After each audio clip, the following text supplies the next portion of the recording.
So there are Christians. There are Christians that walk away from I'm the a faith. fucking Christian. I'm telling you right now, you cannot Okay, are you Wait, and you're old enough to be story. leave it. But listen. I said one with the you the two that are underage. Was it God that helped you? You're Was it 18. God that helped you? Yo, please, McKenna, sure. Was it God that helped you in order for you to become who you are in the United States of Rabbi, America? just when the stupidity stops. Yes, don't tell you love faith. Don't say it. Faith always exists. You see, if you can't talk over him, that means you just talk over him. Thank God. Yeah, I know, but it's hard. It's difficult. And then we still got one that's going to be real crazy. You're 18. I want you to come back. When start doing the poetry, because I wanna slow it down and we start doing some poetry. I'm gonna go to sleep. Oh, time for the poet. Let's hear you read some poetry, Rabbi. AKA, Humperdinck or Danny Dubenstein or whatever name you go by. I mean, I like poetry, so I don't know why we're talking Like a book called My Yea, though I walk through the valley of the shadow of death, I will fear no evil. You know what, little Miss White said vagina, you walked through a whole lot of that. What was interesting is I was chatting with El Normo yesterday, and I was mentioning how the worst anti-Semites are so far away from poetry. It's like poetry doesn't even exist in their lives, as if love doesn't even exist in their lives. It's so pathetic. How do you defend yourself? I've got to get going, because... Okay, goodbye, retard. Have a good day, retard. Take care. So you're just going to dodge Don't the forget to questions? take your medication. Shut up, Miss White said vagina. Woo! Why said vagina? Oh my goodness. Abby, can you take care of this one? How about that? This one time, Abby. I'm pulling a card. Like, get rid of the retard. Thank you, Abby. So much. Thank you. God, I love you, Abby. I don't agree that Zionism and Jewish, they conflate each other. I love the So you're not going to answer the question. Rabbi Shmuley is not a rabbi. He's disgusting. Or sure, you're not going to answer the question. You're disgusting yourself. It's all just a projection. You are disgusting. How dare you say that about Rabbi Shmuley B'Teach? He is a patriot. Shameful. I think we should read a poem about Shmuley B'Teach and how beautiful he is. How hardworking he is. And how patriotic he is. And how wise he is. You read something from the Torah. Well, let's read something. Oh, let's read the I Ching of love. Because honestly, this is what I hate about anti-Semites is they're not talking about love. They're not reading poetry. And so they have no credibility at all. Because that's the real good content. And what they're doing is just spreading political hate. More violence through Santa, words. what did you do? Oh my God. Nope. Oh. What? Okay, this is called Love Yourself. I hope as Megatron gets high on his Adderall methamphetamines, I hope that his brain really enjoys this poetry and puts him into a deep sleep of relaxation and prepares him for total refreshment. For tomorrow when he rises and creates another clubhouse room before he goes to work, he will have the deepest sleep of his life and feel completely relaxed and reset for a successful week. This is called Love Yourself. The oracle is a precise invitation. Love yourself. In fact, the true problem is that often you don't even accept yourself. How many times have you done what has really given you pleasure? The courage of love. This oracle is not going to say anything definitive. It is a simple warning. If you harden in refusal, even the strength of love will be unable to do anything.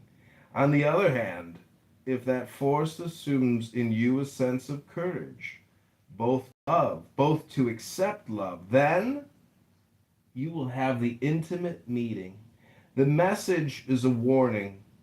If an intimate and profound encounter is tied to a simple seduction on Clown House, either by the man or by the woman, then the consequence will surely be a catastrophe. Happiness is to love. Apart from the simple sphere of the couple, the oracle speaks of a good ending, oh, as the dimension of love is extended, as an instrument of cohesion with the human race. To do so is easy. You need simply to love one another on Clubhouse. Sex in the beginning. I make it a little shorter. You're getting into trancy. You put me in the trance.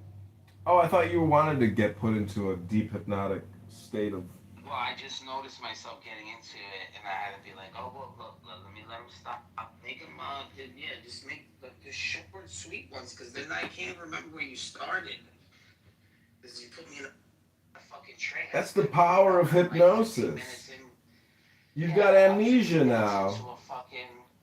I'm 15 minutes into like a poem. I can't even remember where it started.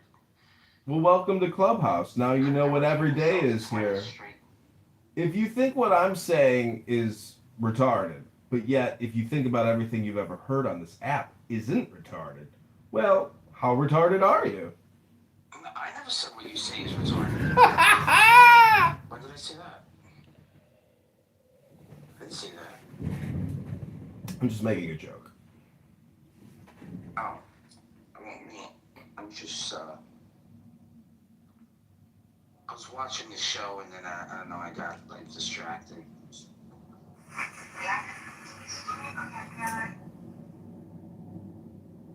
And then I'm trying to think what is the best way for me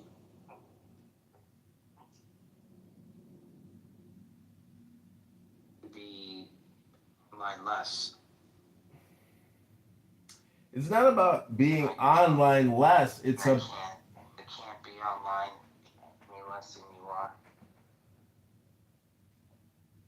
If I can be online all day long and you can be online all day long, clearly you're not using it. It's using you. So you have to essentially, you don't want a FOMO, which is fear of missing out. Projecting? I just feel like you're projecting every time you do this. Well, I've come to the conclusion that all communication is projection. And so what I'm trying to say is, if you do what I do, you'll finally be free of what you think is unhealthy behavior. Hello? Yeah. And a straight 6 is better than a V6. Why is that? Because it's less moving parts. It's just less moving parts. Crankshaft. But you have less pulleys on the steering crankshaft.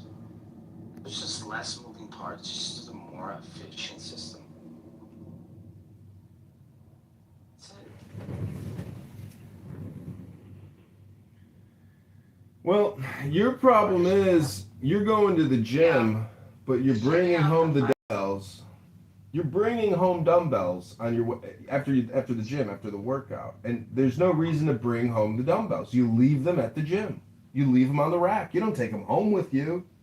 What's wrong with you? Why would you do that? Are you calling me a dumbbell? Are you calling me a dumbbell? No, what I'm saying is religious people, they don't understand that the message is to hang up the phone. You don't have to pick up the phone every day. You've already got the message. But you're bringing dumbbells home with you. These people are really religious. It doesn't matter. It's your topic. It's your flow. It's what you like. It's your content. You are addicted to talking about God. It gives you the dopamine show that you're looking for. But the truth is, there's so many different categories of joy. You could play music. You could read poetry. The app is using you. You're not using it. And all communication is projection. Getting baptized right now, and he's getting baptized in this little church. And they have a 55-gallon drum thing, and he's dunking himself in the water to get baptized. I mean, how embarrassing is that?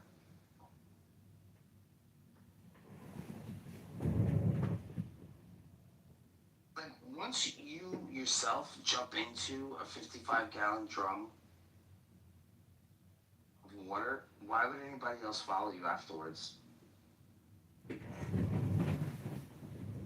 Because the Bible tells you to do it. Disgusting. That's one way to get to heaven, which is total immersion and the laying on of hands to receive the Holy Spirit. So you too can enjoy eternal life with Jesus Christ the King in heaven. Baptism is the way. There's no other way to get to heaven. You've got to cleanse yourself of your sins and receive the Holy Spirit.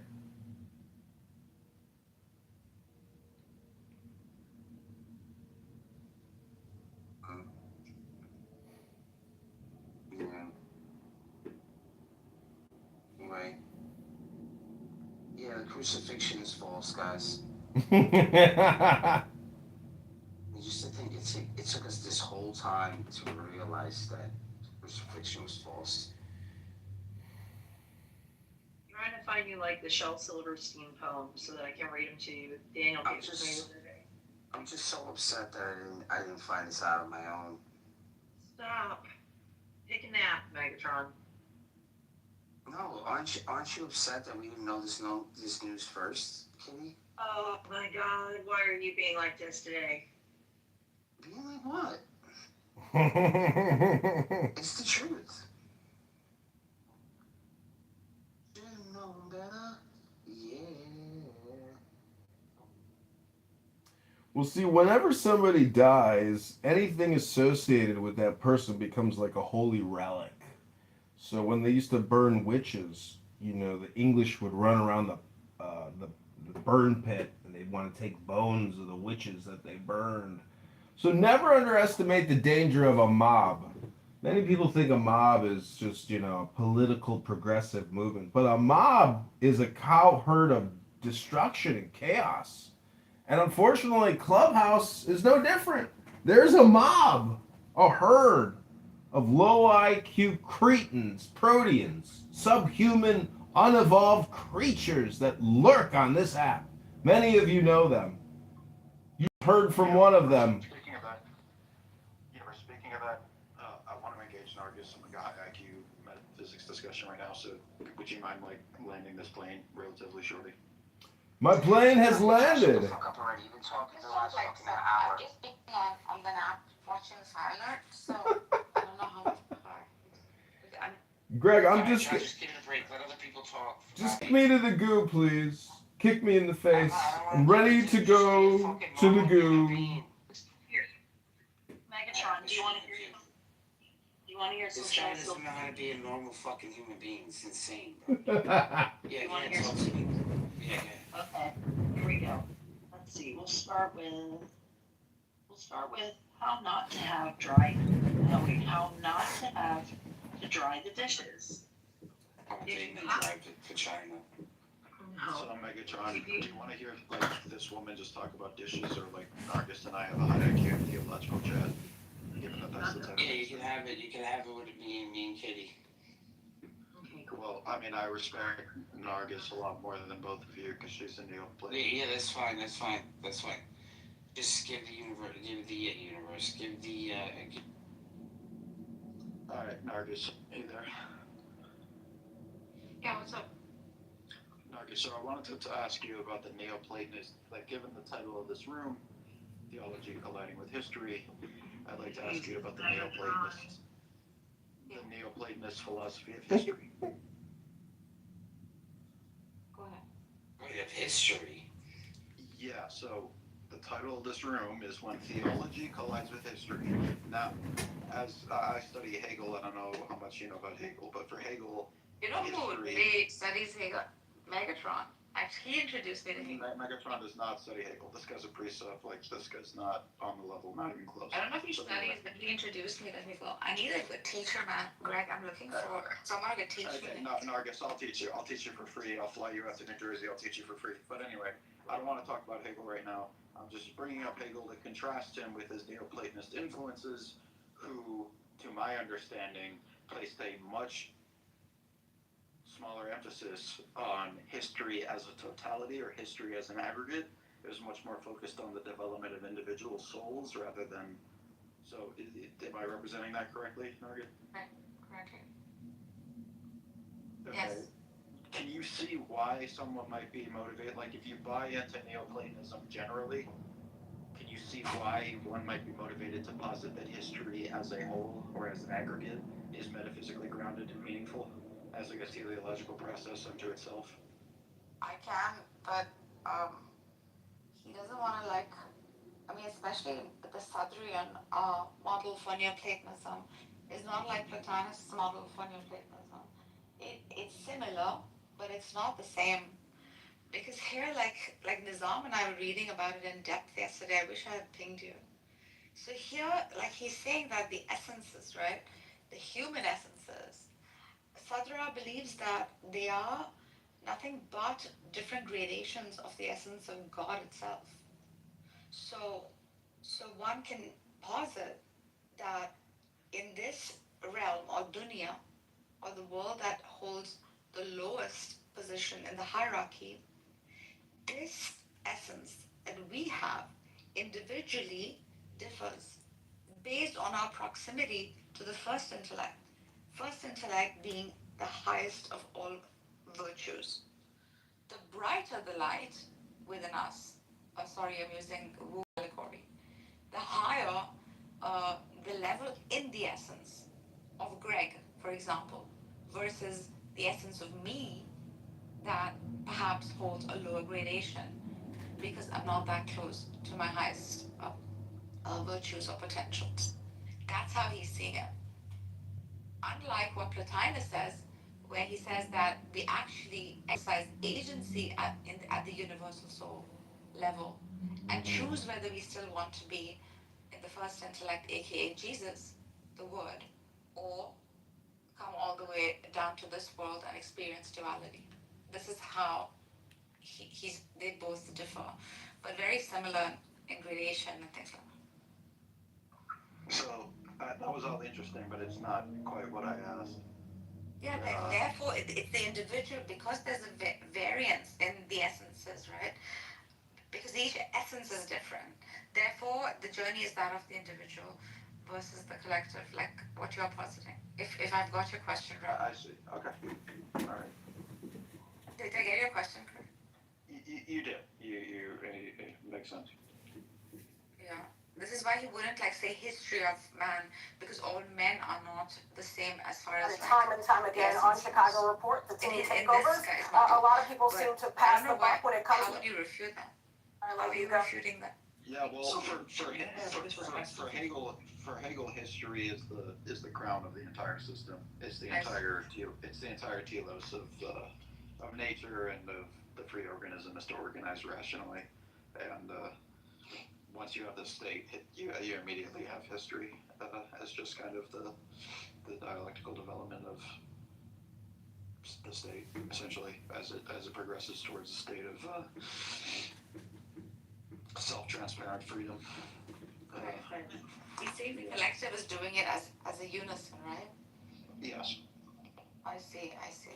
Yeah, I can ground that. I mean, maybe the entailment of, and one can posit that the individual, when they, does he say all have the same, all individuals hold the same standing? No, certainly not. But he's saying the sum total of them contribute to this. I see. So Yeah, it's like a he calls unified it consciousness kind of a thing. he calls it well, okay, I should say,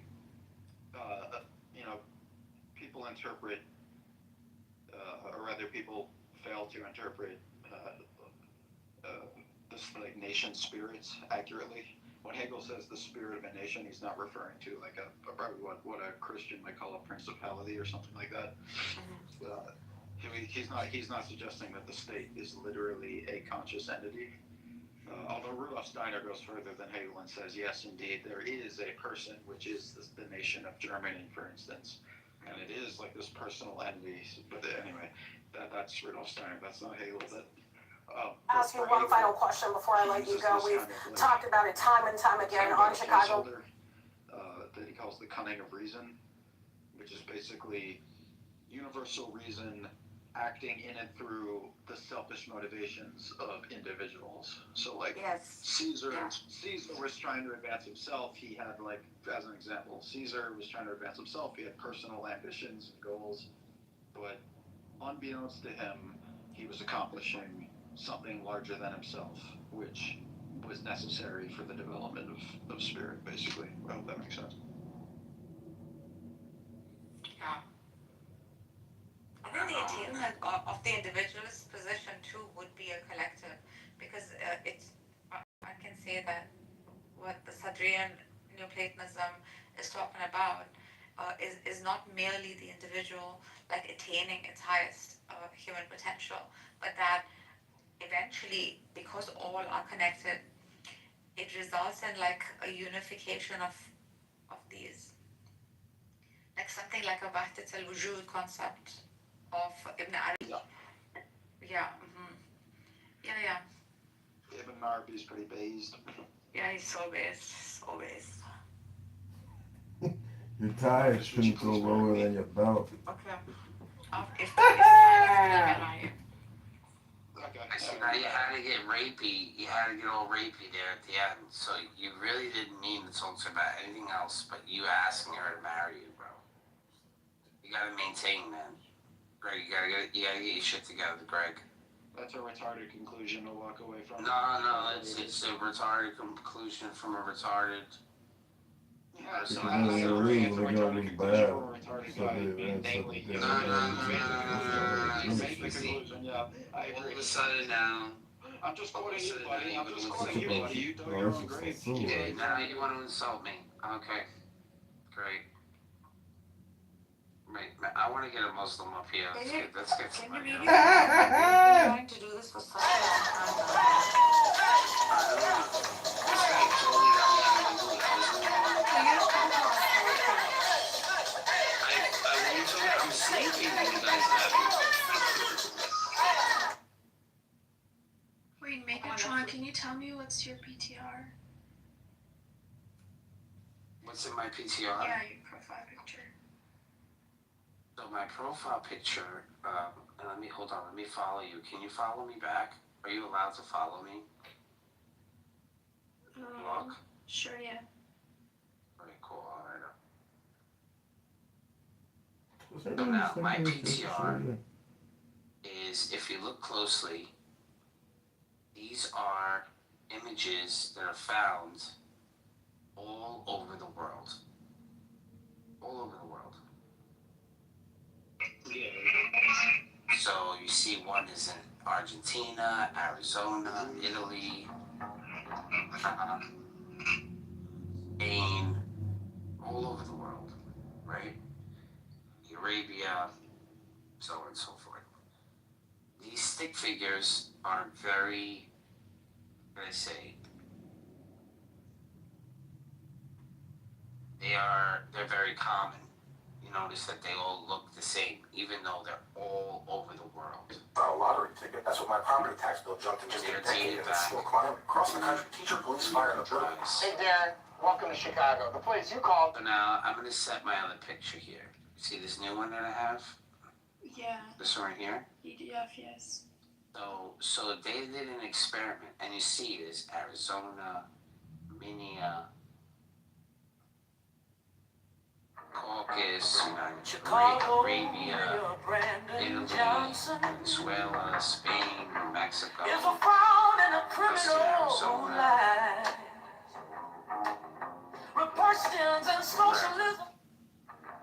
Right? Now you see that stick figure on the left with the two dots? It looks like a stick figure. Okay, so you know what northern lights are? So northern lights in Africa, because of the climate or whatever. So when there's a lot of ash in the sky, and the radiation seeps through, and the radiation can affect people enough for it, it gets you sick, or whatever it is. You see that these streams of light that have this sort of, I forget what it's called. It's like a radiation rays. And the ozone layer and stuff, when there's this smog or like smoke in the sky, the sun comes directly in. A lot of times you get these rays. That sort of rays. Yeah, let me get another picture for you. Hold on a second. Show you who performed the experiment.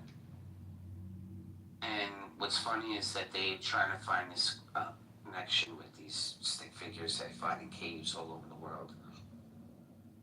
And, they did a few experiments, and they realized that the plasma radiation, when it looks like, that's what it looks like. That's what plasma radiation looks like. They put it in like some sort of like experiment or vacuum of some kind, and that's the only way they're associating those things with it. That makes sense. Was that too stupid? No, I mean, yeah, it's like it looks interesting for sure. But do they think like, is this like some sort of like God or something? I'm not sure. No. What it is it's a natural thing that happens when radiation from comes into the world, comes in, and then we have to kind of like, it gives like this northern lights. But it only happens, it happens when the Earth is affected by these changes. So, if there's radiation in the sky, and it's the end of the ice age, and then there's massive amounts of floods everywhere, where the weather is very erratic, and it's not really good to be out there. And this doesn't happen all over the world at the same time. It happens in different spots. Depending on where you are, you're going to have to wait for the storm to leave. This is that the weather becomes so unpredictable that if you leave the safe haven that you are in, which is the cave or whatever, you might get stuck out there and never be able to come back. So a lot of groups just found themselves in these caves that they find all over the world. And then the stupid people think that we're like cave people, but we're not. We're just trying to survive. Because when catastrophic winds and sandstorms, along with floods, along all these other things that happen, kind of like, you're like, whatever, it doesn't really concern me. It's not something of interest. Like, I don't really care one way or another, on these issues. That confuses me. But then, the fact that I'm saying all this import with these questions.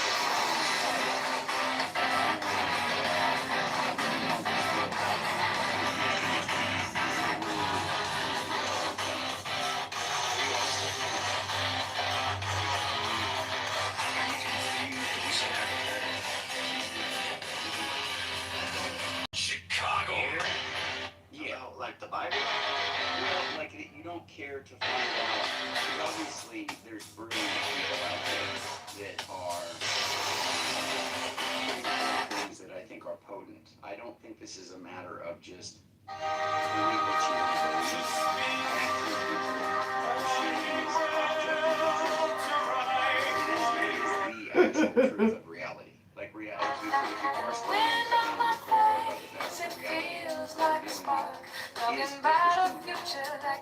reality, the framework. That is actually the true nature of reality. So what I'm saying is like, Ask you one final question before I let you go. Get to that truth rationally, and I think that you would start by just saying, is there a being that created the universe? And I think I think there's very good evidence for people who are open to looking at it. Like like I think fine tuning and psychophysical harmony, I think these are good evidences for a creator. MJ, the guy that comes on here, he's a Christian philosopher.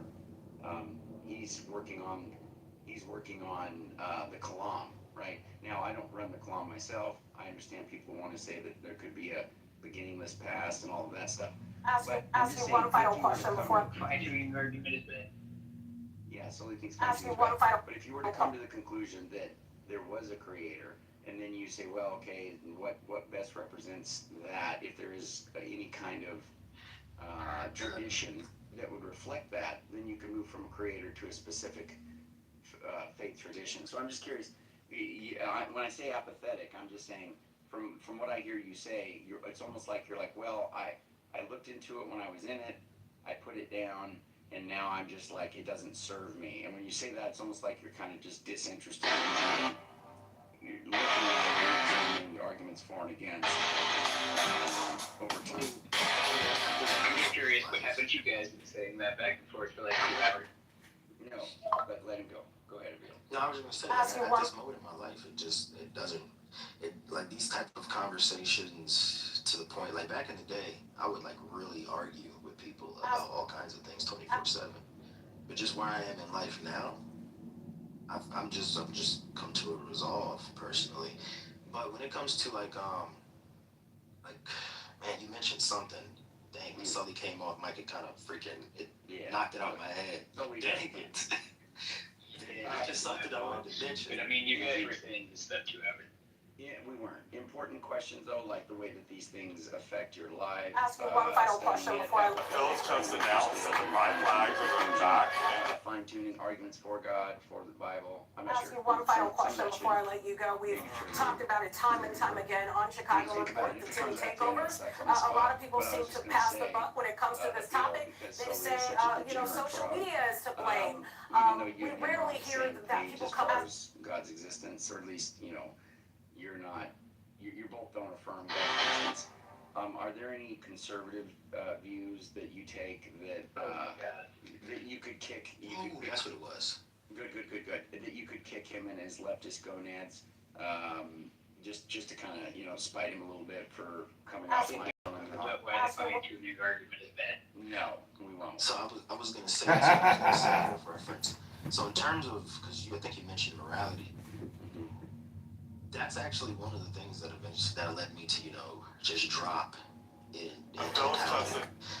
Because when the idea, and this is just like things, once you start really looking into like ancient laws concerning like slavery, concerning war, and things like that, how to go about genocide. Because let's just be real, if what Joshua did, This is what I made today, bro. There's no getting around it. All It was of an this. cleansing of the land. While you're playing monsters and aliens in your mother's basement, You can make I was whatever doing excuse tax you want returns for for why cash that was money. okay. Do it from a But credit that's just card. what it Most of was. these When I look at things like that, and then I look at and compare it to other nations, their laws, I don't see this in the law of Moses This is what I made when today, it comes to Oxygen going about deprivation is Dirt under your nails. their priestly practices.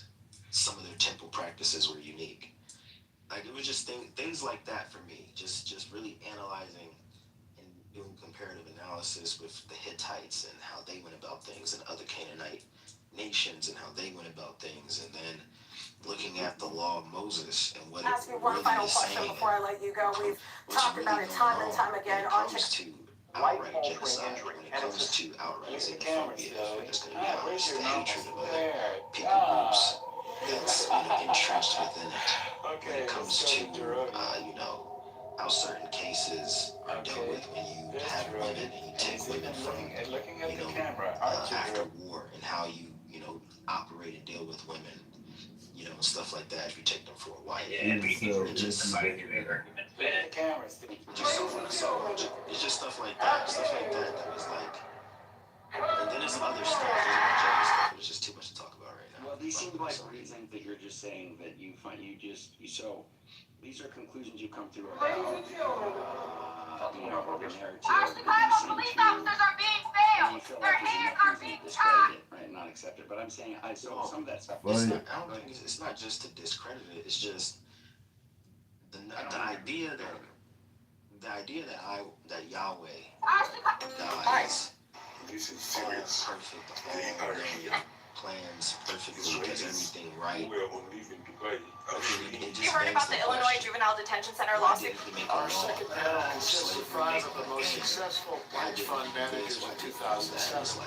I can't George Soros. just tell people that have If you those really questions want to make that money, they're it's actually stupid easy. questions are Found an agentic And so now AI in this company. place where it's like, And I okay, don't mean one. I had these same questions. Why didn't Yahweh or God make the law of Moses in a certain way to where it would be without these issues like slavery, genocide, how you deal with women after you kill all the men and then you take them as a wife if you want to.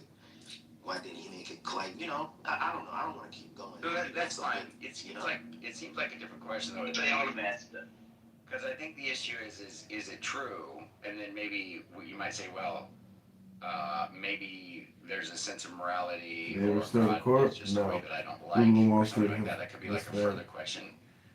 Or if you're saying like, hey, this stuff in and of itself should lead somebody to think it's not true, because there's these things that are conflicting with what I think is moral, and I think we can parse that out either way. There's less stuff there to talk about. Can I slide in? Go ahead, Charles.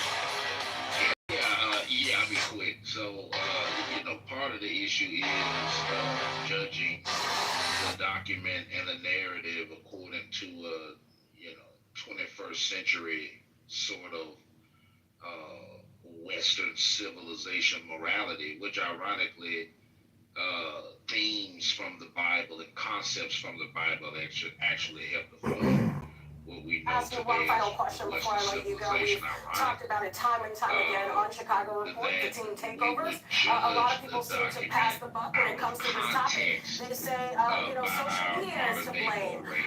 We rarely hear that people come. Ask you one final. To the conversation, it would be better to judge it. Ask you one final. Don't you guys believe in like moral progress and stuff, Charles? Yeah. Hang on a second, man. I know, right? You rambled. Right quick. Well, I mean, it's hard to ramble when you've been talking under a minute. Like, that's weird. But anyway, okay. You say rambling as if I had been talking for 8 minutes. That's crazy work.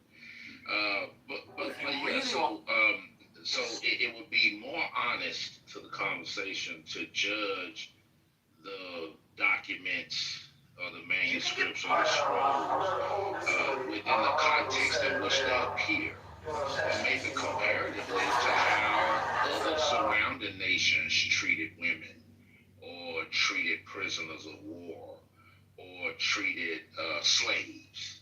I mean, and I think that when you do that sort of analysis, not justifying anything or trying to gaslight, which is what a lot of religious people do about stuff in the Old Testament that 21st century mores will consider problematic, right, to say the least. Not to gaslight about these things, but to give them an honest contextual evaluation rather than a one-to-one comparison to our 21st century mores. I feel like that's a more honest way to have the discussion, but that's just my opinion. Young Stephen Ross. I didn't think I needed a lawyer. Our country has spent now close to $30 billion. Progress that our 21st century mores have gotten closer to, what's actually moral than people were in the past. It's a point is that it makes no difference that we're making these judgments in the 21st century. I guess it's irrelevant. It was not Nicole. Really good for all time, that it shouldn't make much of a difference. I would say the next 24 months are going to be. Yes, you're not thinking that like there's been worse and worse. And if I were to look into the fraud at one of these NGOs that say that receives money for migrants, I could receive a $4,000 civil fine, a $10,000 criminal fine, or a $50,000 felony. If this bill gets passed, and not only that, but they'll also have the power to take down my Condemn is What are you? Moral progress is a great thing. I think we've advanced leaps and bounds beyond where we were in the 20th century. And I think that we'll go even further as time progresses. And I think that this is a great thing. So I'm not saying anything against You that. are the scam. All I'm saying is that God is good for all time, of course, but God was dealing with certain people at a certain time, and that contextual relevance is of paramount importance when we're going to do a textual criticism. And having had textual criticism classes, I know that that's what it entails. And I feel like a textual critic's approach to the scrolls is a whole lot more honest than what some atheists and agnostics are When talking and the about. Morgan expose fraud and crimes. Never. You are the You mentioned scam. something interesting. You said that the nation that we currently inhabit, currently inhabit. Yeah. So there's some of the things that shaped it. One of those things were the Bible. So, what about the things that it got from the Bible that they used to support slavery and things like that? Yeah, I believe I was a bit more nuanced than that. To be perfectly honest about my own commentary, I believe that I said some themes. I believe the word I used Ask you one final question before I let you go. We've talked about it time and time again on Chicago Report, the team takeovers. A lot of people seem to pass the buck when it comes to this topic. They say, social media is to blame. We rarely hear that people come out. And I feel like evaluating my commentary will allow us to see mirrors of what makes up Western society. In biblical literature, I believe that our social safety net contains the theme of Christ and those caring for the poor, and making that a cornerstone of ministry. I believe that when the Bible says honor your father and mother, that's dealing with your material possessions. I believe that's demonstrated in Social Security, for example, or the existence of old folks' homes. That's what I mean by Day number themes, one, like I will arrest all CT leaders and Brandon Johnson under RICO. Even 2 or 3 witnesses being needed to condemn a person. That's the reason why Moses, the lawgiver, is atop the Supreme Court, because there are themes that are present from that in American jurisprudence. And there's several more examples. So what about the theme that they could get from the Apostle Paul, where it talks about a slave should obey their master? Could that be a theme that somebody could deduce from the New Testament? Yeah, definitely they did, but they did so dishonestly. Of course, we know that Exodus 21:16 says, whoever steals a man and sells him gets the death penalty, shall be put to death. What if you So we know. Hang on a second. Can I get the thought out? Yeah, just let me get it out real quick. I won't be long. That's a concept that the people who were adapting slavery themes from the Bible, that's one of those verses that they completely left out, and they left it out for a reason, right? They were stealing slavery, so they definitely left out a verse that says that people that do that should get the death penalty. So their creation of the slave Bible, for example, was a very disingenuous and out of context approach to biblical themes, because they had a vested interest in doing so, and that interest was profit, not prophet, P-R-O-P-H-E-T, but profit, P-R-O-F-I-T. And so they wanted the slaves to be docile, and they didn't want a repeat of the Haitian Revolution on America's shores. And so they nefariously crafted themes from the Bible dealing with slavery that coincidentally and consistently actually omitted certain inconvenient verses that dealt with slavery, as I just pointed out. So they had a very dishonest application of themes as it related to slavery. They weren't interested in treating their slaves well. They were interested in maximizing profits and keeping their slaves. Could you, what does treating a slave well look like? Well, not a question for me. a question for them. Because they're the ones who have to. I don't believe it's possible to treat a slave well. That's not within the parameters of my expression. I believe that if a person is a slave, then in and of itself they're not being treated well. Anytime you deprive a person, oh my goodness, that's a completely unrelated motif. I'm just asking. Can we do? I'm just Can we? asking because I'm Can trying we to do. do? Well, yeah, I'm a slave to Christ. I'm also a slave to my wife. But all these are different motifs of the same word. So can we do one motif at a time? So right now we're talking about. So right now we're talking about slave from the motif of a person working and not benefiting from the fruit of their labor and from the capital that is generated from their labor. That's a completely different motif from being a slave to Christ or from being a slave to my wife. So we got to keep it. We got to keep these categories separated. Yeah, I got you. So you're saying that as long as the slave is benefiting somehow from his slave work or her slave work, it's okay. Nah, I did. Well, you're not gonna trap me into saying slavery is okay. It's not a trap.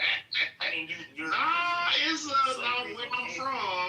where I'm from. I'm kind of keen at sussing out trick bags. It's not a And trick bag. good God, it's a trick bag, brother. It's a trick bag. So are you saying that as long as a slave is benefiting from the fruit of labor, it's okay? That's what you said, brother. Yeah. Now, if that's not a trick bag to try to get me to say that slavery is okay, I don't know what it is, but I didn't just fall off the turnip truck. Now, I know I sound country, but I know I'm dull of tongue, but I'm not dull of mind. You understand what I'm saying? Yeah. When you ask the question, Sully, wait. Because that's not even. I don't know why you guys always think somebody's trying to trap you. It's never that deep. I'm asking genuine questions because when you make statements, I have to get clarity. So and I got clarity from that statement. I can't talk for you, but most Christians, they defend the law of Moses. They defend Moses because the law of Moses came from their God, and nothing that their God does is bad. So within that law, because you can own slaves, then slavery is okay.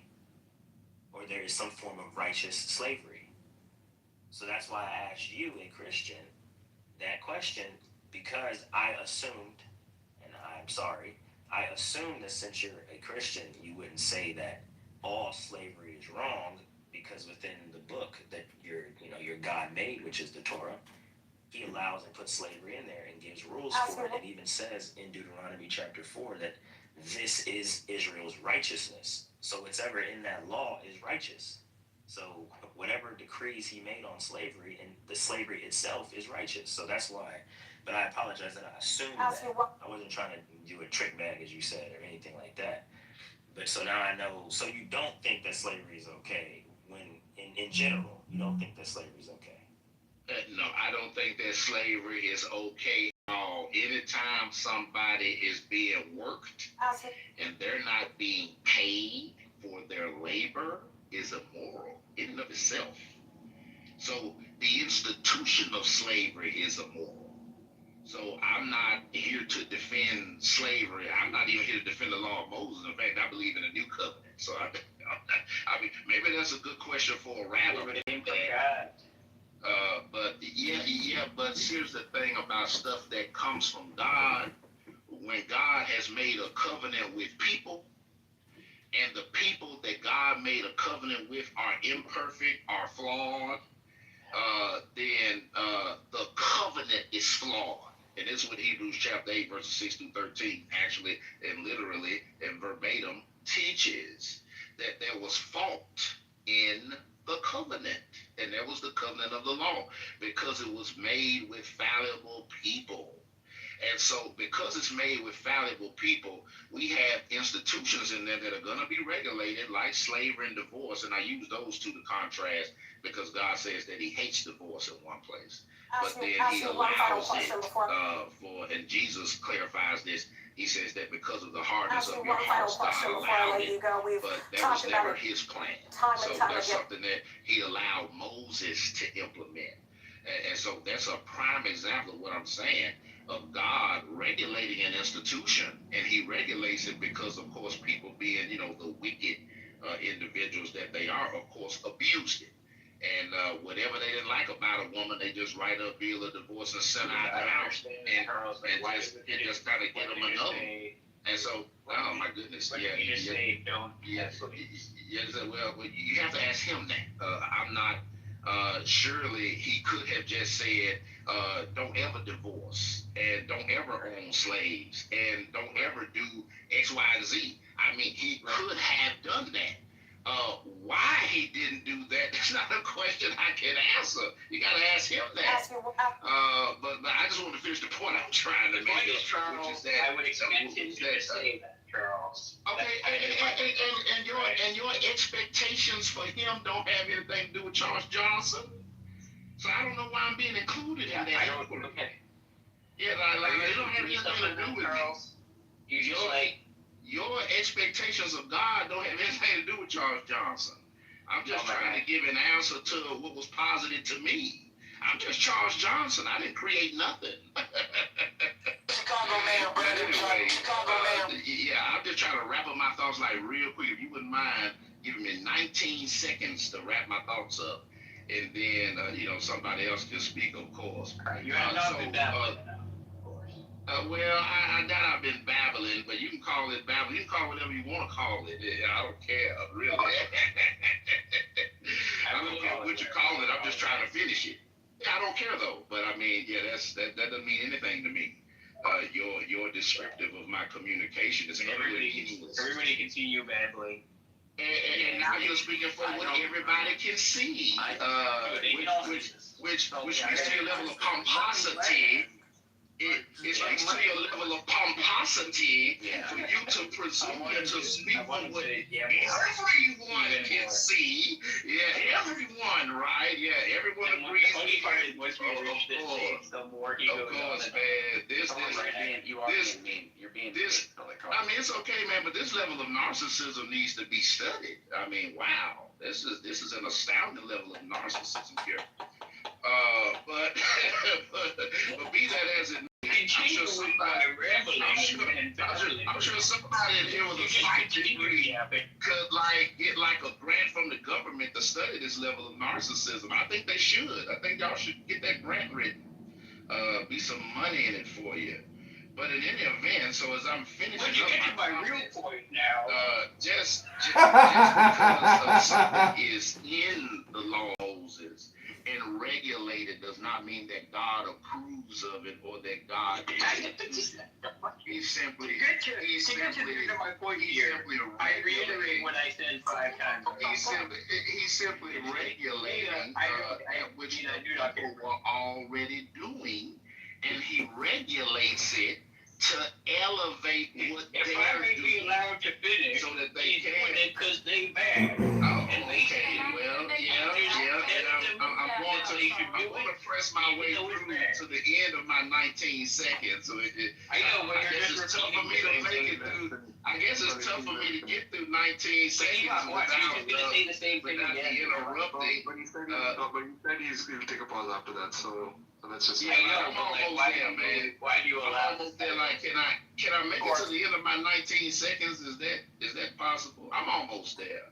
I'm probably at the 12-second mark, so I just need a few more seconds there. Not have enough time. Just a few more, man, and then we're gonna let you make your sandwich, man. We're gonna let you make your sandwich. I hope you use Romanian pastrami. It's excellent sandwich meat. I don't know if you have a Kroger where you are, but that Romanian. See, here's it's the chef's kit. He vomits at words. I recommend you making your sandwiches out of Romanian pastrami, if you don't mind. Get some boar's head. No, I get this, Charles. Can you repeat the thing again, just so that you don't have to? No, I'm done. I'm actually landing on Romanian pastrami.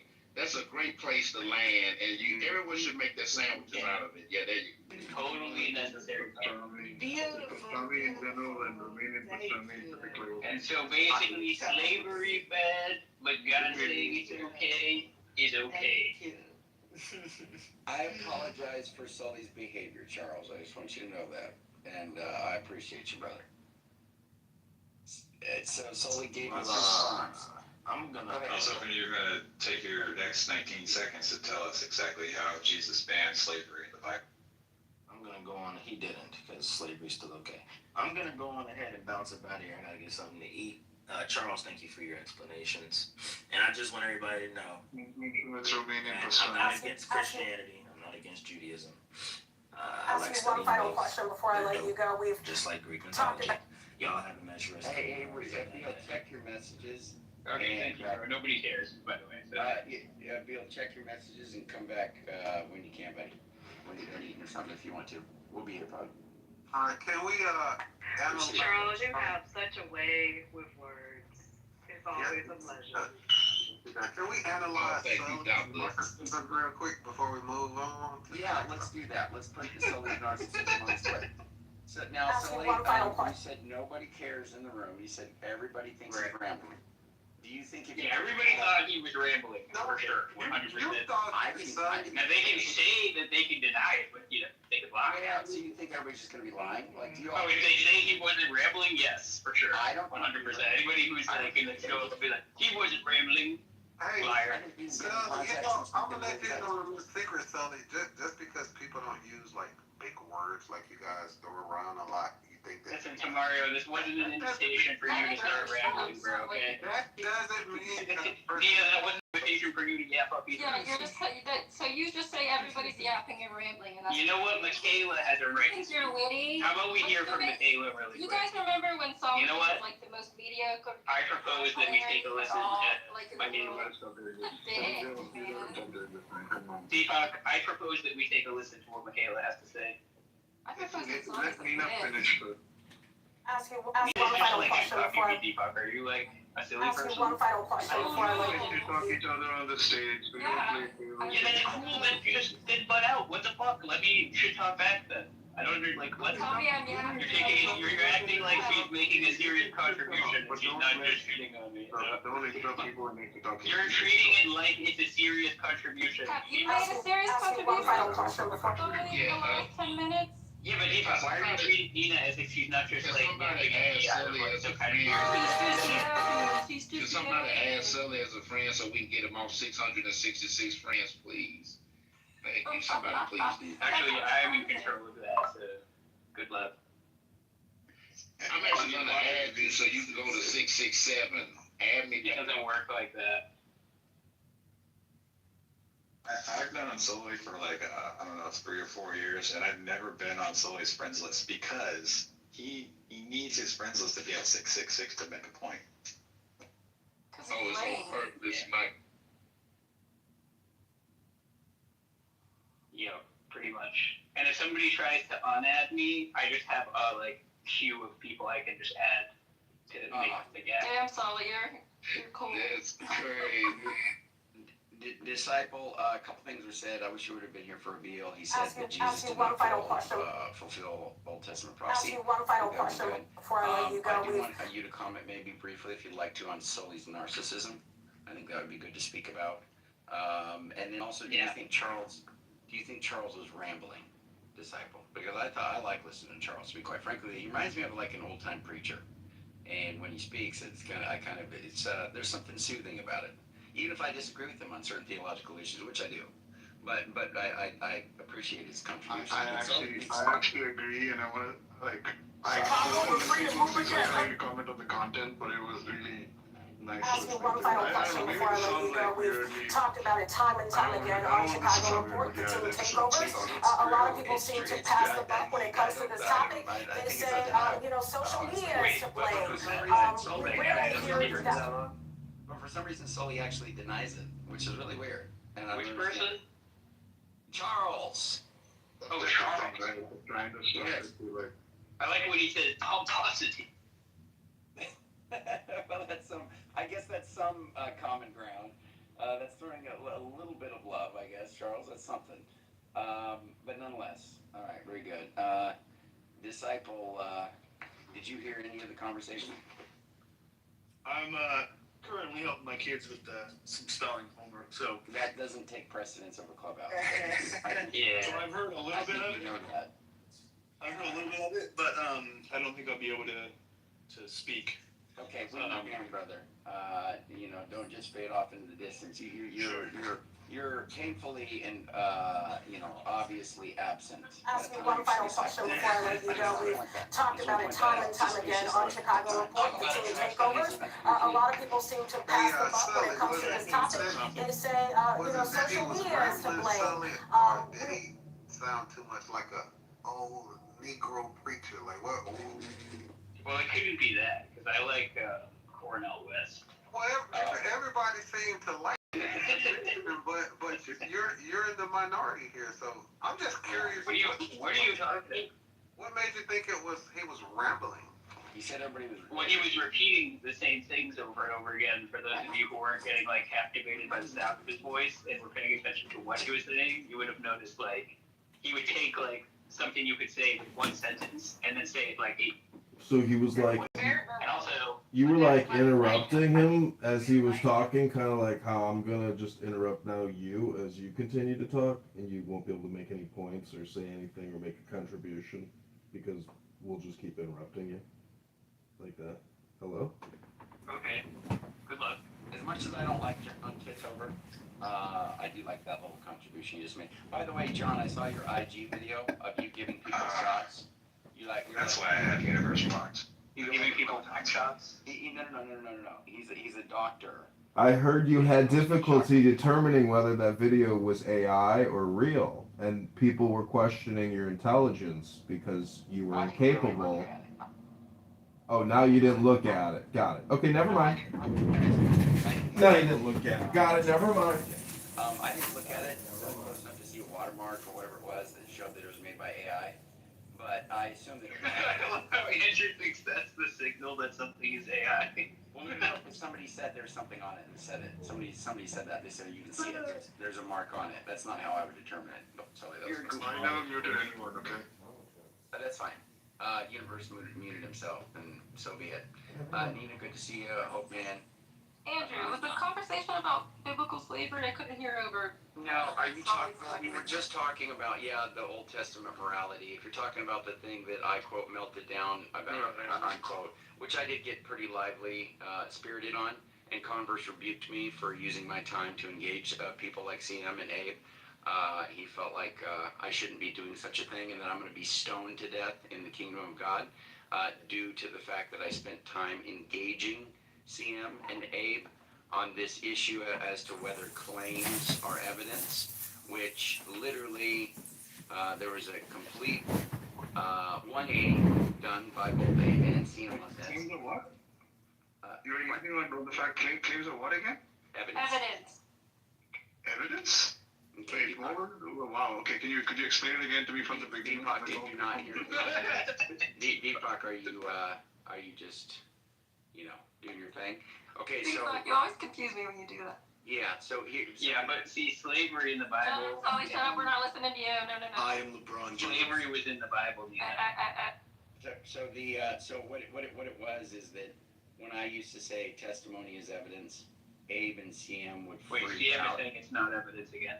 They would freak out and say, no, that's not true. It's not evidence. And then later they said, well, it's a trivial amount of evidence, which actually it just depends on the context because a testimony can be tremendous evidence depending on the context. But anyway, they would say it's a trivial amount of evidence. And then now they've done a complete 180 once again, and now they're saying testimony or claims are not evidence, that they're actually things that you need to support with evidence. You need to bring evidence to bear on a claim, to bear on a testimony, that they themselves are not evidence, which is false. And it literally, a claim by itself can bring you from not having a belief to having a belief. And that is evidence. And it's pretty crazy. It literally raises the probability of some particular thing being true. It is the case that if somebody says, I bought a soccer ball, and you know that they're Why are you bungling this again? Oh, hold on, Sully. You're just bungling it again. I'll bungle you in a second. Just hold on. It is the case that when somebody says that they bought a soccer ball, and they love soccer, and they have all this history of being soccer players and loving, watching professional games and all this stuff, that you have good background information on them, then it's going to be like, hey, when they say that, that is strong evidence that they actually bought a soccer ball. Yeah, in some contexts, claims are evidence. Yeah, of course. But the point is that they are still denying that the claim in and of itself is evidence. Yeah, of course it's up against. Well, it's evidence relative to your background. He gets what? General He mutilation, political deranged, abuse, fraud, mental illness. You have is the evidence, and the claim is a claim.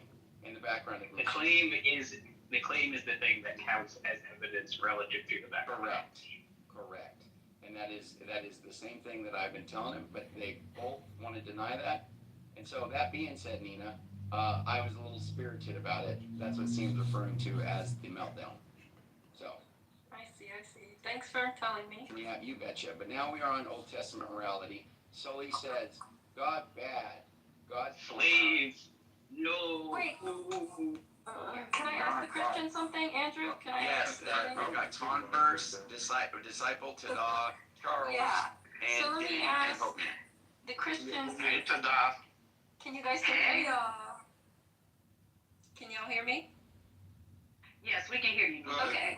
So there's a couple books I read about this that I thought, and I'm not really a Christian anymore, but I thought that it satisfied that for me, where they're talking about how Jesus would bring up Old Testament scripture and say, and you have heard it said, but I have said, and then he would elevate it or intensify it towards like compassion and nonviolence, and he talked about so many different things. I don't know if he ever specifically talked about slavery, just like he never specifically talked about child abuse or, prostitution or a lot of things, but he would say things and then he would say, I've come to fulfill this by making it more compassionate. Now that I'm here, we have to be against these things like war, genocide. He specifically mentioned genocide. And I'm just curious how Christians feel about that. Do you feel like maybe that can help you come to terms with it? I think the big problem with that is like what the word fulfill actually means. A lot of people have different ideas about what that means. Yeah, so in these two books, fulfill meant that he came, I don't know specifically about what he did like mystically or theologically, but with this it meant like, he would say, so he would go into the synagogues and say, you've heard this said about genocide, and he would quote the scripture about genocide, and then he would leave out certain parts in it, and then he would say, but I say, and it was a very specific message, according to these two authors, that this wasn't okay, this was wrong, and the books say this, but now we're moving towards this, and I just don't know why.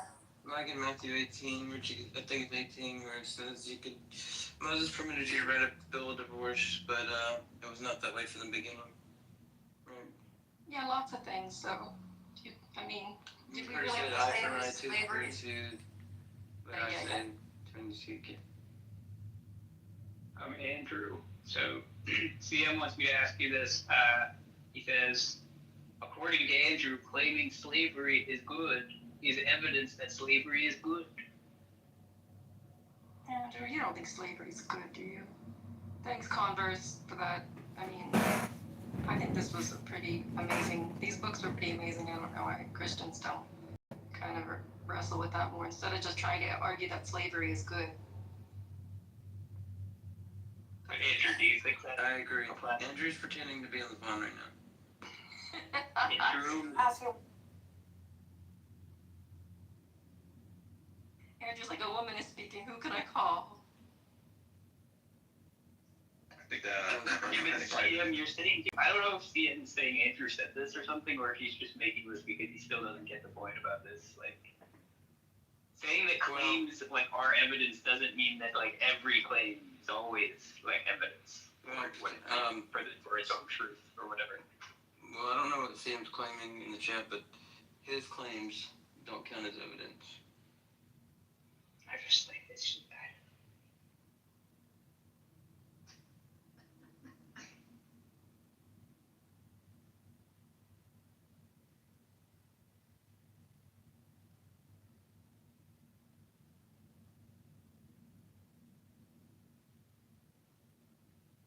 What was the question? Because CM knows he is just not. We all got off of mic at the same time. What was the question? It's not universal CM. It's not that like claiming anything in any context is always evidence that the claim is true. That's not what anybody is saying. Like I think why is he so good? I guess the question is for those who believe in like the Old Testament and the New Testament. In the New Testament, there are claims that Jesus contradicted, in a sense, a lot of the things in the Old Testament. So why do we like focus so much on what was said? Not, I mean, it's important what was said in the Old Testament, but why do we make that indicative of God's character? Whenever Jesus said he came to fulfill, to like enlighten us about, to send us on a different path towards understanding what God felt and wanted. So, I believe it's correction, not necessarily. So the Pharisees and the Sadducees, they created laws outside of even the Mosaic law. And so there were things that Christ corrected because they didn't even have it right. And then he focused on the spirit of the law and just reconciled it back to what the Mosaic law was. That's my perspective. So I don't think Christ taught against the law at all. I don't think he taught against the law either. I guess. Because even he says in a verse, the Sadducees and the Pharisees sit in Moses' seat, which is they're giving the law, and they say do as they say, but don't do as they do. Because as long as they're telling them what the law is, you're supposed to follow it. But you're not supposed to follow those who are hypocrites, because that's what they were. They would say one thing and do the exact opposite. So I think so they have that aspect.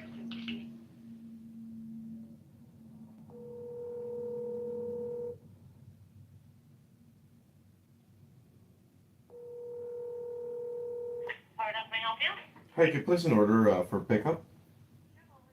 Can I get a large cheese pizza with garlic? Yep. No, that's it. John. John. John. 312-498-0517.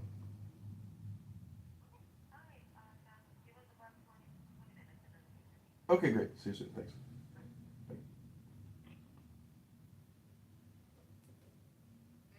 So everyone could be reconciled back to God. So there was a lot of separations and a lot of laws. If you broke the law, you were exiled or put to death, and you were not able to come back to the fold. So when Christ came, he established a way for those who were outside of the covenant to come back.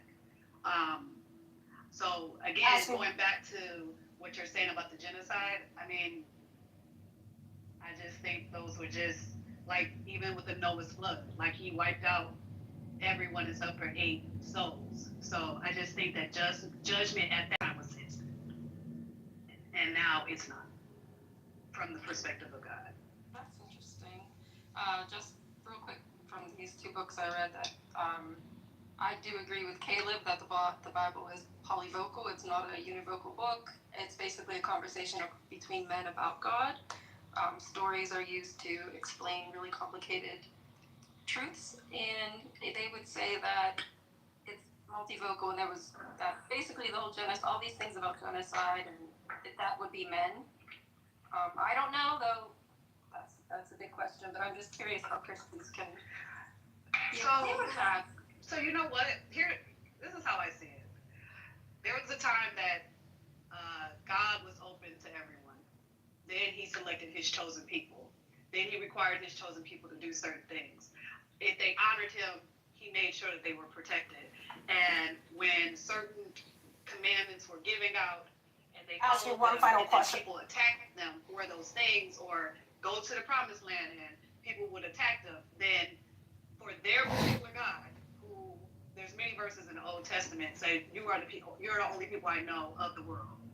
So their God, because this is their story, just like if you wrote your own history about your family, it would be your story and no one else. Their God was wiping out their enemies. And I think that if we as Christians don't accept that's what it happens, it's hard to explain the genocide. Oh, God loves everybody and all that stuff. But how do you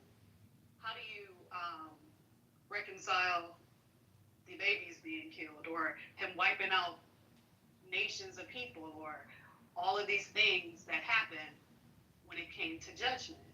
And I think that because the narrative is not given where they can just say this was the God of the Israelites, and there's actually verses that said that he gave other gods like the sun, the stars, and the moon to be worshipped by other nations, and that he was the only God for Israel, and this is their story. So because we take on this mindset of God loves everybody throughout the whole chapter, not the whole chapter, throughout the whole Bible, I can see Ask you one final question before. Testament, but in the Old Testament, he was focused on the nation of Israel, and we just have to understand that. You just gotta accept it that all y'all Christians are heretics. That's who you are. Wait, I didn't hear that. What'd you say, Elliot? Say that again. Every Christian is a heretic. Okay, that's why, like if you break the law, if you claim to be God like Jesus did, the Mosaic law is clear. That warrants a capital. When did Jesus claim to be God? All over the place. Okay, well, we would have John. Don't you guys like to say that he claimed to be God in John, when he said ye are gods? No. The one where he's like, he does all the I ams. Now, I am in, that there's the ego eimi in the Greek is throughout the whole, everybody was saying I am. Yeah. And I am is not the name of God. God's name is Yahweh. Right. The Yahweh and Ashar, I am that I am. The only difference between those is that one is third person and one's first person.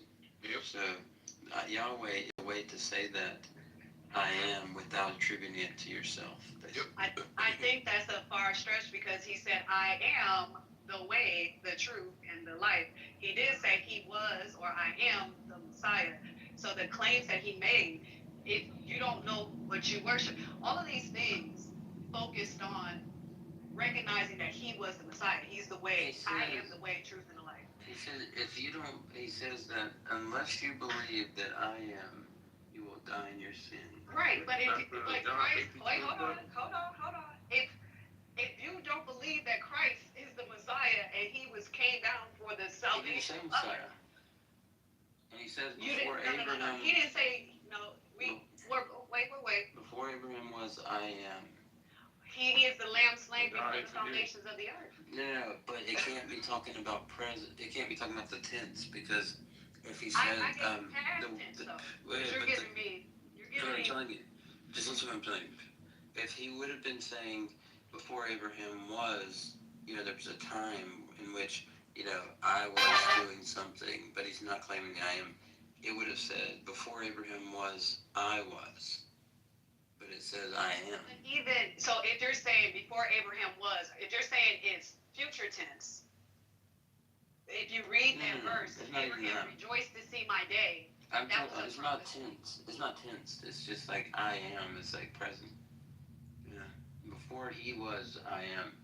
He would have said before he was, I was. You would have to show and argue for that because that could be anything. Present would be he's the Messiah because he's the way, the truth, and the life.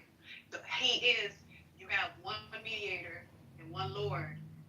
You cannot get to the Father but through me. So if you can't get through him, then how are you going to get to the Father? Yeah, but those are two different statements. Like, I know. You have to look at what it was responded to. Yeah. Yeah, absolutely. I understand. We can. What's about? No, Ask you one final question before I let you go. We've talked about it time and time again on Chicago Report, the team takeovers. A lot of people seem to pass the buck when it comes to this topic. They say, social media is to blame. We rarely hear it. They can be off. They can be off. I would like to. Did the middle of my sentence stop the beginning of yours? And I'm just trying to hold it down till you get that. Do a little twang. Chicago, we're free to move again. All right, go ahead. No, I wish I could speak like Charles because then everybody would listen. Yeah, I'm gonna give you some southern vernacular class. I have you sounding like a Tennessean in no time. Oh my goodness. No, lay it out to the dog. I got a question. I got a wisdom Lieutenant and Charles. Just my bipolar. I mean, mine basically. I just sunk where into were we? very So it's a lot. Be I right think Congress and I can probably have in private, and we can work it out. So it's all good. Okay, well that's fine. I just want to ask you guys one question because I want to hear your responses. Oh, Nina, no, Andrew. Nina had a question for you before you went on. Oh, I was trying to just fill in the gap. So I didn't hear. Sorry, what was it, Nina? It's all right. We can move on. No, what'd you No, ask? Nina, go ahead. What'd you ask? No, we should really reset to Nina's question. The question was do you, I mean, as a Christian, when I was still a Christian, you know, I read these two books about, one was called Healing the Gospel, the other was Disarming Scripture, about how Jesus, he talked a lot about, he would quote Scripture and then he would not change it, but as Tada said, correct it. He would talk about, you know, making things more compassionate, talking more about the character of God as compassionate and loving, and about equality. And I'm just asking, why did Christians focus so much on the Old Testament as being literal and true whenever Jesus came to correct it? I believe it's polyvocal and a conversation between men, and that Jesus should be the standard by which Christians judge the rest of Scripture. And I'm just asking, so when people ask Christians, is slavery good? I would say, if I were a Christian still, and when I do think about Jesus, I say, well, Jesus he changed things. He said things are different. He said that this conversation has to go another way. God's nature wasn't really revealed in the books. It was hinted upon, maybe. So I'm just wondering, how do you feel about slavery? Have you ever thought about wrestling with it in this way? Yeah, well, one thing I would just say, I'm kind of getting to the point, Nina, that I'm just going to say it this way. If you accept the New Testament narrative about Jesus, if you say that you like the things that he said and did, and you accept the accounts of what he said and did as being true, that you won't have any good reason to discount the Old Testament and to see that it is tied directly to the New, and there's not going to be a way that you can reasonably separate those. You're going to have. He did, though. But he did. Well, and you can't escape the slavery question, Andrew. Don't escape it. I'm not going to escape the slavery question. So, Get him, Peter. What's that, Caleb? Go ahead. I said at the top there was just some base discussion about like why they're not really holding on to the Old Testament because of all of that stuff. Like I kind of respect that actually. That's what it is. So Caleb. But they act like what you said is true though. Like you can't disassociate the Testament and the Old Testament. It's impossible. You can't. So my beer is what you say. So that's like a Gnostic thing. That's when you disassociate the Old Testament. I'm not talking about disassociating. I'm talking about looking what Jesus did. Well, no, hold on, just real quick. So, Nina, the reason that we can trust what Jesus said is because we trust what the authors said about Jesus, and we think that God had something to do with that. If you don't think God had something to do with it, or you think that the authors are untrustworthy, then really, what is the criteria by which you can even say that Jesus said and did the things that he did, unless you have personal revelation? Now, if it's the case you want to claim that, which most people aren't usually doing that, I'm not saying you can't know things about God by way of personal direct revelation, but most of the information that we're gathering about God's nature, or at least Christ, or about what he did and said, etc., is through the Gospels. The Gospel writers are tying it to the Old Testament. They're saying that Jesus is the fulfillment of all of these sacrificial laws, that he is the one that the prophecies throughout the Old Testament are about. He is the light that blesses these other nations. These are promises that are given to Abraham, Isaac, and Jacob. You know, the God of Abraham, Isaac, and Jacob is saying, hey, this is some stuff that I'm going to do through your lineage, right? Has to be through the line of David. There's all these messianic prophecies. There's all of this foretype and shadowing throughout the Old Testament that's pointing to Christ. It's just all over the place. It's pervasive. And you have Christ coming onto the scene claiming to be this fulfillment, right? He is the Messiah. He is the one that's fulfilling all of this, okay? If you accept that, then you can't really take away the Father. Not to mention Paul writing, nearly half of the New Testament, says, and this is just fascinating, says that Jesus is the one who led the children of Israel out of Egypt. That was Christ who led them out of Egypt. What? What are we talking about? Jesus lived in the first century. How is that the case? How did Christ lead the children of Israel out of Egypt? How is it the case that he is the one that the rock that the Israelites were relying on, or whatever? Why does it say in Corinthians, written by Paul in the New Testament, he says that Jesus, and listen to this, because this is one of them passages, and actually, Kayla, I'd like you to comment on it as well. But just want to read this to you real quick. So this is in Corinthians. Yeah, let me read this real quick. Yeah. So this is in Corinthians. I think it's 8 or 9. Let me see here. Yeah, or 10. Okay. So this is in 1 Corinthians chapter 10. So a couple things here. So let me just do this part first. For I do not want you to be unaware, brothers, that our fathers were all under the cloud, and all passed through the sea, and all were baptized into Moses.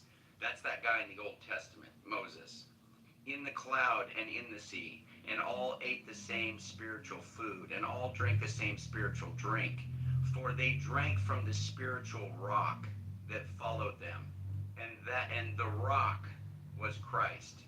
Nevertheless, with most of them, God was not pleased, for they were overthrown in the wilderness. Now, this is recounting things that the Bible says in the Old Testament, these things were happening, right? This stuff's going on in the wilderness. They're wandering around in the wilderness. All this stuff's going on with the Israelites, right? It's talking about all that. Then it says, now these things took place. They took place. These happened.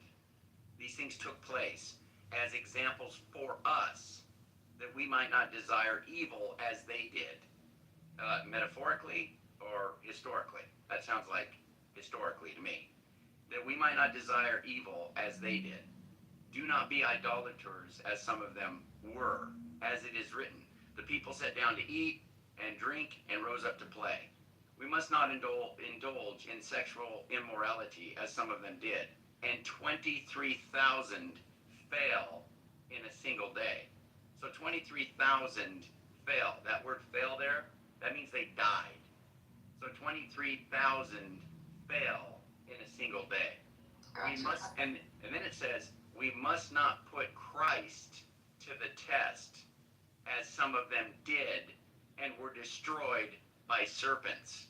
So we must not put Christ to the test, as some of them did, and were destroyed by serpents, nor grumble, as some of them did, and were destroyed by the destroyer, capital D, the destroyer.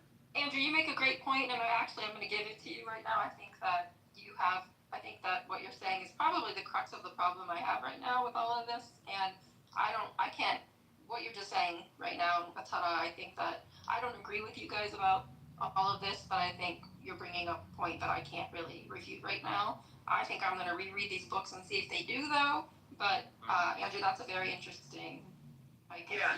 I respect your honesty on that, Nina, but I think that you could take other views about like divine accommodation, or, I'm not even saying that event didn't happen, but like Paul's talking to people who have a Jewish background or would have been familiar with it, right? Paul himself is a Pharisee, so like of course he's going to use stories and stuff that they're familiar with, right, to make analogies. That's the whole point. Yeah, and certainly tells that it happened. Caleb, Andrew, he's saying that those were Israelites. He's saying that. So what Caleb does, and this is a massive divide between Caleb and I, as much as I got mad love for Caleb. He's not a fan of the Old Testament narratives, given all of the stuff that he finds to be morally atrocious, right? They can't be really. But yeah, that's one of them. Yeah, right, and it's a major driver for him. They're biased.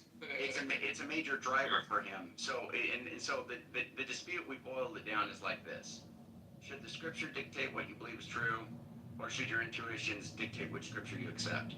Yeah, that's a good question. Yeah. And so for me, what I've done, Nina, is I have allowed the Scripture to reign over my intuitions. So even if it's the case that it says that, God drowned babies. Well, it doesn't say that, but let's say David's baby. God kills David's baby. Okay, strikes him with sickness, or God tells the Israelites to go in and kill all the men, women, children, even the sucklings and the nursing mothers. And the goats. Right, and the goats. Well, except for the virgin girls. No, that's not actually. That's not what the Amalekites. He doesn't That's say not that Yeah, one. that's not the Amalekites. different one. But Caleb's saying that because he's bolstering his case, right? He's like, well, what about that, right? He wants to bring that up because by his lights that should be a moral case against accepting the historical nature of these texts. Now, I'm saying, Caleb, do you think it's two different gods? You think it's a different God in the Old Testament than there is in the New Testament? Well, I'm not being like a Marcionite in that way. I think it's more so I'd be inclined to think that the Jewish people, if that was historical, that could be debated, but if we grant historicity for the sake of argument, they believe that God was telling them that, and in a sense of fervor against a military nation, they commit war in the name of God, thinking that God told them to do that. Andrew, let me ask you this. But Caleb, if God told them to kill everybody, and they only killed the people which all the time, they only killed the people that they chose to, even Saul, wouldn't that be like kind of the opposite though? Because they didn't do exactly what God told them. Like if they would have just wiped everybody out, then I can see your argument for that. But what you're saying is they told themselves, or they believed that God wanted them to do this, and the thoughts that they believed, they didn't follow through with their own thoughts. Well, Andrew, what makes you think that it wasn't Moses who led the Israelites out of Egypt? No. It wasn't. You read the book. It just says Moses. No. But that's not the point. God also was involved. So the point is that the point I'm making several points of the thing I was bringing up there. I was just saying Christ. But not Jesus. You said it was Jesus. No. It was Jesus. No. Hold on. Elliot. The Old Testament says God did it. Okay. The New Testament says it's Jesus. Now you can put two and two together, but for me, obviously, that's just telling you it's the same thing when it says in the beginning God created the heavens and the earth, and He made man in His, and He said, "Let us make man in our image." And then in the New Testament it says Jesus created all things. How does that work? So why does it about what's in the New Testament when the topic is about the ancient Israelites? That's the point that he's saying is why would that be relevant? I mean, I guess you're saying that Paul is giving new revelation. No. The point that I was bringing up about, if you're asking me why is it relevant to this conversation, the reason I was bringing up Corinthians and bringing up the thing about Jesus in the Old Testament is to show that He killed people. Jesus was killing people. That's what I'm pointing out. Jesus was killing people? Correct. I don't agree with that. I'm about to say. No, when I say on like a shirt. I want to see Jesus was killing people on a shirt. Just to be clear, the reference to Christ being the rock in the Old Testament, and that when people were testing Him and they died, it isn't the case that just to be clear, hold on. It isn't the case that it's the first century Jesus, His body, that I'm talking about. I'm talking about. No, I understand. I'm talking about the divine person is obviously at play in the Old Testament, and that's explicit. And I'm saying that what this is meant to show is that Jesus is not the meek, mild, kumbaya, peace pipe smoking person. Well, you could just go to Revelation and show that. Andrew, the prophecy said that Jesus was given the authority of judgment for Judgment Day. So the only God that was killing people at the time, even if we stick with the Trinity, would be the Father. Hold on, James. Hold on. It says 16. Whoever, there's no A. Is that James? Is that James? Oh, we want James here. We definitely want James. God bless you, sir. I definitely said. James, you guys don't realize James is not my king. Can we somebody? You guys have lots too. Boy, you just need Social Security numbers, credit card numbers. Let me say something. I definitely want to hear Charles and stuff. I want to ask Caleb and other people, not Caleb. I want to ask Tada, Tennant, and Charles a particular thing, but I do want to say something to you, Caleb. This is one of my kill shots that I've been saving for you. And I have one question, and we can Okay. Maybe ask yours first. Okay, I've been saving a little kill shot for you. I want to know what you think about it. Okay. All right. So for those that want to take this idea that the Old Testament is metaphorical or it's an allegory or whatever, but it's not a historical narrative. Okay. Wait, can I just have a caveat to say I don't think the entire Old Testament is metaphorical. No. But here's the thing, right?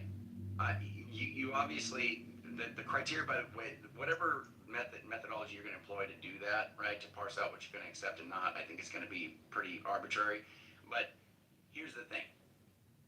I'm just going to bolster the case. Obviously, I think the genealogies are very odd to be saying the genealogy and it actually names the people in the Old Testament. It shows when they died and it's named them in the New Testament. And you're going to be like, well, at some point that turns fictional. That just seems really weird. But I think this is the big thing. The big thing, a big thing that I want to bring up is that if you notice when Jesus is on the Mount of Transfiguration. Yeah, I figured you were going to say this actually. Yeah. It's really funny. I know exactly where you're going this. Yeah. So who appeared? You know, it was Elijah and Moses. Yeah, it was Elijah and Moses. Now it's kind of strange. Let me just point something out that's strange about that. For people to think that people be mistaken about people, be like, oh, is this Elijah? Oh, is this them? Very weird to take a narrative that is fictional and for people to mistake that. There's a couple of things. If I may, there's a couple of things I was going to say because that's a good point. I'd say there could have been someone who like the story of Moses was based around. Like I don't think it's like necessarily so like it could be that person, right? So it's not like it needs to be rolling your eyes at this. So it could have been that person, right? Another thing is too when you look at like modern accounts. In fact, I was just going to say this. You know, with like the Marian apparition stuff, right? People see a figure who they interpret as that, right? So Jews at that time believed that Elijah and Moses had descended to heaven. Josephus mentions this. That was like common that day, and they thought they had to come back before the end of time, right? That's why people think Jesus is Elijah. They think John the Baptist is. They say we thought Elijah has to come first, and they're really confused, right? So this is already ingrained in their culture. So when they see two figures appear before them, neither, by the way, say, "Hi guys, I'm Moses," because they don't know what Moses and Elijah look like. So it's like, how do they know that, right? Nowhere next does it say that they tell them this is Moses, this is Elijah. They could have oral tradition. They could obviously have oral tradition. They could obviously have oral tradition on what? Obviously, they can have oral tradition about what it is that this person would look like, or they can know, or obviously God could reveal that to them. But the point is for them to see two characters, you have a revelation. Why would two figures appear, and people think that this is like potentially who it is, if all it is just entire lore? Why would they ever think that would be fulfilled at any point? Why would they? What do you mean? Would they think? No, they think that they absolutely believed it was literal. I don't deny that for a second. I think so this is the thing, right? But this is the thing that you started to say back in the day when Ethan was kind of doing the same thing. You guys would say this kind of stuff. You'd be like, well, they thought it was literal. So then you have things like this. Then you have to go so far as saying. Ironically, Ethan would probably disagree with me now. I think he would. Now he absolutely would disagree. Oh no, he would. Because I would use the same argument with some of the Marian stuff he was going to say. But go ahead. But here's what you have to do now.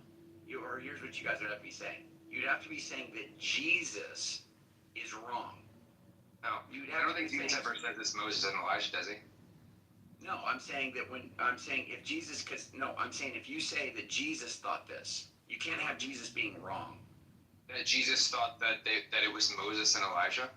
That Jesus thought anything about, any of the texts that we might bring to bear where he's saying something it appears as though he's saying this is historical, literal. Well, no, but that's not true because Jesus is talking to an audience and is like commenting to them. I don't think it follows at all that he has to believe it. No, I'm saying, because I'm saying one of the things that you guys would say would be like, well, Jesus possibly believed that, and I thought that was I don't know what the incarnation entails, to be honest. Like how it says Jesus grew in knowledge. I don't know how much of the incarnation he was like. You can't have him having false beliefs, though, right? He can't believe something.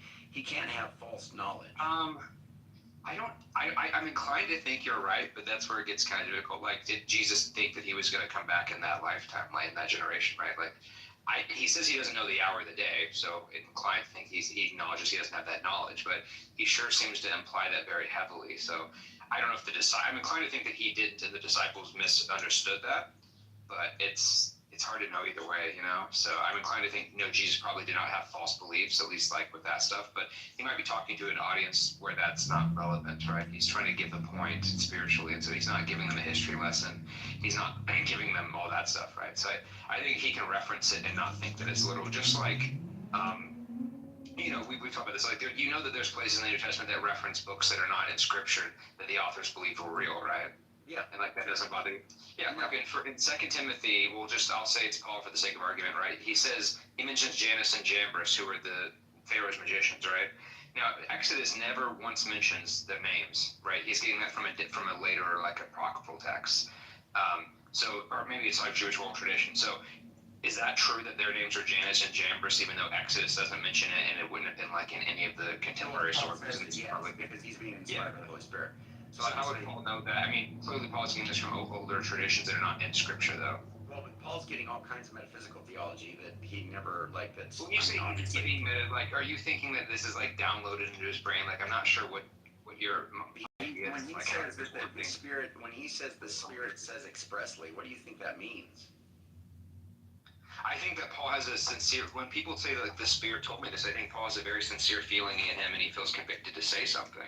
Okay. Just like many people do. Right, but he's making claims that he couldn't, there aren't, like, he has no way of, like, he would just be saying stuff. He's going to be making claims about certain truths or show how certain things are being fulfilled in Christ, or how you can just eat whatever you'd like, and some people honor one day over the other, and you can honor any day alike, and that Christ is the substance of the Sabbath, things like that. Yeah. How can he make claims like that if it's the case that, like, where's he getting the confirmation that those things are true? And I'm saying, it was with discussing it with the disciples, like that he talks about in Galatians. It was with, he does say that the gospel I preach did not come from man, it comes from heaven. So, like, I think he feels convictions from the Holy Spirit. I mean, there's a few times where he has, like, visions of heaven, but I'm not sure if that's where he's, like, getting information. So my point is when he's making claims, it's either the case they're inspired and they're, actually true claims, even if they're things that he would have no personal way of validating, or they're not. And I don't think I think that they can be inspired, but not, like, literally historically true. Again, we're talking about, like, spirit. Like, I think the point that Paul's making about, God overcoming Pharaoh's magicians is what he's getting at. Whether, like, the technical details of was this their actual name is, like, not as relevant. He may have, like, inferred that from tradition or whatever, but I don't think it's relevant whether that's their name or not. You said Paul said he got his doctrine not from man but from heaven. He said that in Galatians, yeah. I thought he said he got his doctrine not from man but from Christ. When he says from heaven, I think that's what he means. Okay, but I thought on the page it said from Christ, but yeah, okay. I have to read the actual wording, but I'm fairly sure that he does say that in Galatians 1. Okay. But he does also talk to the other disciples about all stuff, so, yeah. Before you guys change the conversation, I just want to throw this little tidbit. You go to the Septuagint and read where it says, Yahweh says, I am, and you go to where Christ says, I am in John. Those are two different phrases. I'm going to just go on mute and let y'all do the research, and we can talk about it later. Go ahead. Continue. Okay. I don't want to forget what you just said. Just the last thing I say, no mute. I know Caleb had a question. Whoever wants to come is totally cool. Just one more thing. So, Caleb, what do you do with the fact that throughout the New Testament it says that you have various people referring to being from certain tribes? Okay. So Paul being from the tribe of Benjamin, you have Jesus being through the line of Judah. It has to be the line of David from the tribe of Judah.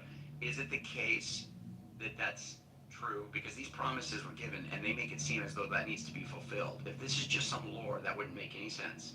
It would have to be the case.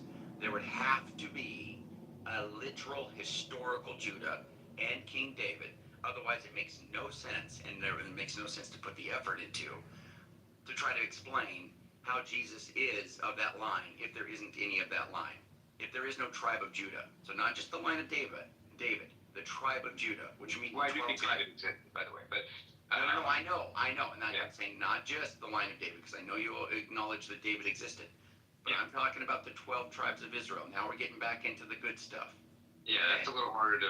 Well, no, the point is to say that the tribes are... I mean, you have people today who will tell you what tribe they're from, right, in Israel. Well, they claim people, I don't know about all that. Yeah, people claim that. People had their own... I don't deny that, like, the tribes existed. Tada thinks she's from the tribe of Judah. Anyway, go ahead. Why can't you start? Wait, Andrew. Why do you always start with me? Why can't you start with those who claim to be Jewish? Start there. Some of them was they are. I'm not denying that people. I'm not denying people really did think, like have these denominations and say they were from the tribes. I'm just saying I don't know like if we could confidently say historically that it goes back to like Jesse and his kid, right? Like you have to say that Jesus is of the tribe of Judah. You have to say that these. But the tribe of Judah is you could dispute the origins of how that whether that was like a gradual evolution during the Babylonian exile or whatever. Like, but by the time of Jesus's presence, like of course there were people who had genealogies that were like claiming to be from Judah that he was a part of. Like I don't deny that. I don't. Okay, but yeah, it just seemed weird. It just feels very. They changed Judah. What? Caleb, you have to believe Are you saying in they Christ. changed The Judah? scriptures have said, Caleb. That's what it says. You got to believe in Christ. That's what the scriptures have said. Yeah. But hold on, Caleb. What do you say? What Converse just asked you there? Because I knew what Converse asked me. I was trying to understand what you were saying there, that like the tribe of Judah changed or something. No, I'm saying you can have the tribes of Israel without having to like go back to a literal like Jesse had 12 kids and David was from one of them and all that stuff, right? Like you could say that story may have, I don't know, developed over time during like the Second Temple period, and by the time of first century antiquity when Jesus was around, there had been people who would define those tribes and said, well, I'm from this tribe and all that stuff, right? Just like you have Andrew, I think it's in the Talmud, or maybe it's in the Mishnah, I forget, but you have these Pharisees who talk about the dry bones in Ezekiel, you know that passage, right? When the bones together. Yeah. And there are Pharisees who are arguing about whether this is meant to be a metaphor for Israel's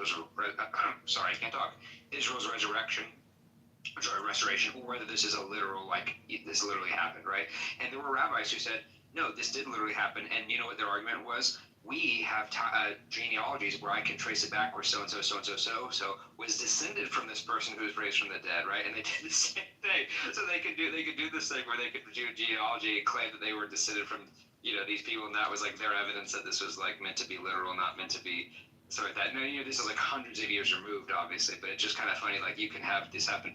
Alexander the Great did the exact same thing with like, I think it was Achilles, or maybe the Odysseus, right, who are fictional characters from the Iliad and the Odyssey, but people at the time believed that they existed, and you had kings who claimed that they were descended from these people from several generations back, right? Yeah, I get what you're saying, but the Hebrews, I think chapter 7 does say that it's evident that our Lord sprang out of Judah, and of the Judahites, nothing is said about the priesthood, except for Christ is by the priesthood of Melchizedek and so forth. He was. I'm not denying he's part of the tribe of Judah. I just don't think you have to have like a literal origin founding of Judah for that to be correct. Yeah, you kind of do if you're making the claim that Jesus is the king, because to prove kingship, you have to have lineage to justify that you're from the royal house or the royal family.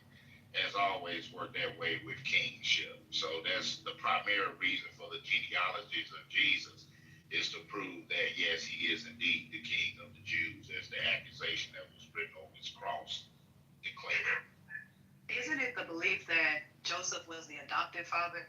So that's how so it's not literal. It would be that he's the adopted father, so Caleb kind of has a point.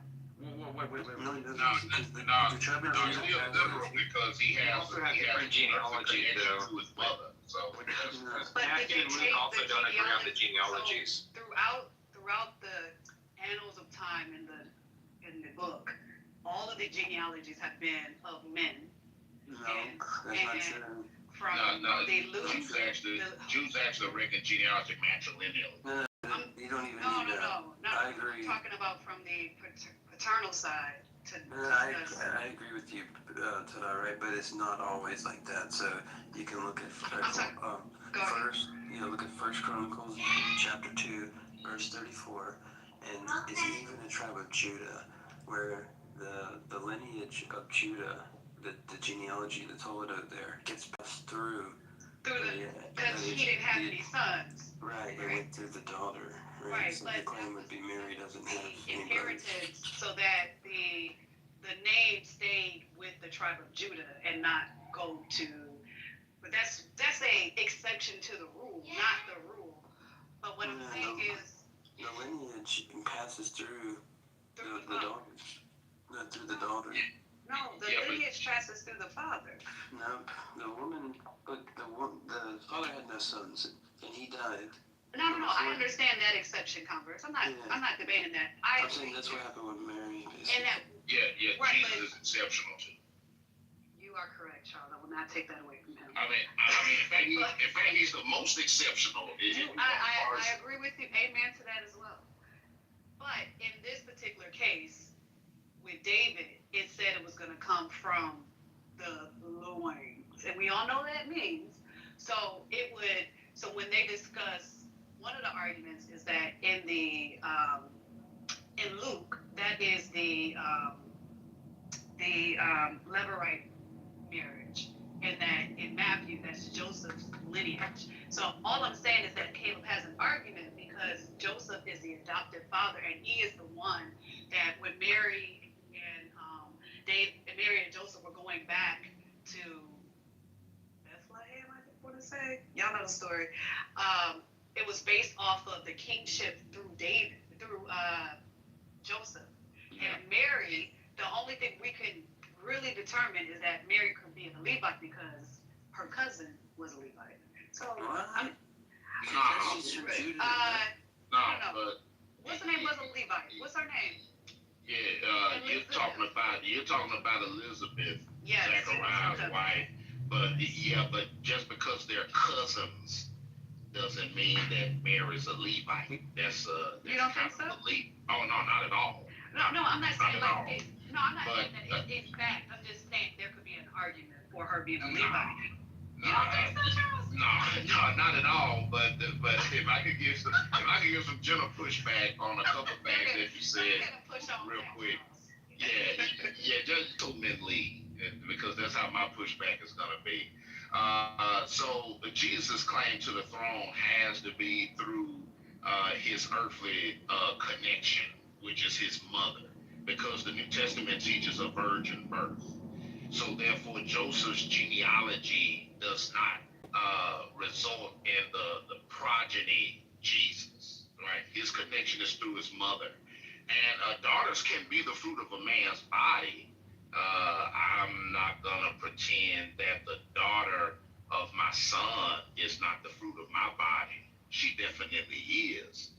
And I am related to the father of my mother. I am the fruit of his body, even though my only connection to him is through a daughter. So, while the general rule is, of course, a patrilineal reckoning of genealogies, we see that even throughout the genealogies of Jesus. With rare exceptions, do they even include a woman? But we have to acknowledge exceptions to that rule, as the good brother Converse pointed out in 1 Chronicles chapter 2, which is a great place to point that out. And there's another place where the inheritance of land was up for grabs because a man had no sons and he was a landowner in Israel. And they actually went and convened and had a ruling that the land could go to his daughter. Thank you. Sorry, but that had to be adjudicated, right? Because it was an exception, and we have to agree that because of the virgin birth, Jesus is the most exceptional case that we could even fathom. So it's not going to go according to the general rule. It's going to walk according to the exceptions, because the exceptions are what actually qualify Jesus to be the fruit of David's body through his mother, and therefore heir to the throne.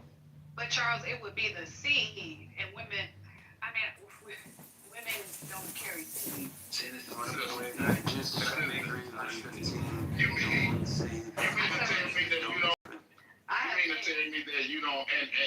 I just bought this grocery store, and I will be surprised if I ever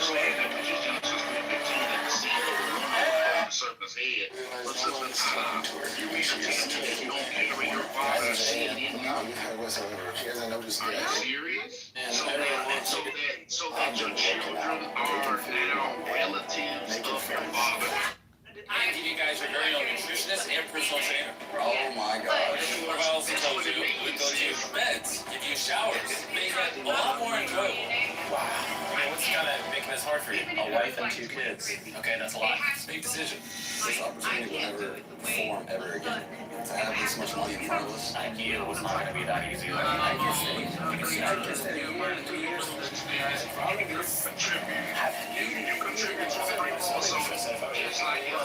some extra food within the United States. You're Games.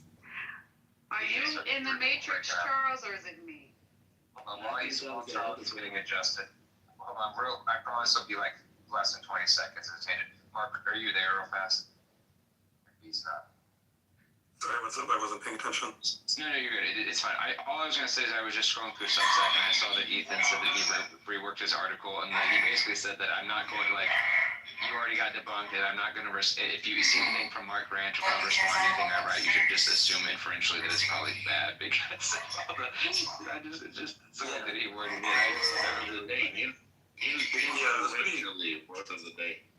I don't know what it is. He just is like he's just a firecracker, isn't he? He's just very, I mean, he was all ridiculous and childish, and his objections aren't actually any good. But I would expect to take a few days to respond. I don't have any comments on the actual substance of the argument. I just meant the attitude is what I was kind of taking it back.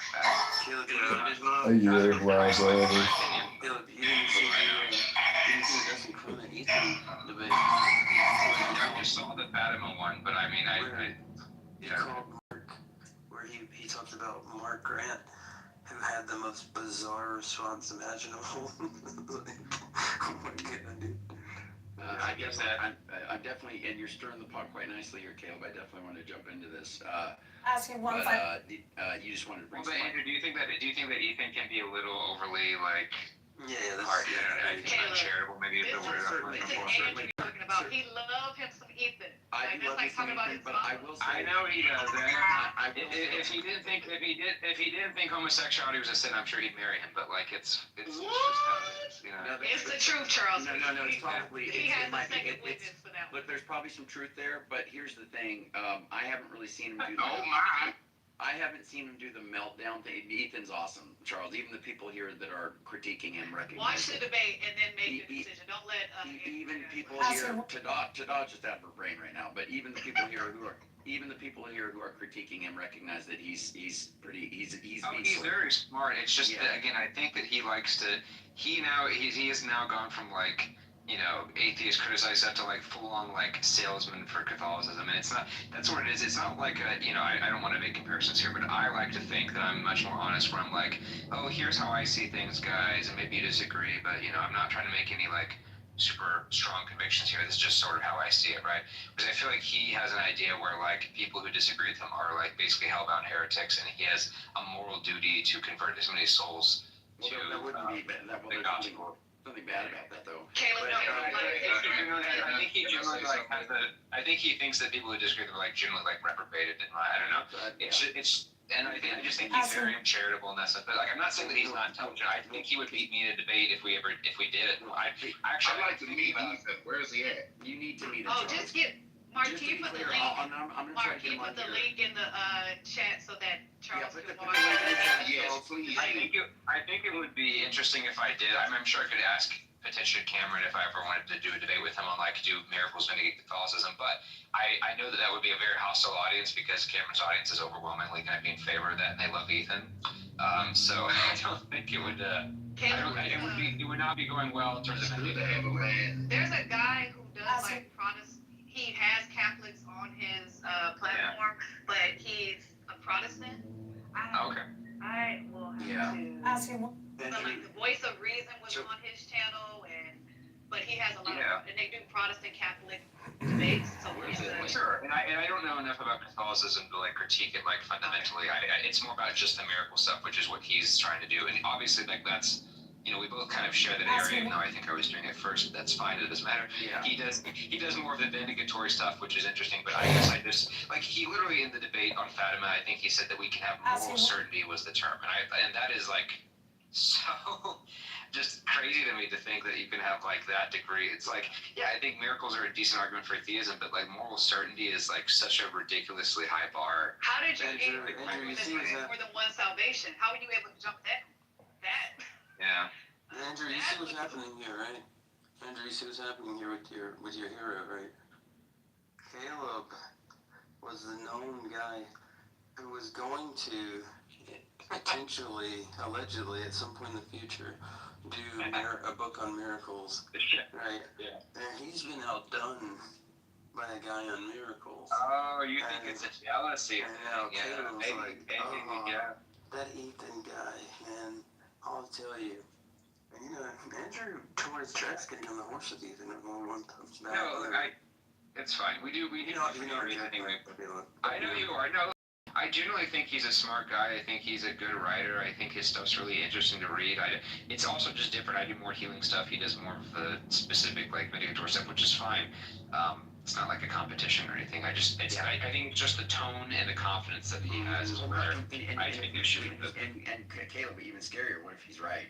But yeah. Andrew, do you believe that there's more than one already salvation? insinuated to you that I already told it, like the other day when we were talking, he was like kind of insinuating that he thinks I'm going to hell. Like, you know, like. Yeah. Well, bro, I mean, look, examine yourself, right?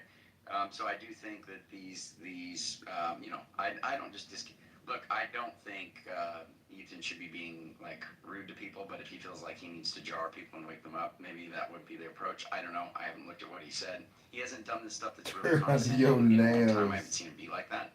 But Dude, if that's what it was, that was like It's just like even interrupting people in debates and stuff like that. Like I feel like he talks for 80% of it, and it's not even like a dialogue; it's like a lecture. That's like the same thing. I don't know. That's my experience. Maybe to be fair, Caleb, a lot of time he is just lecturing the people because they need it.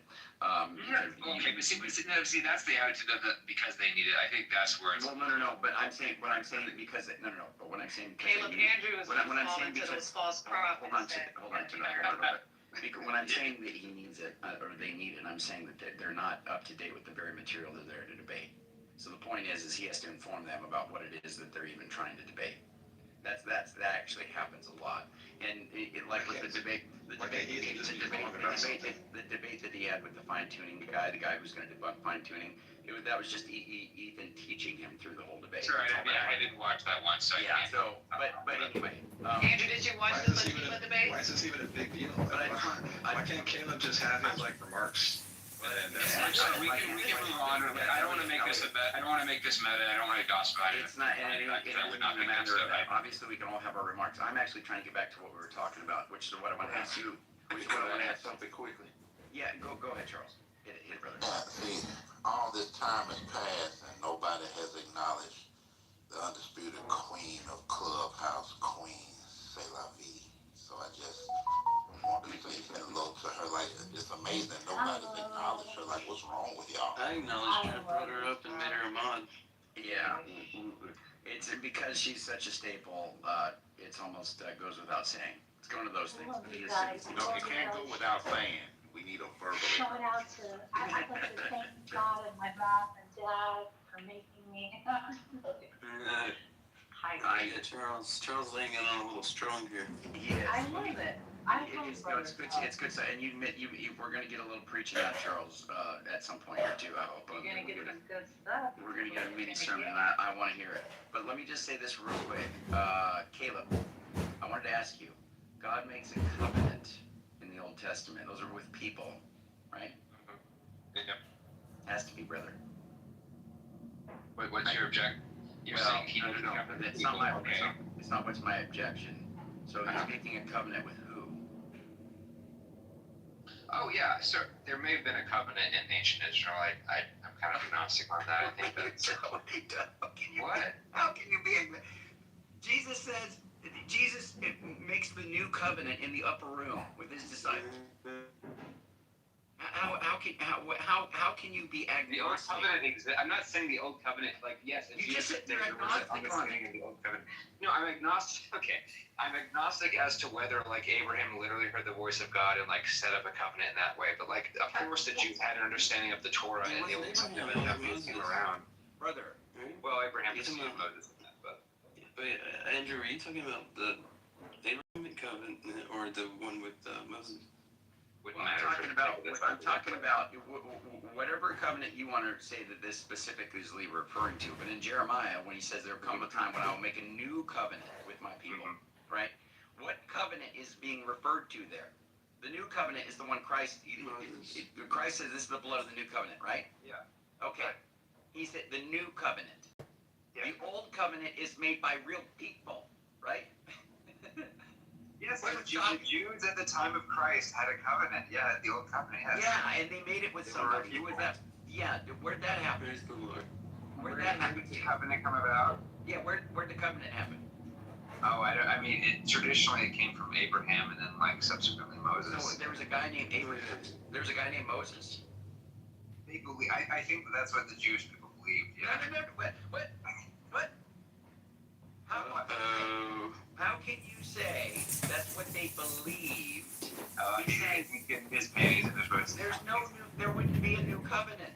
Caleb, do you believe Christ's words when he said, if you believe Moses, you will believe me? No, he'll just say Moses. It could just be words about Moses is a story. It's like, look, Andrew, I was trying to you got to hear how Caleb is putting this, okay? Caleb's saying that being very careful he's saying that all of the people of the New Testament, maybe even Christ himself, can have a misunderstanding about the historicity of the characters in the Old Testament. They can think that they're literal, but not actually be literal. That's one thing. The other thing is, they may actually just think they're not literal. And they're just saying, hey, you should, if you trusted Moses, you would trust me, or you would know. That might be true for Christ. I think for the others, they really did think they're literal. Christ may, as I say, Christ may or may not have. I think Christ. Yes, I know, right. That's what I said. I said that, right. I'm fair on what you're saying. But just listen, you're saying, it's kind of weird. So think about if you do the whole metaphor allegory, it's all not literal thing, or a lot of it's not, right, or whatever. Let's just assume the non-literal lens for the Old Testament, and let's say the New Testament people thought that, right? When he says that if you would have believed, if you didn't believe Moses, or what the scriptures say, you're not going to believe if somebody rises from the dead, right? Yeah. Well, it's kind of weird because. Then you would be saying, here's what you would be saying then, Caleb, check this out.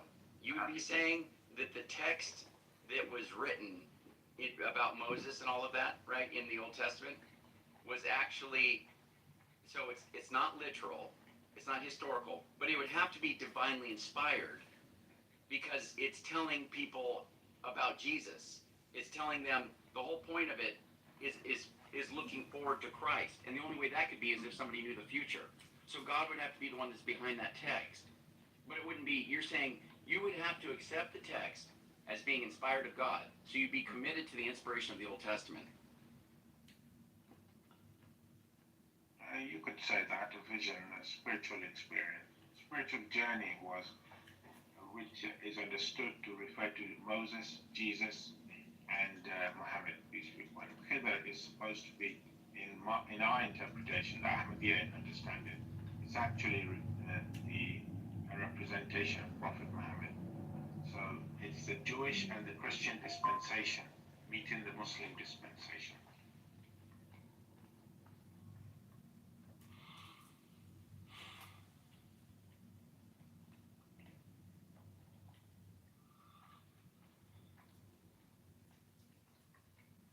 Did you, just out of curiosity in your own life, so I think in order to find out what's true, you have to investigate all of the religions. You have to do philosophy to understand what is evidence, what is logic, what is rational to believe. Do you think such a thing is necessary, or do you think that you don't need such a things to get at the truth? So research is important, but most people in the world have not studied philosophy. If philosophy was necessary to understand religion, the truth of religion, then I'm afraid most people in the world haven't got the aptitude or the knowledge of philosophy, I should say, to be able to reach the right conclusions if philosophy helps them do that. Religion is can be understood by an average person who uses his reason or her reason to get at it.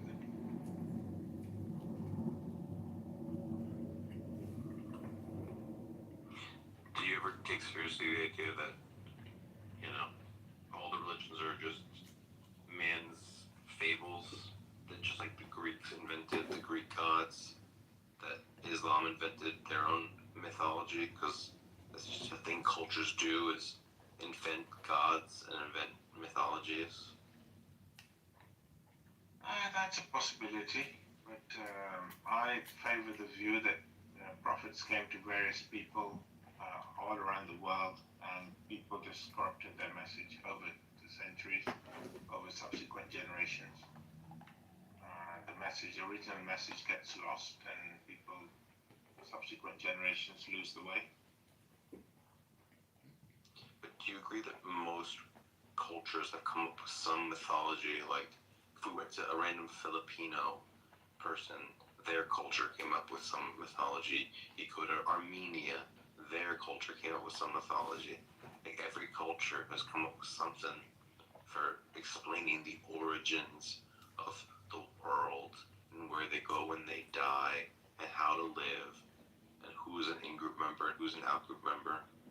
Does it not just seem like a feature of human societies that we make up stories for the answers to those questions? That's again a possibility to consider, but I favor the view that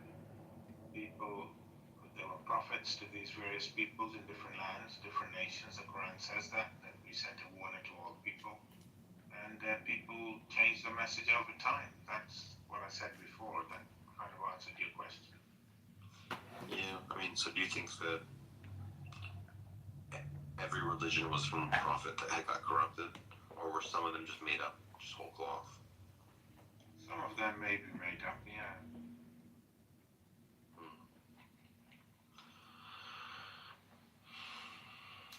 I just think it's very, it hurts my soul and brain a little bit that, like, so there's 2 billion Muslims on earth, and there's 6 billion non-Muslims.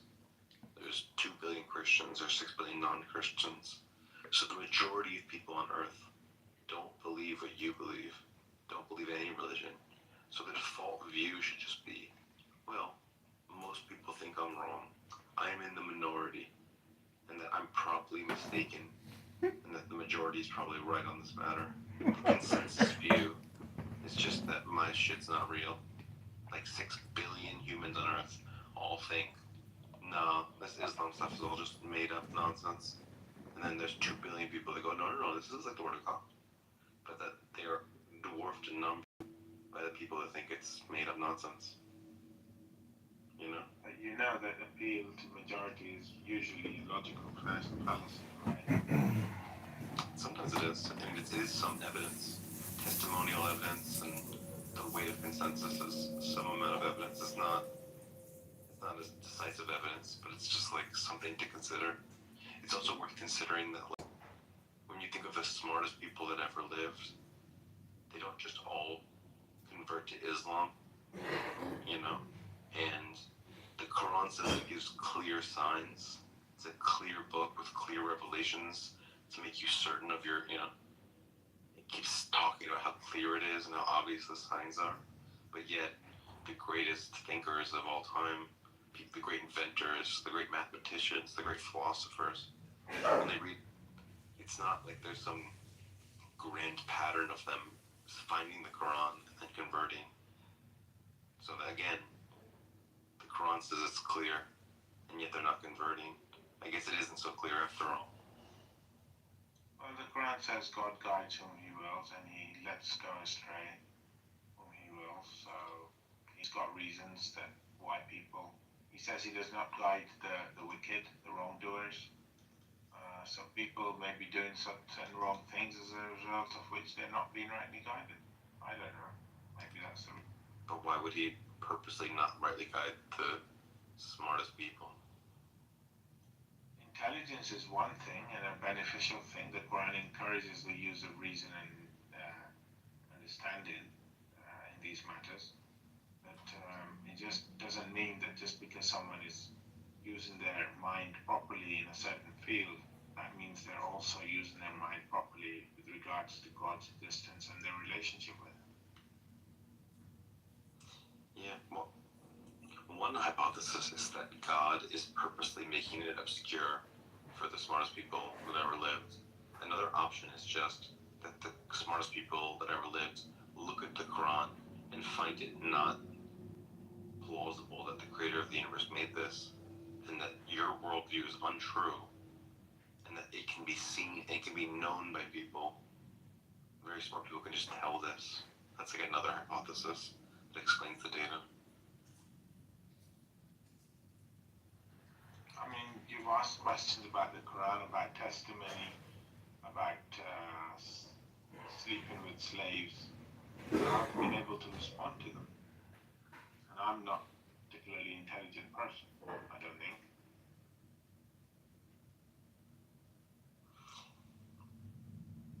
I don't know if you've heard of these people: Einstein, Newton, Gauss, Leibniz, Hume, Kant, Wittgenstein, Bertrand Russell, Kurt Gödel, John von Neumann, Richard Feynman, Stephen Hawking, Roger Penrose, Noam Chomsky, Darwin, Blaise Pascal, Spinoza, Turing, Terence Tao, Quine, Popper, Ed Witten, Carl Sagan, Marvin Minsky. I can keep going. There's just unbelievable geniuses. And they just look at the Quran and they go, oh, this is not plausible.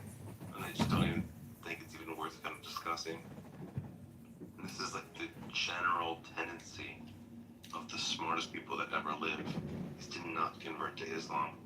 And some of the smartest Persian minds went away from Islam. People like Al-Razi, Amari, Al-Rawandi, they were part of the Islamic Golden Age in Persia, and they also left Islam. So it seems that when you become more educated in philosophy, in science, more intelligent, you tend to leave Islam rather than joining Islam. And so that's evidence that this is just not true. I'm not sure these people have studied the Quran and understood it. But so far, the questions you have been asking about Islam, the Quran especially, I've been able to respond to satisfactorily, at least to me. And you weren't able to counter the testimony issue or the sleeping with slaves issue. You did mention about slavery. I didn't get a chance to respond to that. The Quran actively encourages the freeing of slaves. In fact, I looked up the academics of Islam, so people who study the Quran in the antiquity, Arabic linguistics, early Islamic history, Quran manuscripts. So I looked at the academics of them, and I saw if the people who spend the most time studying these texts in the context, whether they reliably convert to Islam. And the answer is no. Most of them are atheists and don't convert. So again, the Quran says it gives clear signs.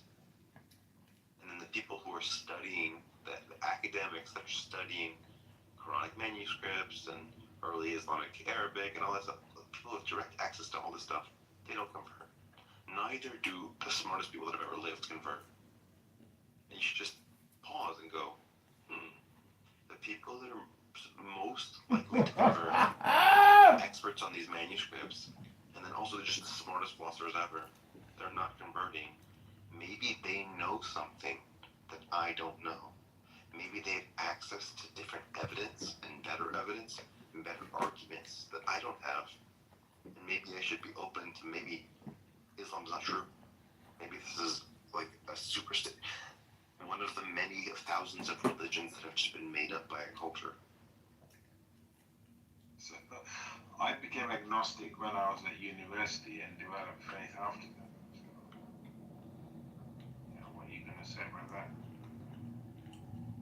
That you can then lose faith again, that a person changes their mind over their lifetime as they consider more evidence and reason about it more. I mean, you have to present the evidence of these people and their arguments against the Quran. Leave the hadith aside because, it's not according to the Quran. I'm not going to accept it. So, if you can give me evidence from the Quran that there are flaws that cannot be explained, I might have more reason to sympathize with your view. Have we talked about the point about how because there's so many religions the default isn't 50-50. The default is that any religion you consider isn't true. So like if I just randomly open up some random book on some druid religion in ancient Brussels, okay, that's probably not the true religion because most religions are false. So it's not that I need some extreme amounts of evidence to show that Islam is false. The default is that every religion is probably not true and that they need a lot of evidence to go against the fact that there are thousands of religions that are all mutually contradictory to each other. You understand? So the default is, if you don't prove that Islam, the Quran, was created by the creator of the fucking universe, the default is that you just shouldn't believe it. So I mean, my knowledge is more related to the Quran than any other book, or about Islam than any other religion. So if you can establish that Islam is false, especially from the Quran, then I would be inclined to sympathize with your view. But if you're just talking hypothetically, then in my view, I've already explained to you that religions were corrupted over the generations following the prophets.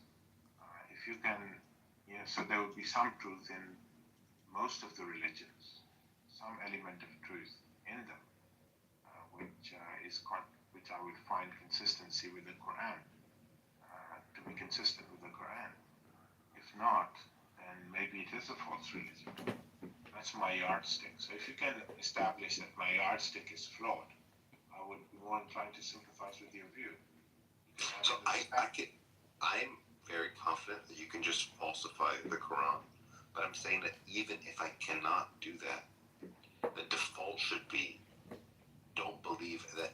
If I told you right now, I am a prophet of God, you should think, probably not, because most people who say they're prophets of God are in fact liars or insane. So the default should be, don't believe someone that says they're talking from God unless they show very extreme evidence. But I'm happy to just show you what's wrong with the Quran and why it's just false on its own, like for its own sake. But you should understand that the default is just that you shouldn't believe someone saying that they're a prophet, because most people that say they're prophets are not prophets. Okay, many I would say are not, maybe even most, but some are, and that is good enough for me. So, well, I don't think any are, so. Okay, but you have to prove it from the book, that actually this book is flawed. The 2 or 3 issues you brought up that we've discussed haven't been enough to convict. Okay, so if you want to look at just very obvious errors, it says that all fruits come in pairs. They don't.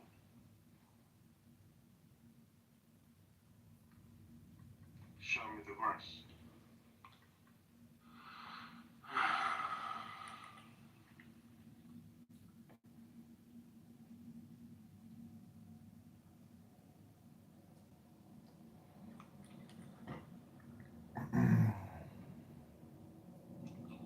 Okay, 13:3.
find it.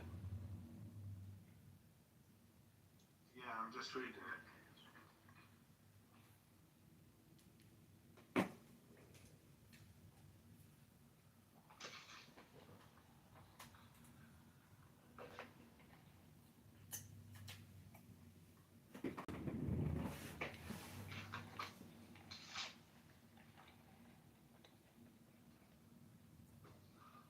Okay, so can you establish that that is false?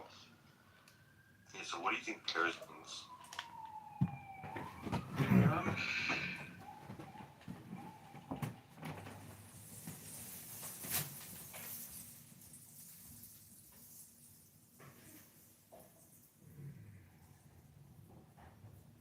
Pairs? Two pairs? Yeah, so it says every fruit. Allah created fruits of every kind in pairs. What does that mean? Let me act on that. Jesus spread out the earth and let the mountains develop fruits of every kind.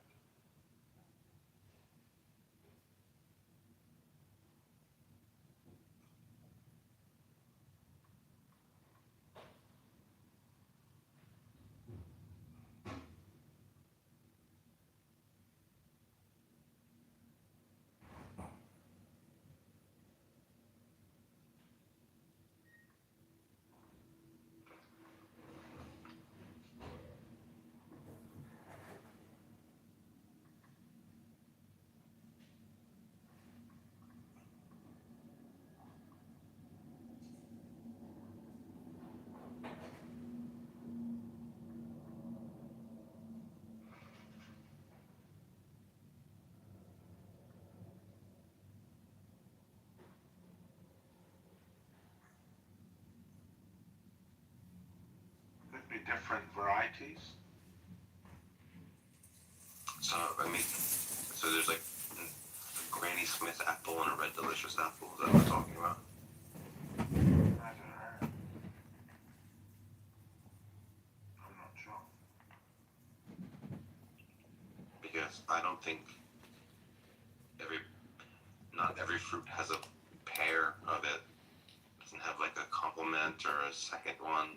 Sometimes you have ones where there's just one variety. Sometimes there's hundreds of varieties. There's not really some system where they all have two varieties.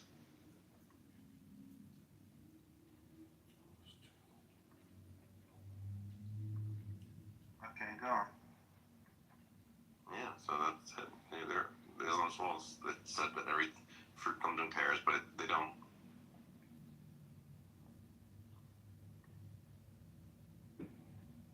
Okay, you got something else? Why would I move on from that? That just is enough to settle it.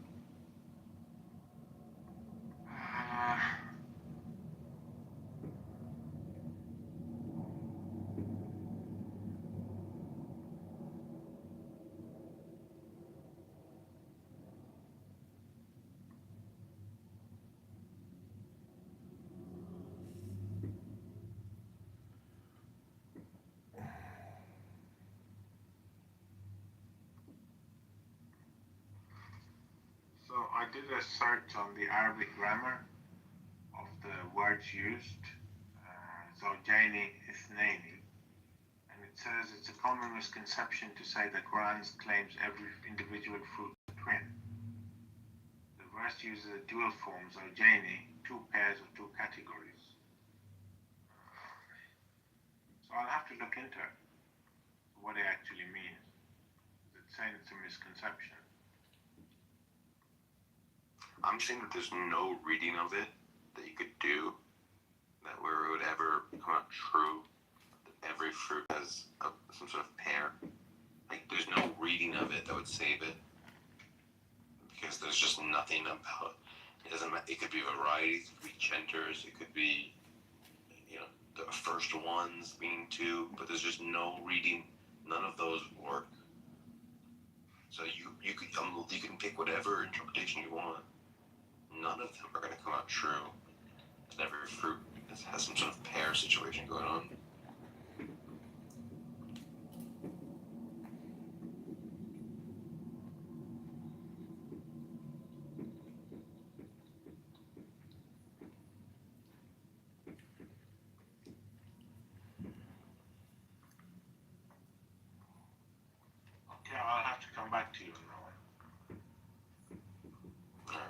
another one. It says in the Quran in 25:53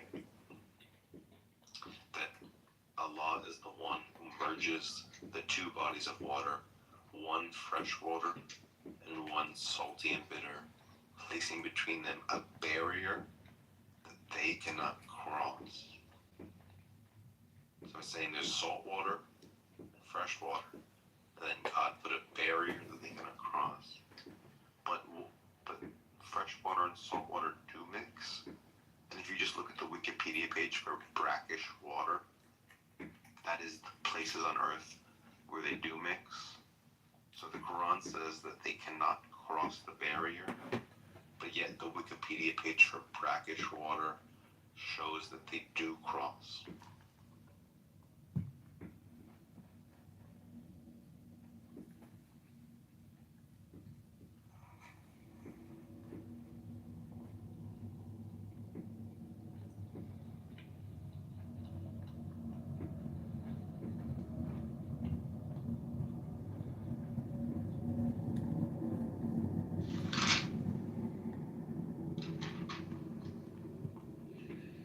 Yeah. So you're saying that this is not a barrier that cannot be crossed. Yeah, they do cross all the time.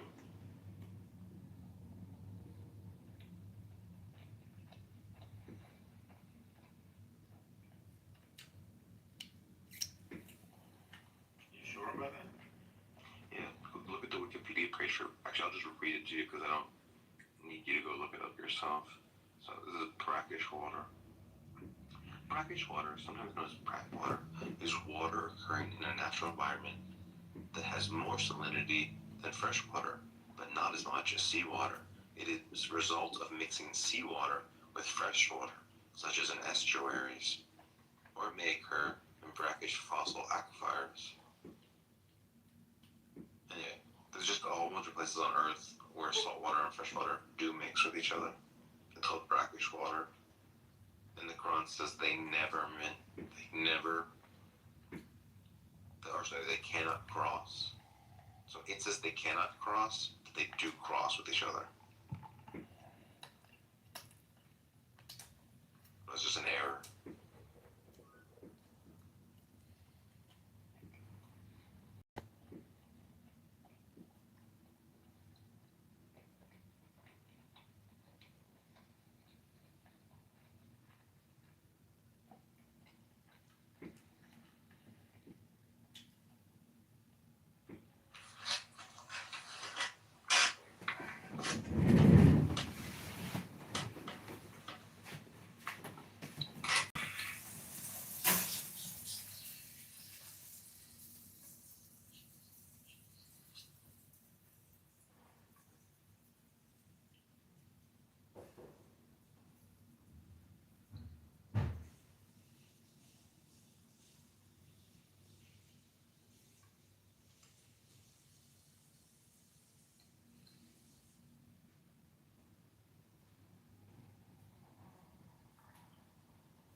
Okay, let's move on from there. Do you have another? Wait, do you have any comments on the brackish water? I would have to look into it. Okay, well, it seems like we've got two issues right now where it seems like the Quran is just false, and you want to just move on.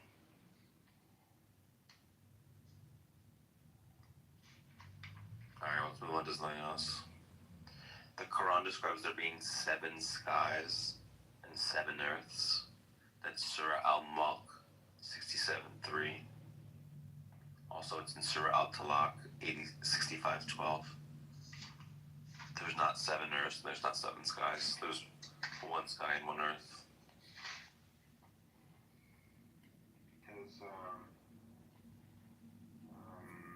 Because the number 7 in Arabic and 70 signify multiplicity.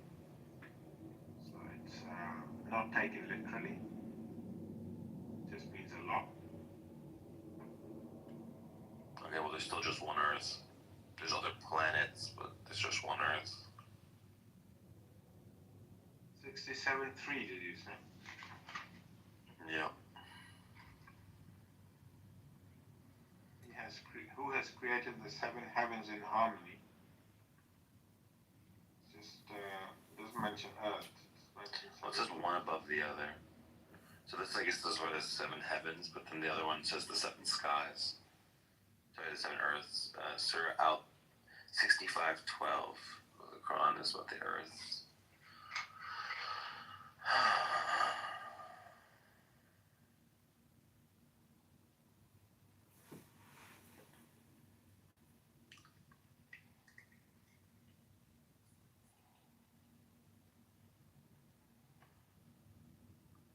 Allah is the one who created 7 heavens in layers, and likewise for the earth.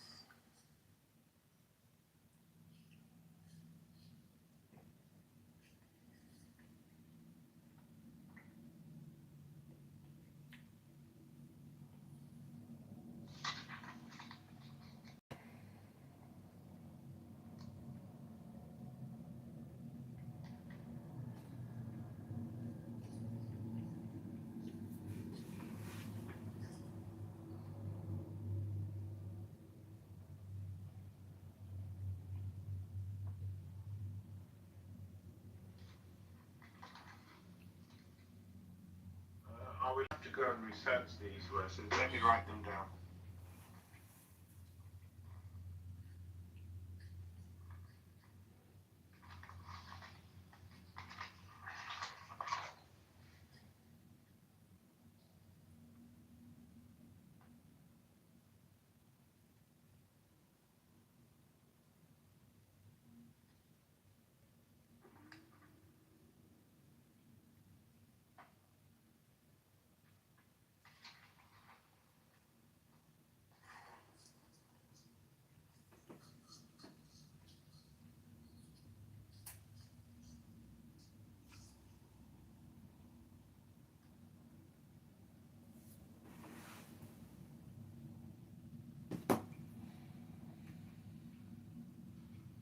Could you remind me of the verse for the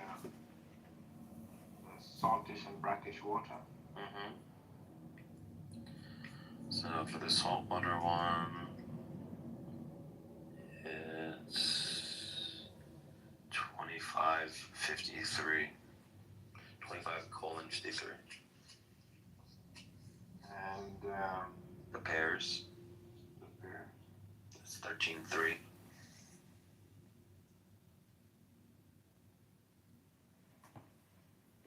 Okay, got any others? Yeah. I got a lot. I wrote a whole book on why Islam's not true. So I can literally do this all day. So it said that Adam and Eve were created directly from clay, and they were shaped like with the breath was put into them when they were molded out of clay. But we know that we evolved from apes rather than being made out of clay. Which verse?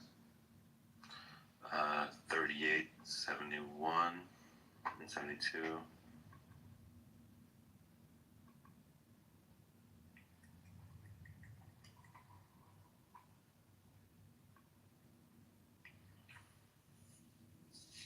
I'll read it to you.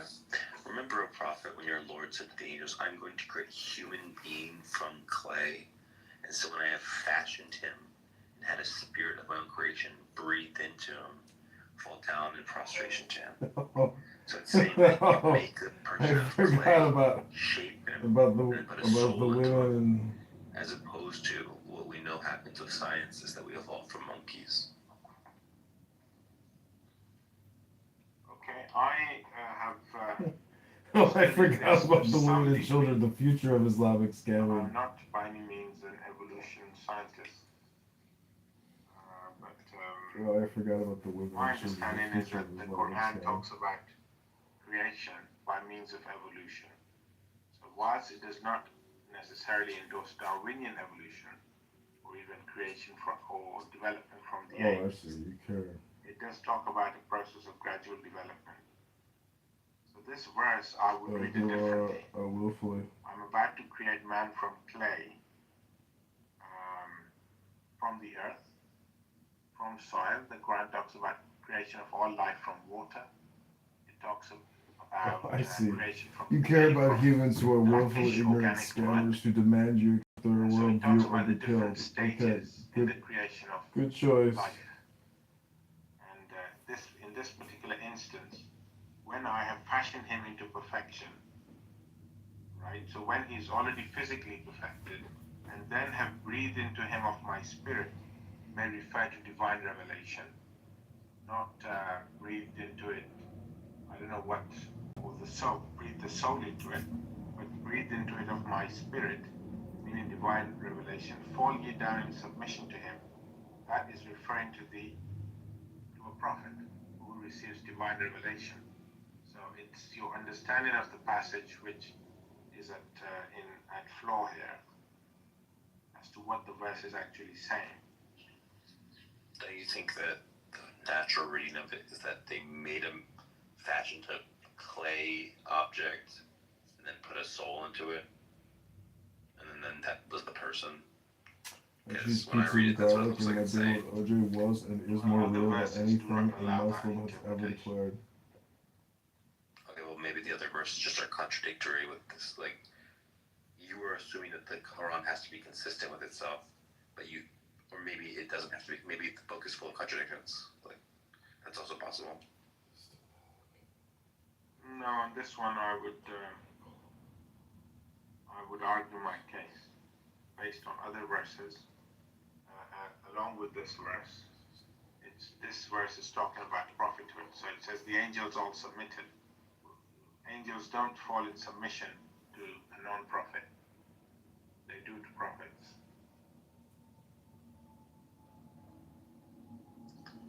Okay. Other stuff, which is an issue. It says that ants can have human concepts in the Quran. This is Surah Al-Nami 27:18. So I'll just read it to you. And when they came across a valley of ants, an ant warned, "Oh, ants, go quickly to your homes, so Solomon and his armies do not crush you unknowingly." So Solomon smiled in amusement at her words and prayed. So the ant there's an ant, and it understands who Solomon is, understands that Solomon has a name, that there's such a thing as kings, with people with names. He understands the concept of homes and armies. These are human concepts. Now, the way ants communicate is with pheromones. They like fart out various smells that make them follow each other. But they don't. No scientist thinks that ants have concepts like this. You know? Yeah, I've looked at this before. Again, not in a great deal of detail. But the interpretation of these verses is that the valley of the ants is actually referring to valley of the tribe known as the ants. And Arabs have these names. You know, Banu Asad means the tribe of the lion. So these kind of names exist in the Arab world. And so reading the Quran, I favor the understanding that this was a valley of a tribe known as the ants. And a member of the tribe said, "O you Nemo," that is the people of the ants, "enter your habitations, lest Solomon and his host crush you whilst they know not." So it's talking about people entering their habitations. Ants don't do this, and Solomon and his army would be after the ants anyway. So in any case, the one problem with your interpretation is that if you stepped on a person or a person's house, you would know that you did it. Whereas if you stepped on an ant, you wouldn't know you did it. So when it says they don't crush you unknowingly, that better is explained by the people you're crushing being so small that you can't see them. That's why an unknowing crushing. No, I don't buy that. Because the response of Solomon is, it's not possible for literal ants to recognize Solomon. So Yeah, I know. That's why I'm saying it's an error. Well, I'm saying it's just a misunderstanding. In fact, the previous verse says that they were gathered into Solomon, verse number 17. They were gathered into Solomon his house of jinn, men, and birds, and they were formed into separate divisions. So these men and birds and jinn are not actually literal jinn and literal birds. They are an interpretation, which I've looked into before, not recently, but I was convinced that this is not referring to literal birds, because they're his hosts. And actually, it's not just, there's another verse which says that Allah has taught us the language of birds. So, literal birds. It's not literal ants. Move on to another one. You won't convince me on this one.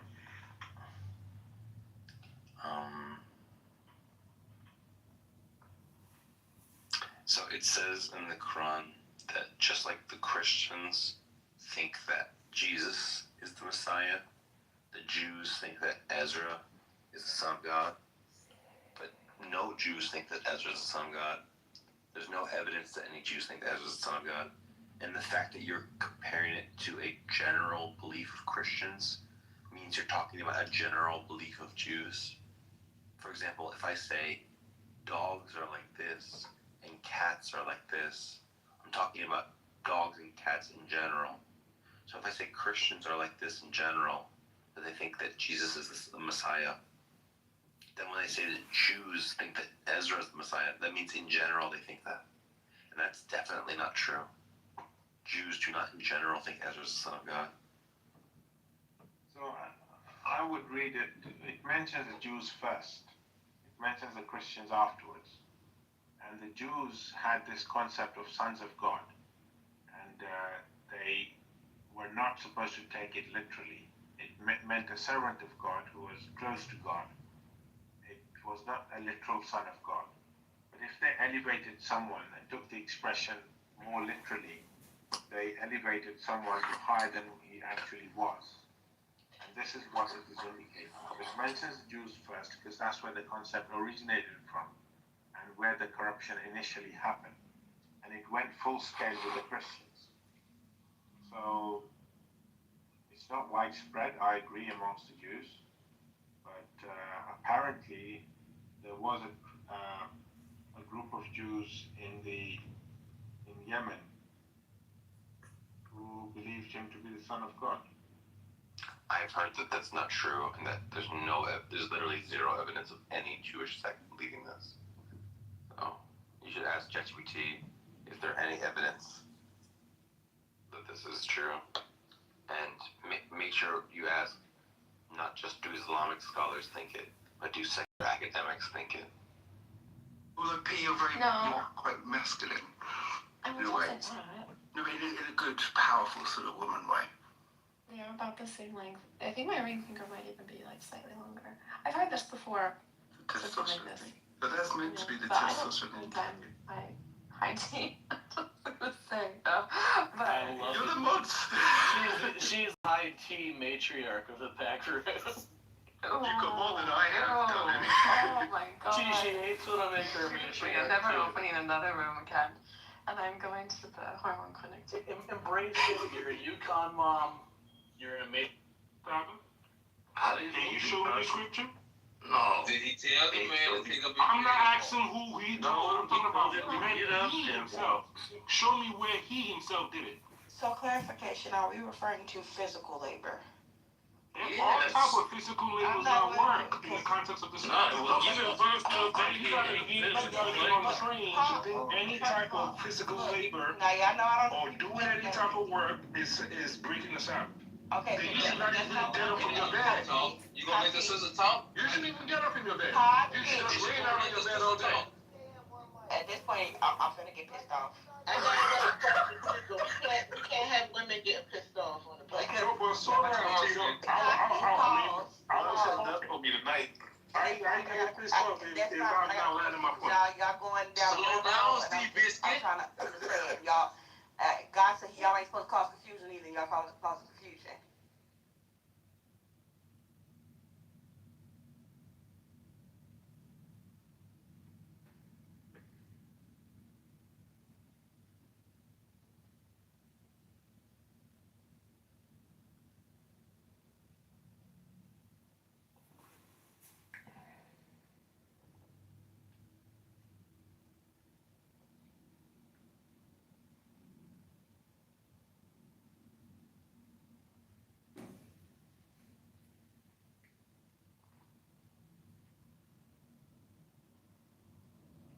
From a place of an atheist. So if somebody who actually believes in God would know that God can eat, that's something so easily for God to do.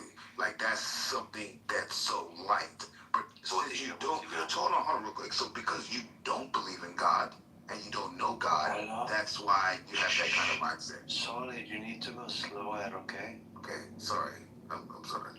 But also, if you're saying that God could just save the fish, I agree he could just save the fish, but then he could just save the animals too. So then why is Noah getting them in the ark?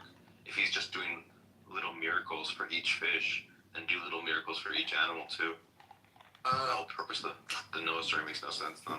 Not really, because God could just, when you, like I said, when you're coming from a place of an atheist, you will understand. But when you actually believe in God, God can do what he wants. So if he wants to save two animals, why did he even use wants, water then? like I said, like, you know the questions you keep asking why? Well, why do you keep because making he can. excuses? No, I'm just saying because he can. He's God. But so he didn't even need to use water to clean the earth, right? Like you will never get it because you don't believe it. Like it blows believe my it mind. because Like you're wasting your time. Really and truly. I think you came into a conversation that was progressing pretty civilly, and you just sound like a retard. I get it, and I know. I get it too. So like I was saying, right? If you're coming from a place of atheist and you don't believe in God, in a million years, you. Anyway, what do you think about the flood thing? I'm reading as the Quran is that it was a regional flood, and it's not possible for an ark to contain all the different animal species on Earth anyway. He just took with him pairs of domesticated animals that were needed on the ark for the course of the 40 days or whatever it was that there was going to be a flood in his region. Okay, what do you think about the fact that it says that meteors are lamps used to help devils? That's 67.5. So it's really referring to, let's have a look. Which verse? This is another one. 67.5. 67.5.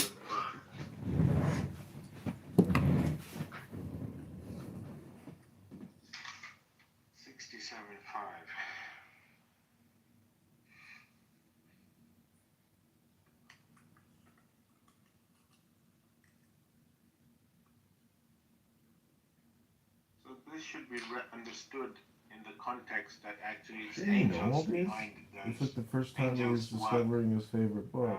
To make the universe function as it is. So it's really a reference to angels who are behind the planets and stars, which are described as lamps. Let me read it. We adorned the lowest heaven, so that's the nearest one to us, with lamps, and made them for stoning devils. But like, first off, their meteors are not lamps.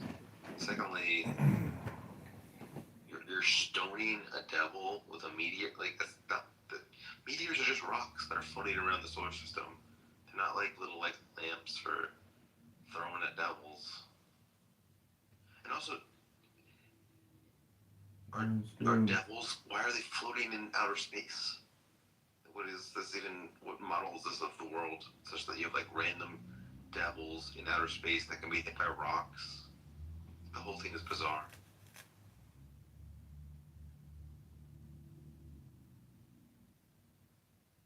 Okay, I read about this recently, but I've forgotten the details, so I'll look into this as well.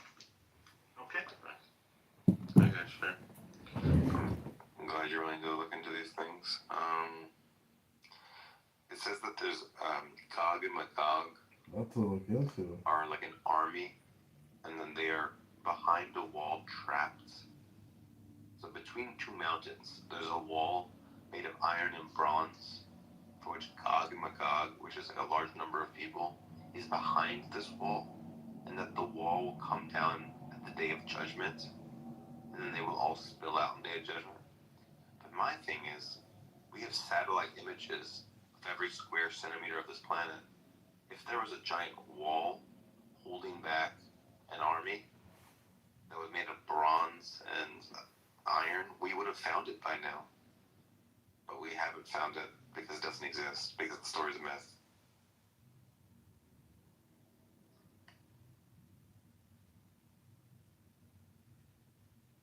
Okay, I'll add that to the last item on my list. What's the verse number?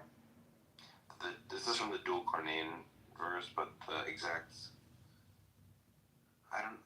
it's somewhere in the chapter, which is the dual Cornane chapter. 18. Is it 18? Okay. It's in the sort of toward the end of that one. They talk about Gog and Magog behind the wall and stuff.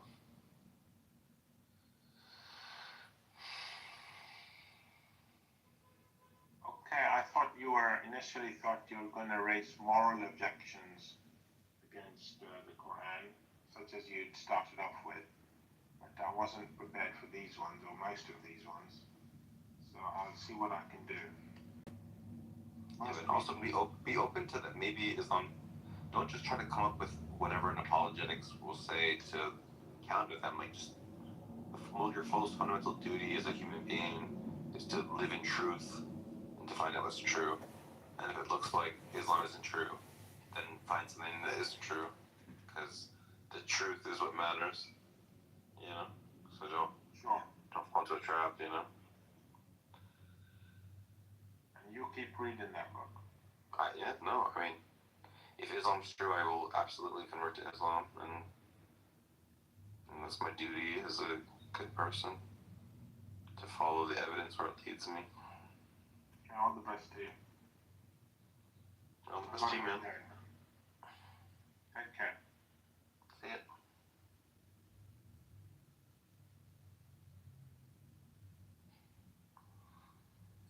That was the most respectful Islam interaction I've ever had. Dude, I had the same fucking thing with him, like, Wednesday for like an hour. Same thing, dude. Same tone. I did what you did.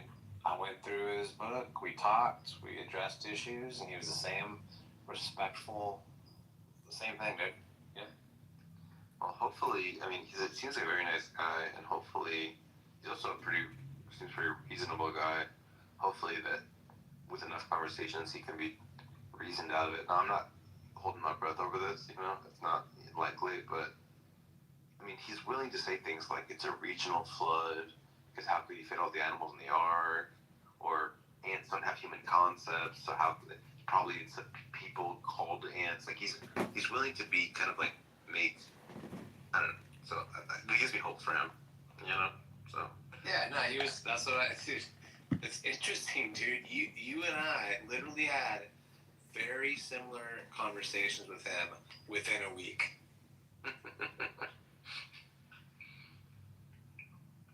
People think you're abrasive, honey, but I think you kind of match energy all the time. And if someone's being reasonable to you, you'll be reasonable back, I think. Yeah, and obviously this is all kind of showtime, and it's a roast. So I mean, it just depends on what's going on, and yeah, it's reflective.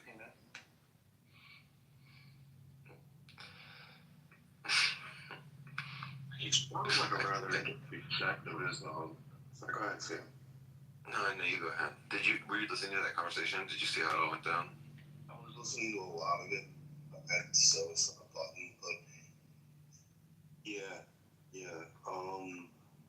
He's part of a really weird sect. He thinks that the Mahdi has already come. They're called Ahmadiyya Muslims. And they think that in 1989, a guy named Mirza Ghulam Ahmad in British India is a long-awaited Messiah and Imam Mahdi. So it's a rather interesting fact there.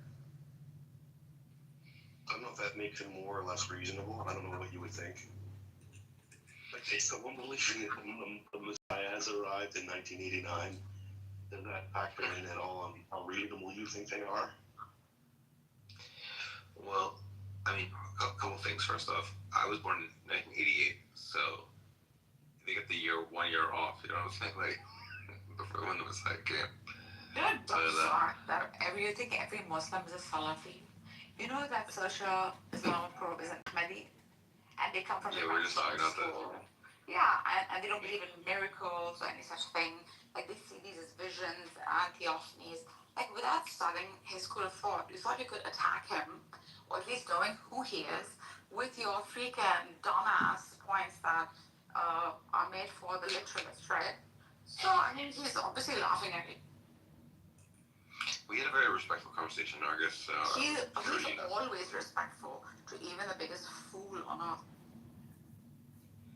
Yeah, so we had a nice conversation. He had never heard of a lot of the things I brought up. So, like the salt water, fresh water, all fruits are in pairs, Gog Mahog behind the wall, stars are either used to tell devils. He's a hafiz. You can tell him, just utter a word and he'll tell you where it is in the Quran. He was so respectful to you that he was such as known for it. He's on Discord. I had to tell him multiple times. Okay, you don't know him. He's a yes, because he was respecting you. No. He just didn't know where they were in the Quran. He just hears wrong with this one. Yeah.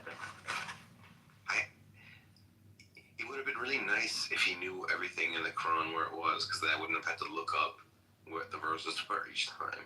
It would have been convenient. But yeah, I think Mahdi has already come, and his name is Mahdi, and we just have the worst prophet of all. You know what I mean? Like the Muslims got fucked by just having this terrible Mahdi. Like, imagine he comes down from heaven. It's like, you're fools. How could you believe this?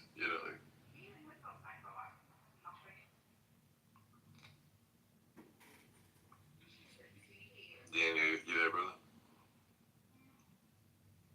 Yo. Did you see, check your messages on Discord, because I found an Ethan Muse clone that I want to show you. Give me just a few minutes. Oh my god, baby. Hey Sam, have you ever talked with this guy Muhammad? Oh my god! I've talked to many Muhammads in my day, but I don't know. You're the one in the audience. Popular name for Muslim guys. Have you talked with Muhammad Adam, who's in the audience right now? Maybe not. I'm not sure. You should engage with him and see what you think. It's goofy. What are you laughing at? I'm guessing. I somehow doubt that the honey is being like, oh yeah, be a lovely, respectful conversation. I think. Well, I don't think he's as bad as Mahdi, but I don't think he's as smart as Mahdi, so you can't do what Mahdi does.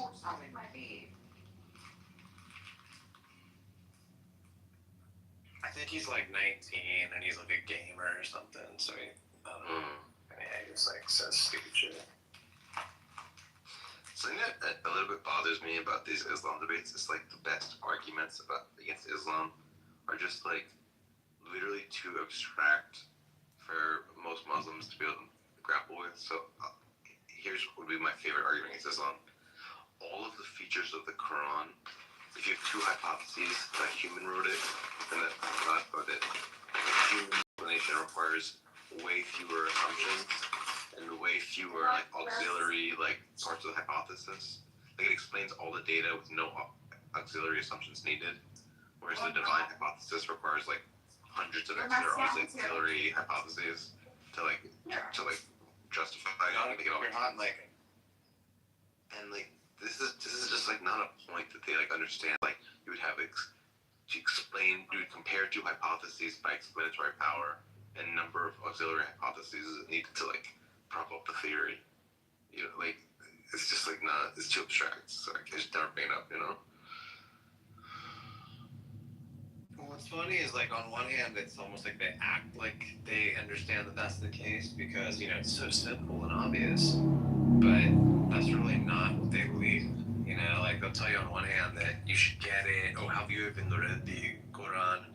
And then on the other hand, it's like you got to be like some amazing academic and you got to look extra Quranically and all this stuff. Just wow. Yeah. So I have it written out like this: that a human author would produce a text that reflects local culture, norms, animals, politics, revises itself over 20 years as circumstances change, contains ambiguity and abrogation, uses threats and insults and loyalty enforcement, grants special privileges to the leader, borrows and reshapes existing myths and stories, shows stylistic evolution over time, needs scholars to fix and harmonize and reinterpret it, relies on unreliable oral tradition, has no knowledge beyond its horizon of its era, inspires civil conflict after the leader's death. Like all of that, just like directly, if you have the human hypothesis, all of that just like naturally follows from it. You don't need to like throw in extra assumptions or extra like. There's nothing that it just smoothly follows from it. Whereas when you have the divine hypothesis, it's like okay, God purposely chose ambiguity while claiming clarity. God uses purposely chosen error-prone oral transmission for mandatory guidance for some reason. God revised perfect rules for some reason, and then stopped revising for forever for some reason. God allowed false world models into his text. Like you just have to keep adding in like excuses and theories to justify these different things. Whereas the human one, everything is entailed by that. Like a human wrote it, so all of that would be expected. Interesting. Did you say you wrote that this is like a essay or something? Like what is this? Did you do this on paper or is this like a what is everything, bro. Like what do you think? Interesting. Like where is this like in some kind of like academic paper you wrote, or is this just for yourself, or what? Because I kind of want to see it. I think that's cool. I want to assess it and like use it. Sure. I'll send you. Okay.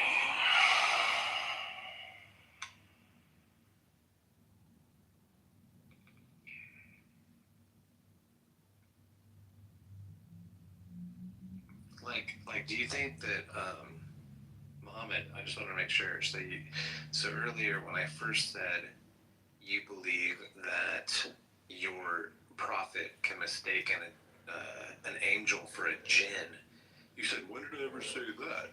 Genius. And then when I reminded you, we already covered this, now you're conceding and now you're saying, oh yeah, why is that a problem? Right? See, like that kind of level stuff is just pretty dishonest and, not really cool, bro.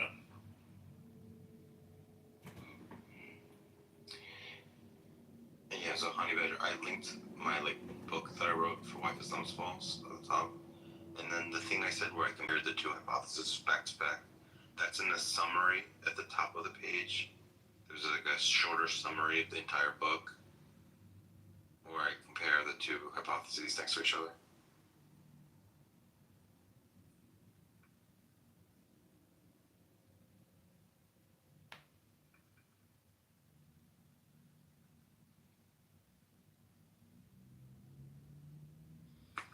awesome, dude. I just saved it to my notes. Thanks.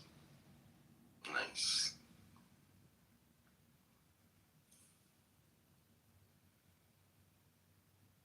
Okay, wait, just tell me the detail again. So I took what you put in there, and then what did you say? Was it like extra stuff? So at the top of the page of the document, so the document's like really long, but then there's at the top of it, there's a shorter summary, which is a link. You try to, it says why Islam is false. Shorter summary can be found here, and you can. I'll put that in that right now. There you go. Yeah. Sweet, dude. That's gonna be great. I love this. Is like, cause I didn't even crack a Quran until like the last 2 years. So it's been interesting reading it because it's really not that interesting yet. It's supposed to be extremely interesting. It's horribly written. It's really boring and repetitive. It literally keeps over and over saying how I'm going to be burned to death and tortured over and over. It just keeps repeating that over and over. Well, it really wants to, drive the point home. You know what I'm saying? Oh yeah, it really drives it home. I didn't. You need to keep telling me. I didn't know that was your stance going on.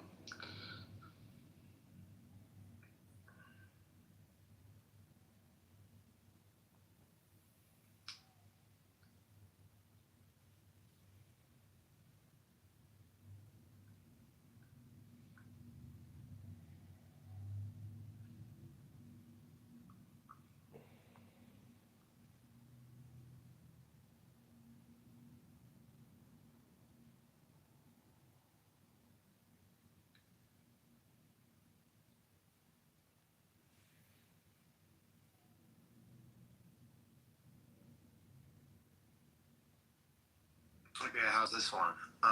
What is, because you know a lot more about this than I do, obviously, you wrote a book about this shit.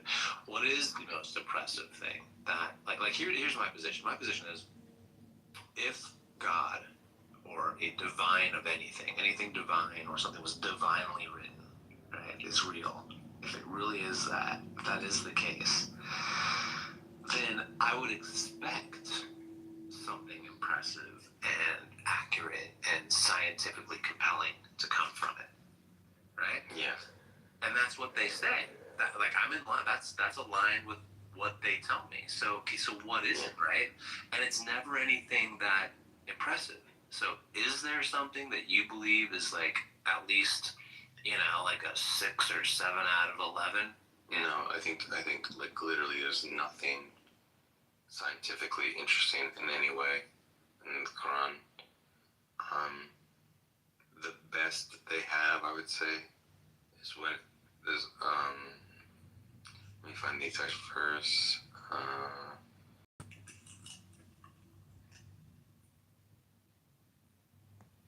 Okay, so they think that the expanded universe is predicted by the Quran. Okay, it says we built the heaven with power, and we built the heaven with power. We are its expander. Okay, and he's saying that means that we predicted the expansion of the universe. So first off, it could just mean that when you make something, you expand it. So it could just be that. Secondly, many different translations of that have it is we made the universe vast, we made the universe ample, we made the universe big. So many translations of it aren't even that they has expanding in it. Okay. The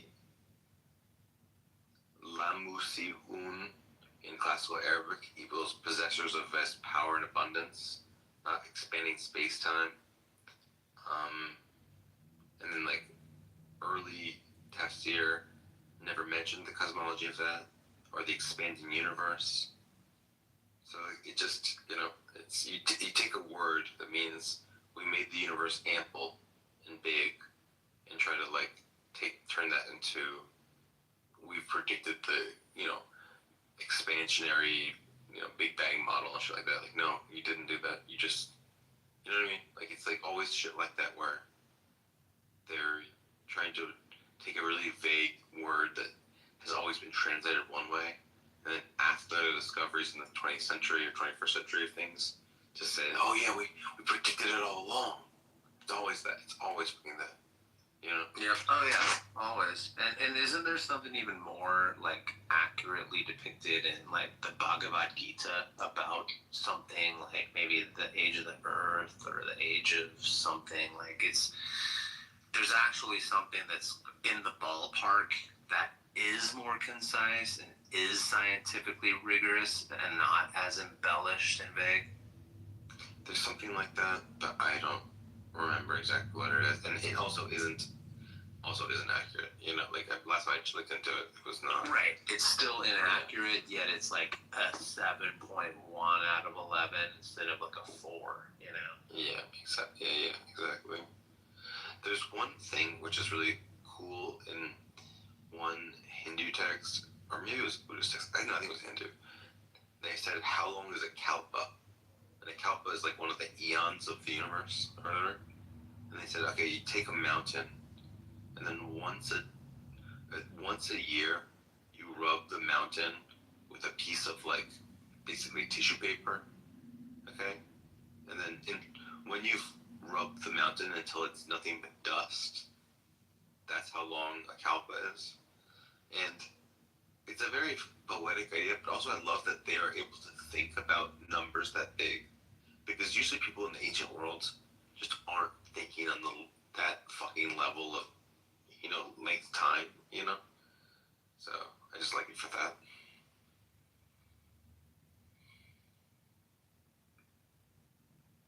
Oh, the what kind of the what? A kalpa? What did you say? Kalpa, kalpa. And you wipe it with a tissue. Wait, I gotta hold on. Okay, so you asked, the sage is asked, how long is a kalpa?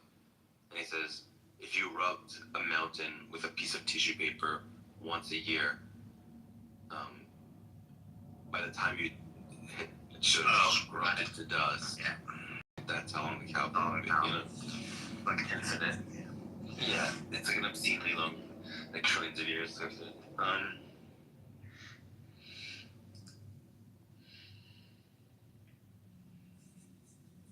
And so what's the highlight on that piece? What do they use it as some kind of measurement for something, or what's the deal? Well, I just think it's cool that they're thinking about time as long, like usually most ancient religions think this shit's not that old. So it's kind of nice that they're able to reason about it like that. I'll give you like an example of that. So the ancient Greeks actually did posit maybe the sun, Earth goes around the sun. But what they said was, well, if the Earth was going around the sun, we would see the stars in the background moving because we were moving so much. We would see the stars moving. And if the stars were closer, they would be right. But because the stars are like light years away, that's not true. And so they just didn't fathom that the universe was as big as it is. So it's kind of like one of these things where like ancient peoples just thought things were smaller in scale than they actually are. You know? Right. Oh yeah. Yeah, of course. It's wild. I mean, it's kind of like us now. Like we're like, holy crap, we don't know shit. You know. That kalpa thing, that's interesting. It's like a day of like in Brahmin days, like the Brahma. Yeah, interesting. Hey, at least they were, you know, that's pretty good. I mean, at least they got that far. You know, that's pretty good. I'm a big fan of Hinduism, and I think Hinduism is a way more interesting religion than Islam, both like philosophically, morally, like basically in every way possible that a religion can be better than another religion. Oh yeah. I mean, and I'm not even interested in really talking to Hindus just because I'm sure it'd probably be a colorfully pleasant talk that wouldn't really be too confrontational, you know? Yeah. They think that there's like, you know, like partial souls inside rocks, and I go like, okay, well, like that's not a big deal. I don't need to like fight you on that. Like it's whatever. Like, like whatever, bro. Which is kind of interesting, really, because honestly, I've said even in a serious way that I believe that like reincarnation is actually more reasonable and plausible than the eternal afterlife, God, Yahweh, heaven and hell concept. Yeah. And it could kind of go into that, you know, like DNA is kind of a trip, even just on a real scientific level. If you think about it as memory, like what's going on there, you know, like even, I don't know, there's tons of shit we don't know about, but like, that's interesting. Partial souls in rocks. It's almost like they're just, it's like the anthropomorphizing of physics again, you know? Yeah. One thing that's annoying about Hinduism is like there's so many different sects of it that it's very hard to characterize it as a whole because like, okay, well this guy thinks this, this guy thinks this either. But in general, you got to think of it as like they rhyme with each other. They're influencing on each other. They're riffs on each other. You know, so you can kind of talk about general tendencies. And in general, Hinduism tends to be nonviolent and about, you know, good karma, doing your dharma, reaching enlightenment, you know, very reasonable goals, at least much more reasonable than, you know, using violence to spread jihad. You know, jihad. Yeah, I mean, Islam seems a lot like a militant version of Calvinism or something. Yeah. It's kind of unfunny that in Islam the Protestants won, whereas in Christianity the Catholics won pretty much. Like what I'm kind of getting at is that like the Shias, the Sunnis are more like the Protestants, where they like sola scriptura, you know, everyone can read the Quran, whatever. Whereas the Shias are more like, no, you need an expert to tell you what the Quran says. Which is more like the Catholic Church. Yeah, see, I don't even know much about that. I haven't really looked at that too much. Oh, now I see. Oh, see, I said this, and someone had said something about Mikhail still defend the Trinity, and I thought he was referring to Daniel up here with Mikhail's picture. I didn't even see the freaking thing at the top. The poll. Did Mikhail get, he's off the app, huh? I hope he's off the app. He's one of the most odious people I've ever had the misfortune of meeting. I must just feel bad for the guy. Why? Because he seems just, like, damaged and angry. Fair enough. I mean, he's obviously rancid and mean and stuff. It won't shut the fuck up, but, yeah, I mean, probably just feel, you know, like, poor guy, you know. He kept trying to get me to debate him on Islam. And I was just like, bro, you literally have, to my face, defended the rape of political prisoners, killing of apostates, the Holocaust denial, like just the most fucking vile shit, you know? Like having sex with 9-year-olds. He's defended all of it. Like, why would I want to talk to you? You're just like a kind of gross. Like, yeah, I mean, it's almost unbelievable, right? That's what I mean. It's like so extreme, and he's just so like, it's just weird. Like he can't really believe that stuff and take himself seriously. He has to be, you know, fronting. I don't know, man. I think people do believe stupid shit, man.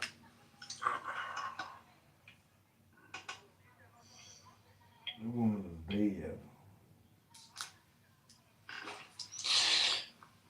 I think there's like an IQ empathy band where like you can only empathize with someone of like a similar IQ as you, and if someone's like sufficiently stupid, you just like no, you lose your ability to empathize with them, and that's why you're tempted to say, oh, he doesn't really believe it.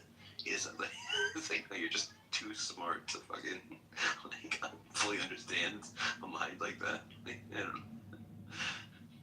Yeah, when I first, dude, I used to say that more, and now I'm actually more open to believing that they actually do believe this shit that comes out of their mouths.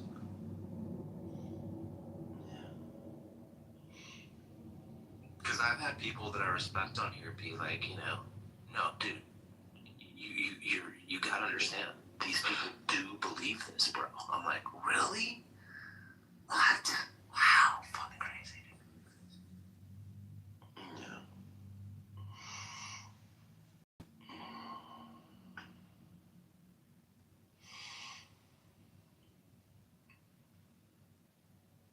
All right, man. Well, peace. Have a good night, dude. Good night, brother. Dan, you there, man? Danny boy.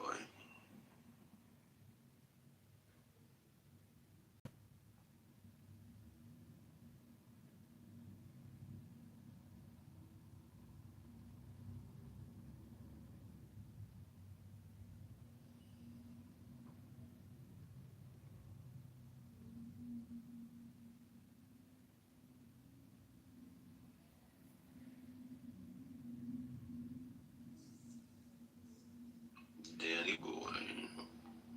Hey, Danny.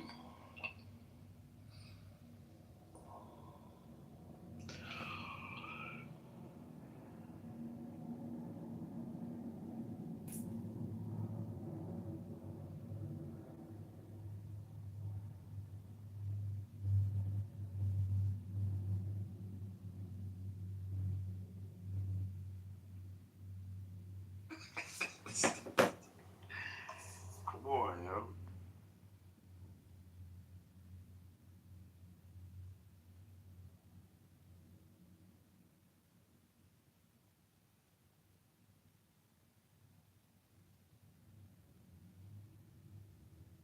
Crazy week.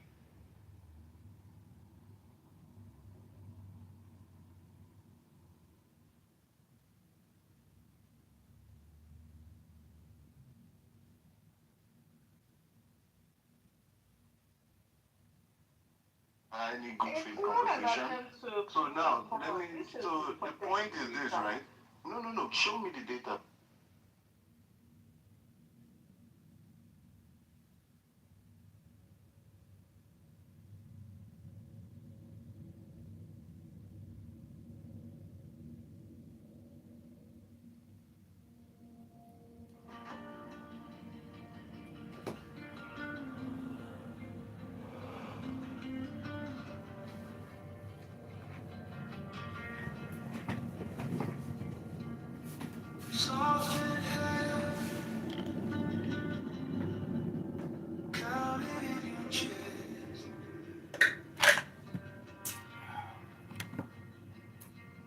Let the shoulders fall, nothing to impress.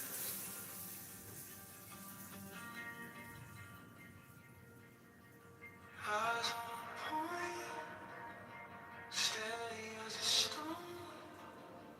Thoughts drift past, you let them go. Bend like water, follow gravity down. Slow deep breathing, roots you to the ground. Focus like a flame, still in all the sound. Bend like water, you will not break now.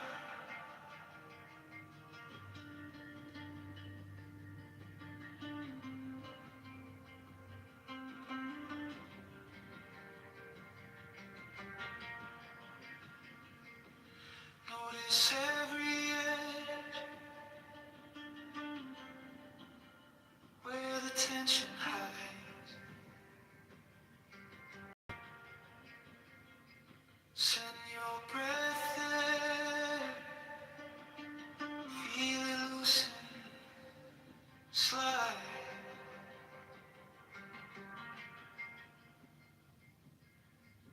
Neck like a reed, swaying in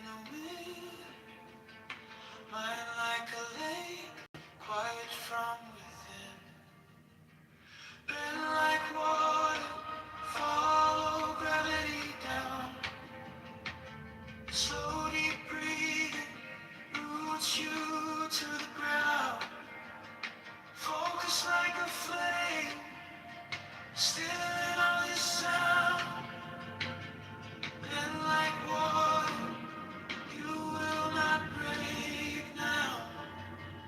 One thought in, one thought out, nothing extra, nothing loud. Just this moment, just this round of easy breathing, easy now.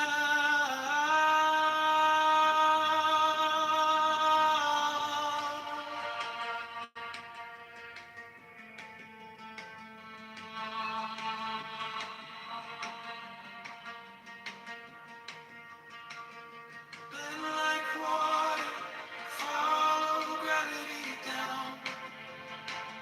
Slowly breathing, roots you to the ground.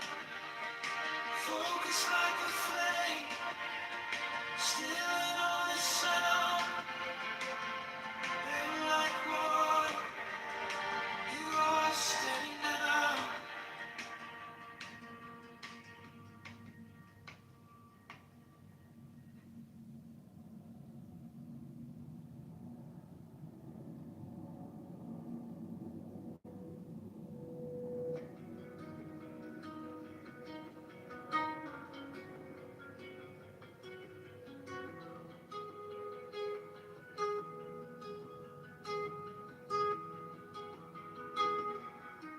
Soft in hand, counted in your chest.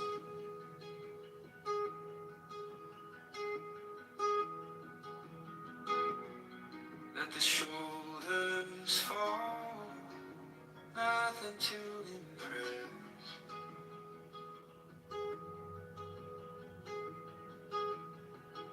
Eyes on a point, steady as a stone. Thoughts drift past, you let them go. Bend like water, follow gravity down.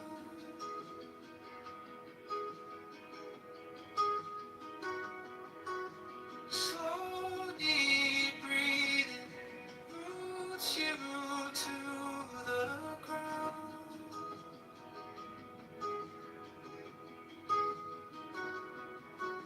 Focus like a flame, still in all this sound.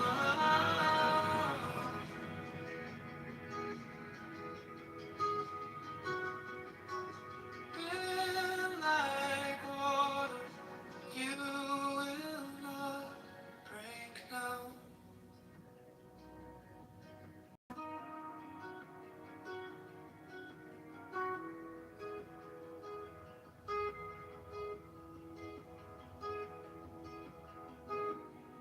Notice every inch where the tension hides. Send your breath there, feel it loosen, slide.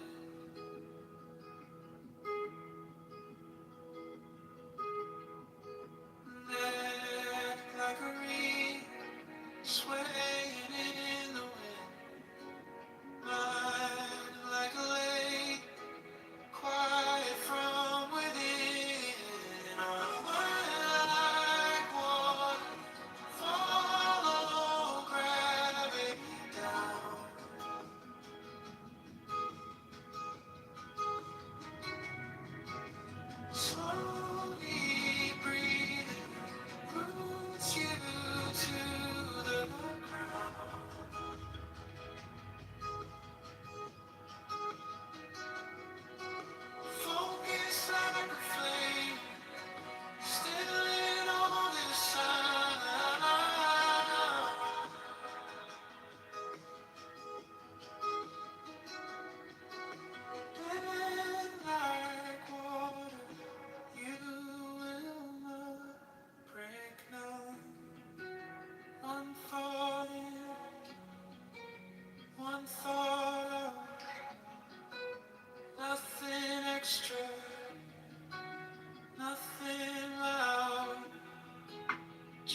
quiet room,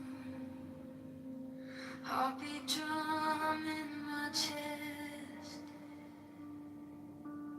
all this noise fading down to breath. I feel the floor holding every step I've taken. I close my eyes, watch my worries go vacant. I breathe in peace, I breathe out the war inside. I breathe in strength, every tremble, every tide. I breathe in joy, let it rise above. I breathe in light, and I breathe out love. Soft blue sky, even with my eyes closed. Every scar, like a map where I've grown. I bless the cracks where the gentle light is pouring. I bless the past for the way it keeps informing. I breathe in peace, I breathe out the war inside. I breathe in strength, every tremble, every tide. I breathe in joy, let it rise above. I breathe in light, and I breathe out love. Every hurt I held too tight, every name I call myself, I forgive. Every tear that never fell, now it's shining on my skin.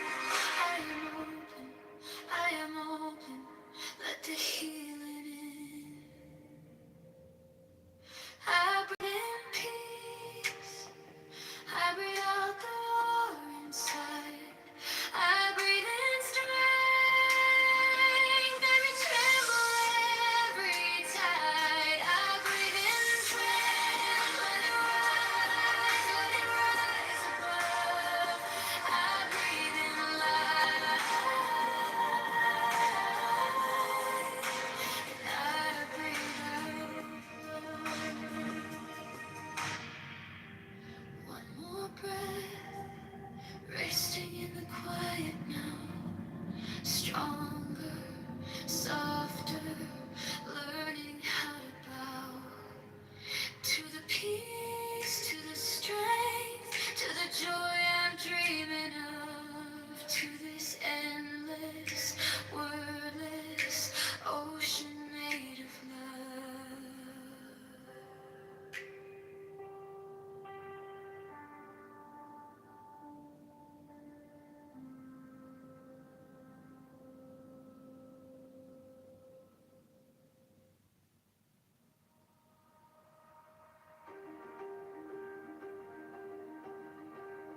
Quiet room, heartbeat drum in my chest. All this noise fading down to a breath. I feel the floor holding every step I've taken. I close my eyes, watch my worries go vacant. I breathe in peace, I breathe out the war inside.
body, strength in my bones, joy in the spaces I once called unknown,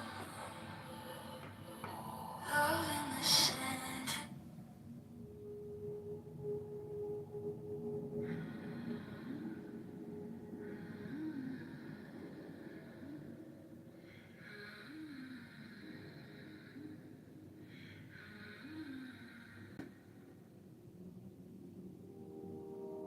Breathe in all the scattered pieces.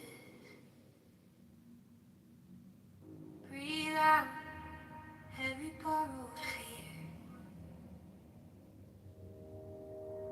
Hands open to the quiet in your chest. Let the shaken parts settle here. Peace in my body, strength in my bones, joy in the spaces I once called unknown, love in the center, soft but so strong. I am.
make more? You just said they make more, and so you know what I just said? I didn't say that. You said I didn't say that. New college degree graduates, bachelor degree graduates. Oh, now you the word new. Okay. Well, it is what it is. Yeah. I didn't It's say make more. true. That is true. But the new college graduates, they're not able to get jobs the way that previous college graduates were. And so people that are in trades where AI, cannot take over, and they're not losing their jobs. The H-1B1, immigrants. Yes, people. It is much harder for new college graduates to get a fucking job. And Jarrell probably supports, free college education for people who don't go to college, because so the college kids can't afford to pay for it. Yeah.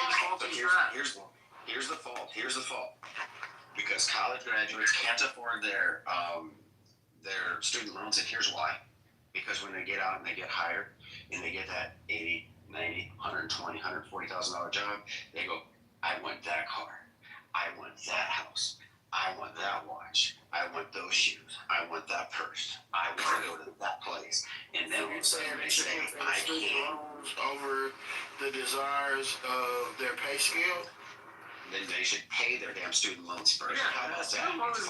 That's their problem. That's not our But problem. I do want to go back to him saying that that China makes things that make American citizens more comfortable. Because I want to go back to the point that we have sold a lot of jobs over. What kind of TV you got? Wait, hold on.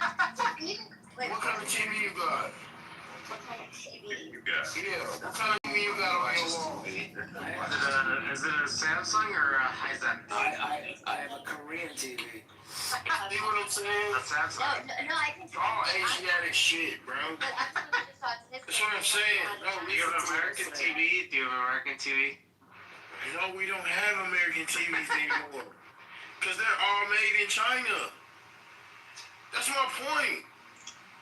No matter what brand of TV that you buy, it fucking says it was manufactured in China. Yeah, all our cars are trash.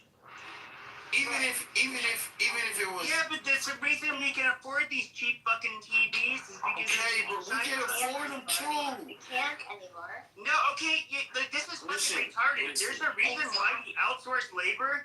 It made the products cheaper, and of course, it made the people that were selling it more money. Right, sucks, but The problem is greed, bro. Because when we had shit made in America, our shit was better, bro. We care about, we care about what we make for each other as Americans, whether we're white, black, or what the fuck ever. But this is a white, black nation. Yeah. America. That's right. I'm sorry. All these fucking immigrants are a problem. Listen to what I'm saying, Gerald. Listen to what I'm saying. People that's in America right now. You gotta here's reciprocity. Your statistic was incorrect, Ice. You should probably not trust MLM ads for your stats. It's in the chat. Joby posted it. I looked it up. I think that You're wrong. I think that he's very qualified to answer everything that he's answering to, and if he knew Well, I'd like to see the he would source. shut the fuck up. You I want to see your papers. Show me your source then, Show me Ice. your papers. Joby, I pulled that number. This is what I'm saying. Y'all getting caught up on the wrong shit. This is how we never make progress. Because if we want to defend everybody and what they do or don't do, who gives a fuck what he does? What we're talking about is real American issues right now. Not what the fuck he does for a living. Or if he's qualified to give a fucking quote on a stat. Who cares about stats? Stats ain't something. I kind of like stats. He cares a lot about stats. You just made it up, and I'm on your side. Bud. Tax drive the decision. Tax drive the decision. Don't be That's the fucking problem that we got in America. The stats drive all the fucking decisions. That's why the fucking NBA sucks now. Wow, wow. All right, now that's a non sequitur. It's not about what you can do. That was a non sequitur I didn't see coming. I It did not doesn't see fucking that matter. The NBA sucks because they think about stats too fucking much now. That's right. That's why, that's why the first record is on, but it's Amazon Prime and nobody can watch it. Be better. No, it's not. Hell yeah, they want to be the best player, bro. No, it's not. Nigga, I want to go school to the Wow. like Jay Alexander. Wow, you called him the N-word. You called him the N-word. Everybody can't do that shit. You want to do it, but you can't do it. Because you're not built like that.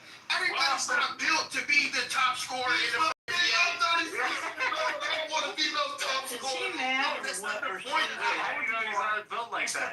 mad It's the or point that everybody, listen, this is what I'm telling you about. This is my little Wait, cousin. how do you know he's not a built N-word? Maybe he's a built N-word. You don't know. wow?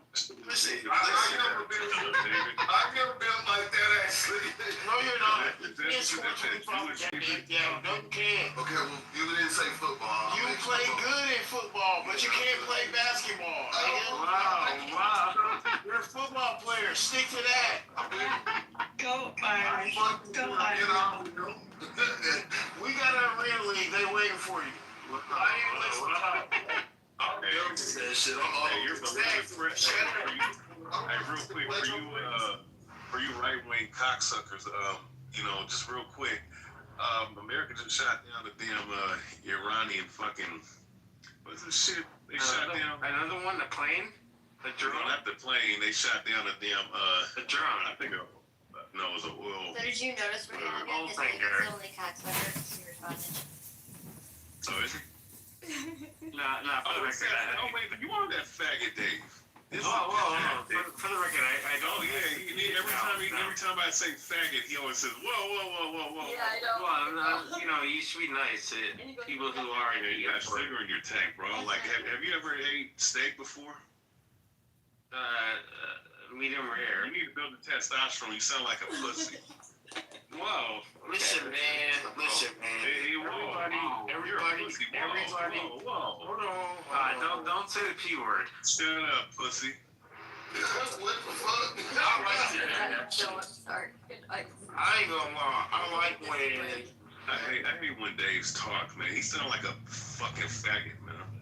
Okay. That's why Okay, first of all, for a second. Moderator, you're not allowed to say the P word. You No, just, we need to bring shaming back. Like we have white. I do think that faggot is a shady word, and I think we should use it more often. oh, hell no. Faggot's one of my favorite words. I think that we should bring faggot back. Make that break. One of my favorite words. Cocksucker, crack baby. Wow. Those are my favorite words. Wow. Whenever I say faggot on here, people are like, creepy. Cocksucker is good for a good word. Cocksucker. I think cocksucker is a good phrase to use. Especially when you just see a man and you know he's a dick sucker. You just want to call him a cocksucker. Yeah, if Joe Schmo is if Joe Schmo is S-ing the D, then he's got issues. I'm just saying. I bet you don't have a mustache or a beard, do you, David? No, you don't. No, of course not. No, I don't have any. He's supposed to be a cocksucker fan. My father, I'm not allowed to even have tattoos. So Your father ain't allowed to what? Yeah, don't get a tattoo. yeah, he's like no bueno. Yeah. Well, yeah, but I Oh, your daddy's Mexican and he won't let you have tattoos? He's probably gay. No tattoos. Man. No, tattoos are disgusting. tattoos are bad. It says something about your character to have it. No offense to anybody who has a tattoo in this room, but yeah, no tattoos. Well, yeah, because that's not the way God made us. That's right. That's right. Remember when my boy Donnie T said to Barron Trump, no drugs, no alcohol, no cigarettes, and no tattoos. Yeah, Barron Trump doesn't have a tattoo, so No, man. He went to NYU. America operates off drugs. What you talking about? White people love drugs. White people do more drugs than anybody else in America. Where did the term crack baby come from? Bullshit. Where did the term crack baby come from? Crack baby comes. She got him. That's right. Shut the fuck up. Crack baby comes from bitches that do crack and have babies. Wow. Don't play the girl. Well, how much do you have a crack baby? You don't have a crack baby because the man was smoking crack. Right. And You have a crack baby.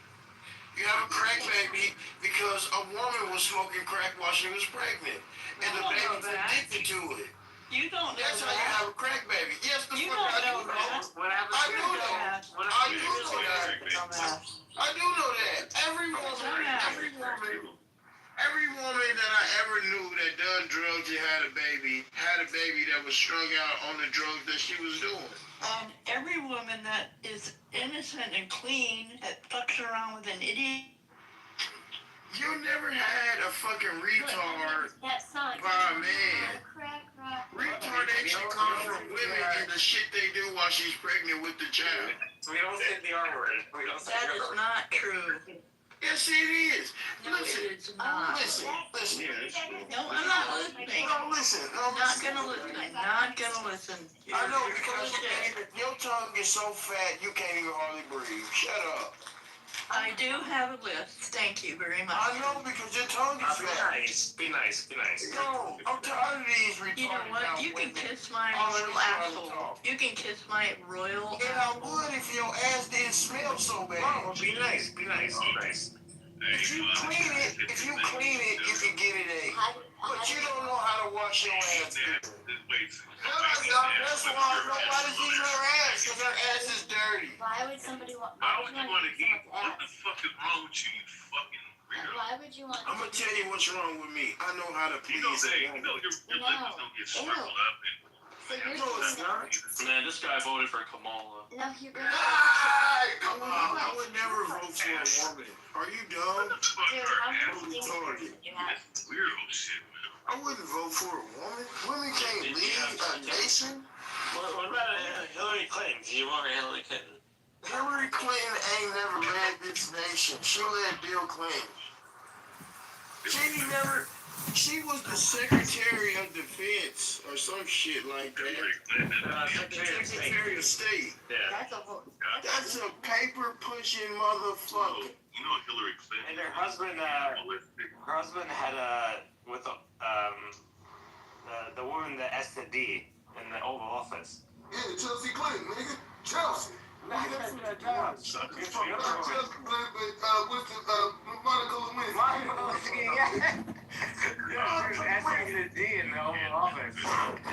Listen, man. Every president fucked a bitch in the Oval Office that ever was the president. Yeah, JFK was, JFK was the best president we ever had. He was messing with the underage. Really, I think. allegedly.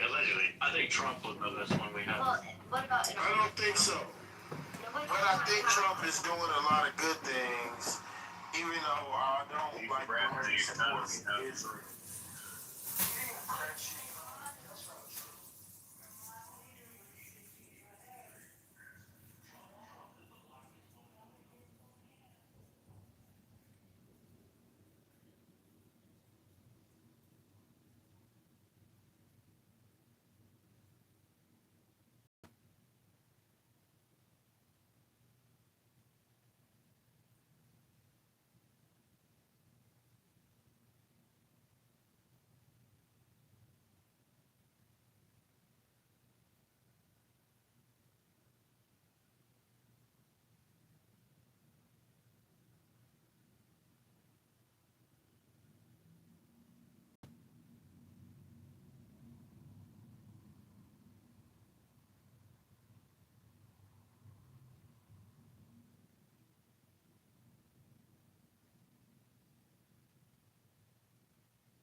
to AI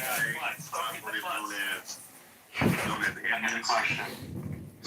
John Bitchover, what's good, man?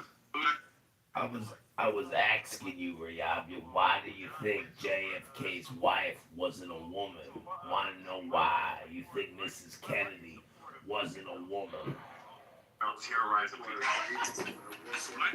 Why do you support a fucking Central Intelligence Agency that goes around terrorizing people? Are you talking about the LGBTQIA plus people? Well, they are like the CIA. Concentrated in America. That man's gonna be investigated too. Congressman have, bitch. Well, Palantir is doing the Lord's work, you know. Palantir is a great company. Yeah, Palantir is. I have friends who work at Palantir, and It's like I won't say what they're doing, but they're doing like amazing things. They are a great company. Yeah, exactly. Thank you. And I'm proud to be an investor of Palantir. That's right. That's right. I'm also proud to be an investor of Palantir. So what do you think about that, Riyabia? Many people in this room are investors in Palantir, the preferred software for CIA, FBI, IRS, many agencies. What do you think about all these awesome people in this room who are investing for their future without you, Riyabia? What do you think? What the fuck you have to say? I mean, you're fucking retarded.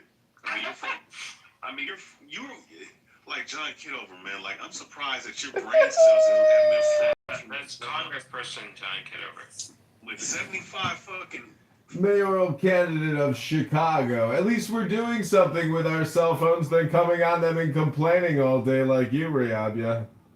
Fucking radiation. This motherfucker's about to turn it to was it Jekyll and Hyde? About to turn into Hyde and shit one day, man. No, that's projection, Riyabia. You're talking about yourself again, as always. You're self-centered, narcissist projector. Jekyll the bad person. Jekyll the good person. Fight. Calm down. You know what I'm gonna do with my life? I'm gonna go up and be a felt congressman. Cosplay as a Congress member. And then I'm gonna have 50 phones recording every woman and try to put it on YouTube and try to gain some kind of popularity on YouTube and shit. Like, what kind of loser does that shit? Would you This loser.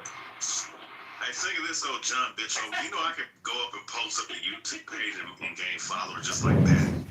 Yeah, I actually have skill.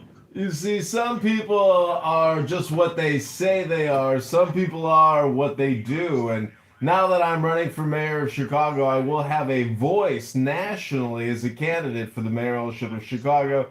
Unlike you, a disgusting chaos agent with a disgusting Mariah Carey mole on her face. Go get a job or do something with your life. At least get out of the Chinese restaurant every once in a while. Try some other cuisine, Riyabia. You might like it.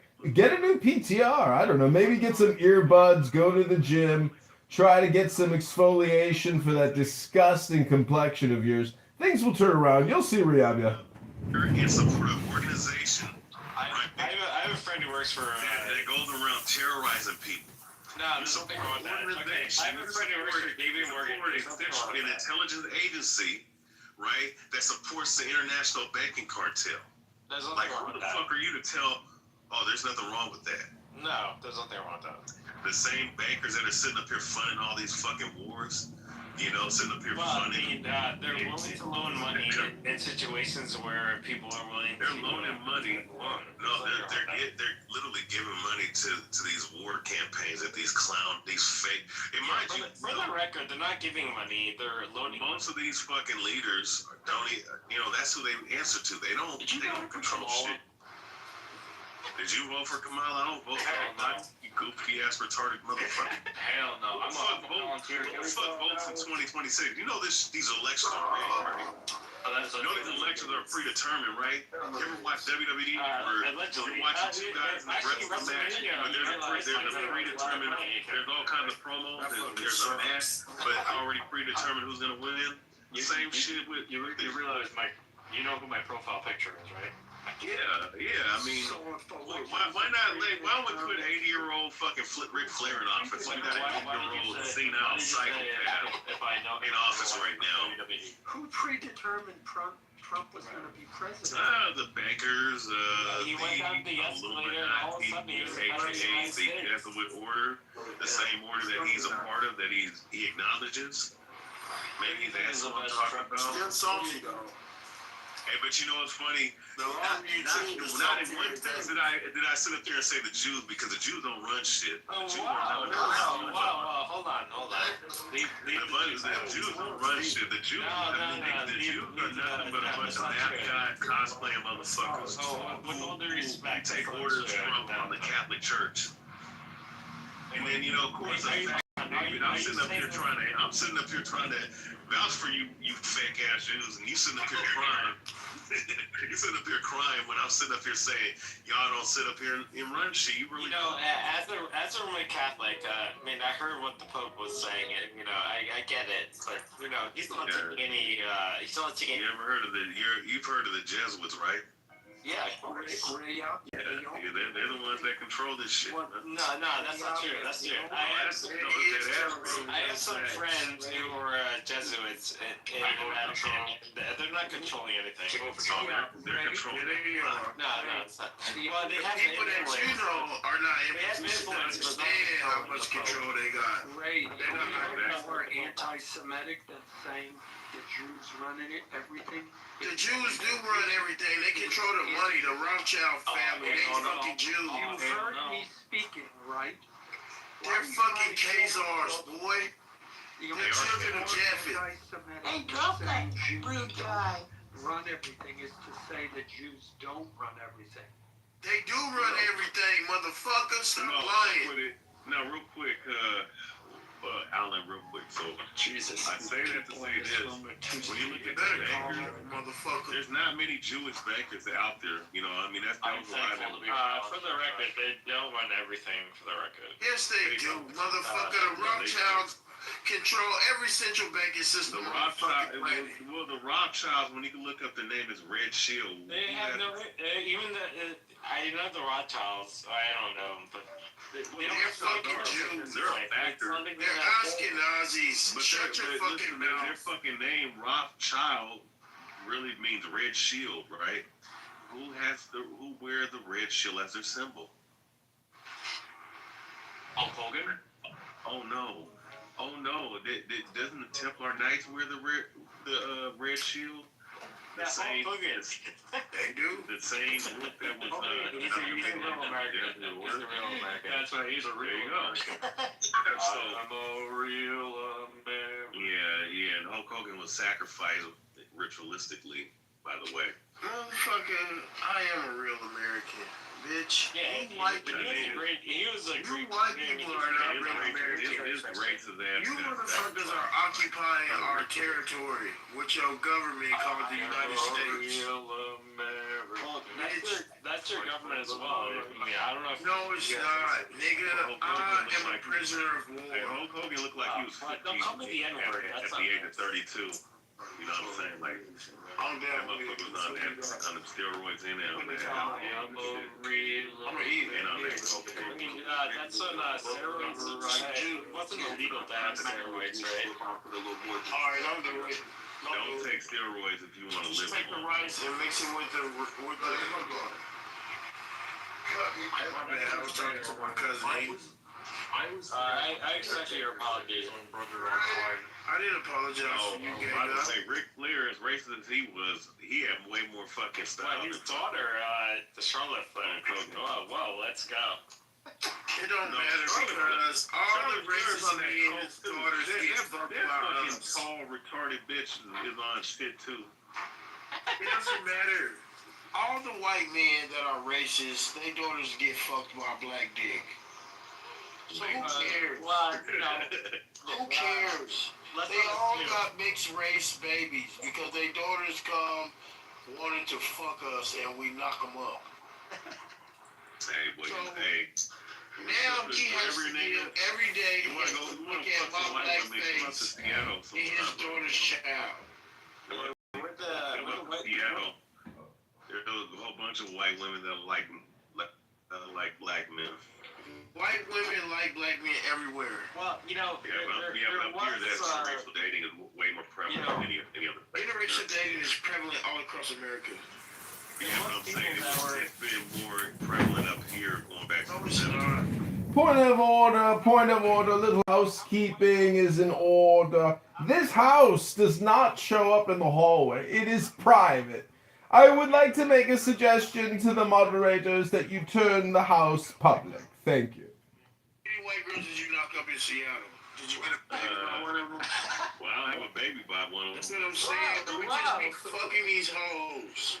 I mean, all the goofies be getting them pregnant. If they fuck with a dude more than one man in their life, then by technicality, wow. It is what it is. Most bitches fuck more than one man in their life. Exactly. Talking about. Now, in majority of these women, let's say if they're on the moral route, right? Let's say they made a mistake. 95% of them have a good mentality. Why? Because America has programmed them to jump off from dick to dick to dick, which is a wars mentality. But like, okay, all women in America jump dick. Hey, and salute to the women that are faithful to their husbands and shit, but that you're far and few between. But you know what I mean?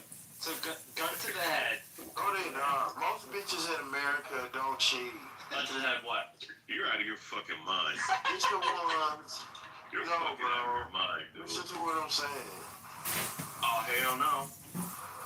At least 60 to 70% of them do. He's okay, but let me ask you this. Hold on. You gave a good stat. You said 60 to 70% of women. 6, 7. You gotta protect your seed if you're a real man. Okay, now let me ask you Not this. gonna let these brides have a child with them. Okay, hold on. Before you get to that, answer me this. What is the percentage of women that have been molested as a child?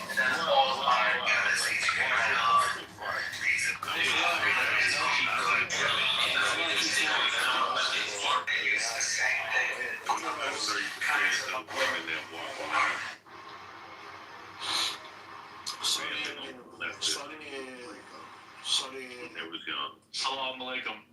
would you say? So I say 20%. What does an Arab say after you say asal? Yeah, Probably higher than that.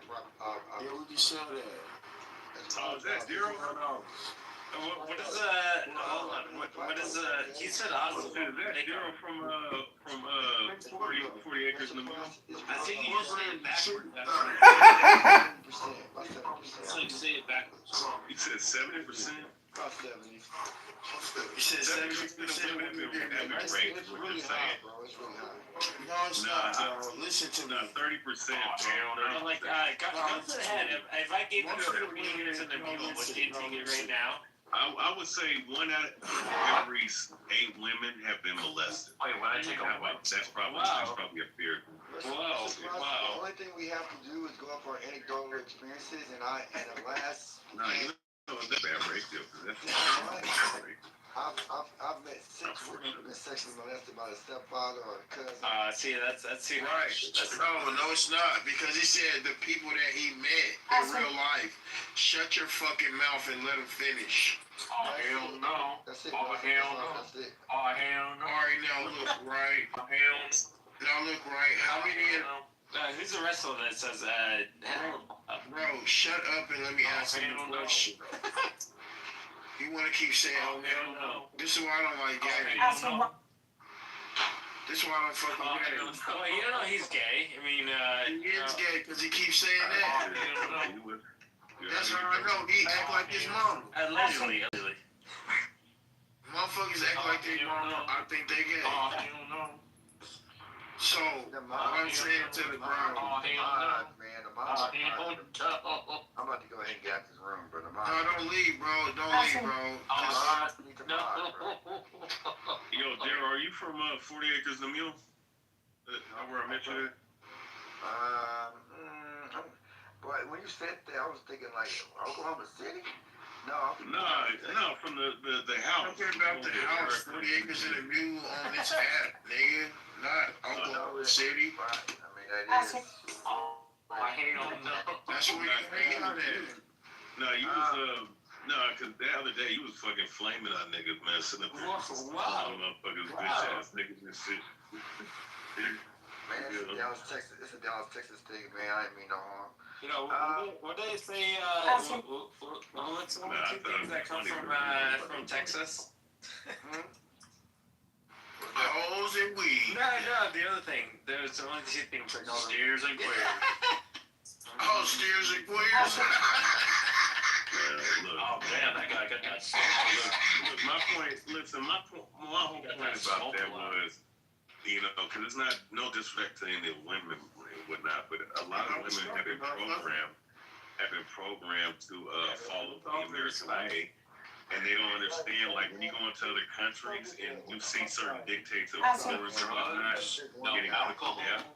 No, like that's the reason why, like people like in Iran and other places, they don't want to adopt the American culture because of the way these women are acting and shit. Cigarettes. But it's really the men involved because they're the ones that allow this whorish behavior to permeate America. I can't hear what that guy talking over.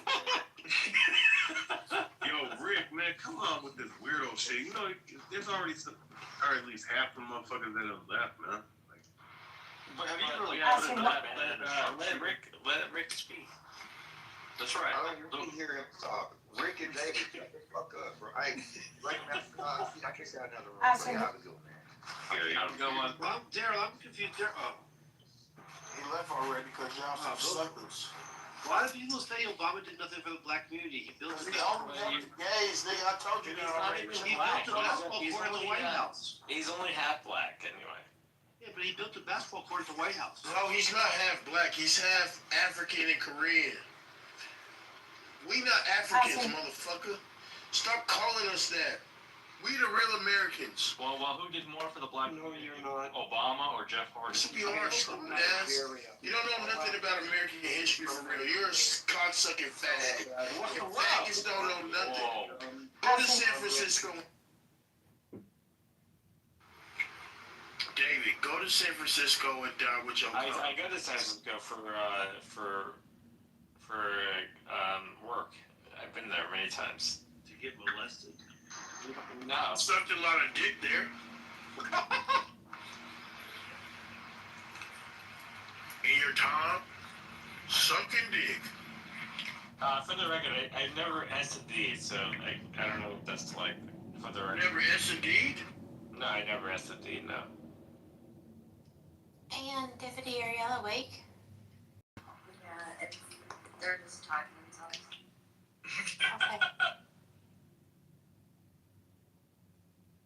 Okay. So y'all saying I can't talk shit to the gays without being thrown to the goo? Well, I didn't do that. What are you gonna say about the gays? What do you say? The gays are the scourge of America, man. Whoa. That's why Obama was the worst president we ever had, because he gave y'all all these Allegedly, Obama was gay. The only reason you can marry the dick that you suck is because Obama became president. Before he was there, it was illegal to suck dick as a man. I mean, okay, so... I wanted to roll back. Okay, so for the record, I was... I want them to do the same thing they did with Roe versus Wade. Let the states decide if being gay here is okay. So we can expel you motherfuckers to San Francisco. So I was, I'm still friends with friends in Washington, and it was no secret that, one armor is completely disarm, destroy if necessary, and eliminate with all due respect to our former president, they don't disarm peacefully. It wasn't no secret that Barack Obama was doing things with people of the same sex. Yeah, that's why he wanted to change the laws so he can be gay freely. There's nothing wrong with that. There's nothing wrong with that, but... There's everything wrong with it. He's not a fucking man.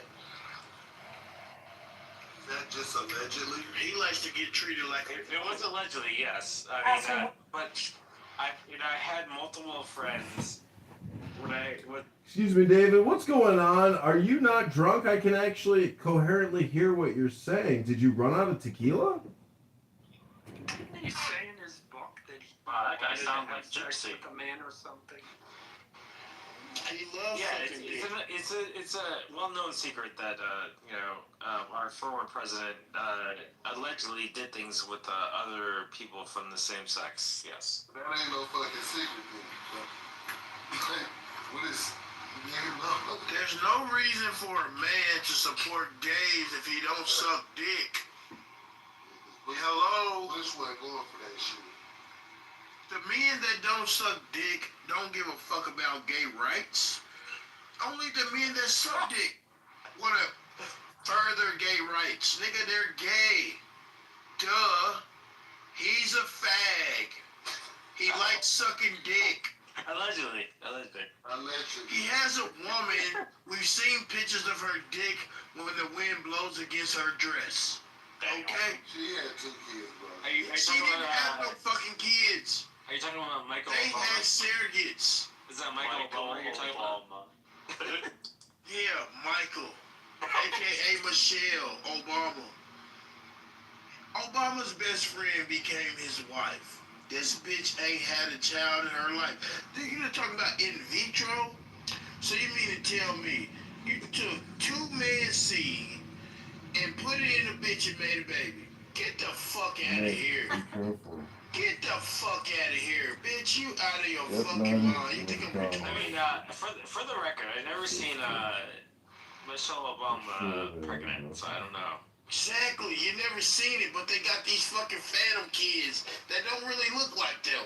Nigga, they was not famous for their kids. You spray 2 Secret Service agents to So you assist ain't Nick. gonna see shit. Nick, be careful. Get money with You guns never to seen a assist picture you. of Pretty her aggressive and when highly she was skilled. pregnant. You never. He might be gay, but Michelle. Nigga, when bitches are pregnant, they take hella pictures. You never seen a picture of this bitch pregnant. You ain't in they. Nigga, you know all our grandmas and aunties, nigga, got hella books. Nigga. With our mamas, we ain't seen. You didn't see our mamas pregnant. You never seen. I've never seen Michelle Obama pregnant. That's true. That's what I'm saying. Fuck what he talking about. He retarded I too. bet her fucking auntie or her mama got a photo album with her fucking. No, they don't. I would have been put on the internet already. Yeah, the more important question, would you want to see Michelle Obama pregnant? Yes, then I know she has a vagina and a womb. Oh, wow. Wow. I would never want to see the predator pregnant. She's an old bitch, so nigga, she ain't gonna see her pregnant. Nigga, she's a man. That's why you never seen her pregnant. Well, yeah, That's got her tubes tied, nigga. No, she didn't have no tooth to tie. She got a dick that hangs like yours. Allegedly. Allegedly. Y'all sound like fucking tabloids. You defending this bitch? Not really, but Michelle ain't no man. She's a fucking She's Michael. like you doing That's a man. Just cause she maybe running the before white that. Nigga, She's she going to looks just listen, like nothing this can stop nigga. her. That's half America today, nigga. They women is running. Like, what is a woman? A woman is a person with a motherfucking womb, fallopian tubes, ovaries, goddamn, fucking, what's the outer lips of her pussy called? I forgot. The labia. This bitch don't have none of that. She has 2 balls and a dick. Allegedly. Allegedly. I like how that nigga keeps saying allegedly. Allegedly. He's protecting me. He's my friend. I feel allegedly. But the reality is, I don't give a fuck. I'm telling the truth. Because the truth is the only thing that can set us free. It's the fucking truth. We got to stop lying to each other, man. Everybody running out of here that was running the room. You see what I'm saying? Because I'm talking real shit. All they want to talk is fuck shit. But the reality is, the Obamas You're talking about my penis on air, and just now that my penis is small, and all the rest of this stuff, and you're sitting there, a famous guy for being, let's just say, wild. I wasn't gonna raise the fact that you got kosher dildos and butt plugs. I would ask her, are you wearing one now? And then you tell me, you have a butt plug right now? May I answer? Yeah, go ahead, Mr. Butt Plug. Mike, is that really what's on your mind? You're You're the one on TV talking about my penis to 5 million people. And I didn't talk about your PP. I was saying the moment you start focusing on other people's holes or lack thereof, then you make yourself fair game, Alex Jones. Now, I love butt plugs for pedophiles. Well, I told you I'm giving those to you for free because you seem to really need it. So that's a gift. You don't have to plug that. It's coming to you. You call me fit my butt plug? All right. You read my butt plug? Whatever floats your boat, Alex Jones. It seems that you're jealous of my sex life. People like you and Candace Owens are obsessed with Jewish sex. We're here. You brought up butt plugs, my book, Kosher Sex, which I could not be more proud of. Alex, maybe you're having terrible sex. Maybe you are just, I don't know, maybe you're really repressed. Maybe you just don't know what the hell you're doing, and maybe if you read my book and were less repressed, you would hate people less. Maybe you'd have more joy in your life. Maybe you'd have more celebration in your life. But I've seen so... It's his nephew or something. You just said...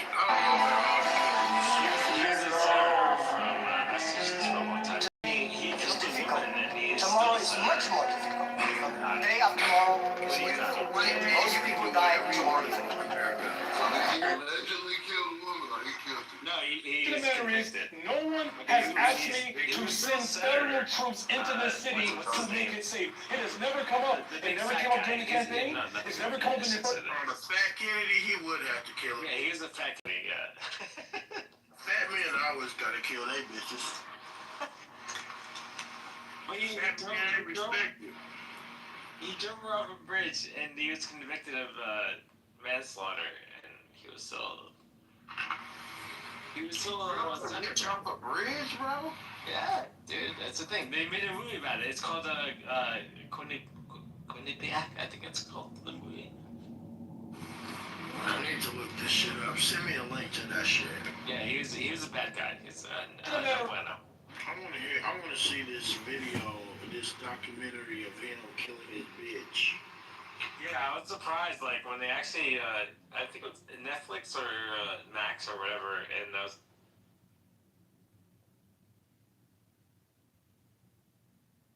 Okay, I have commandeered this room. I can't stand listening to David Bobadilla anymore. He is most definitely a retarded individual. If I had a son like him, I would actually consider abortion. And I don't believe in abortion, but I think David is such a waste of space. And I think it's tragic that people think he's Jewish, because honestly, there's no retard quite like David Bobadilla. David Bobadilla is a special retard. And the fact that, he works for his family's toy business is, not unsurprising, because he would be incapable of actually achieving employment outside of a family-run business. No one would hire him. Not a pizza shop, not a Subway franchise, not a Chipotle. No one could possibly hire that young man. He is full retard. And as you know, they say never go full retard. The fact that he was even able to make coherent sentences tonight was a miracle. Clearly his therapy is working, and he's got his head out of the bottle. But as you can tell, nothing intelligent comes out of his mouth, nothing of any substance. Occasionally he'll say he's taking a client to a hockey game, but that's about it.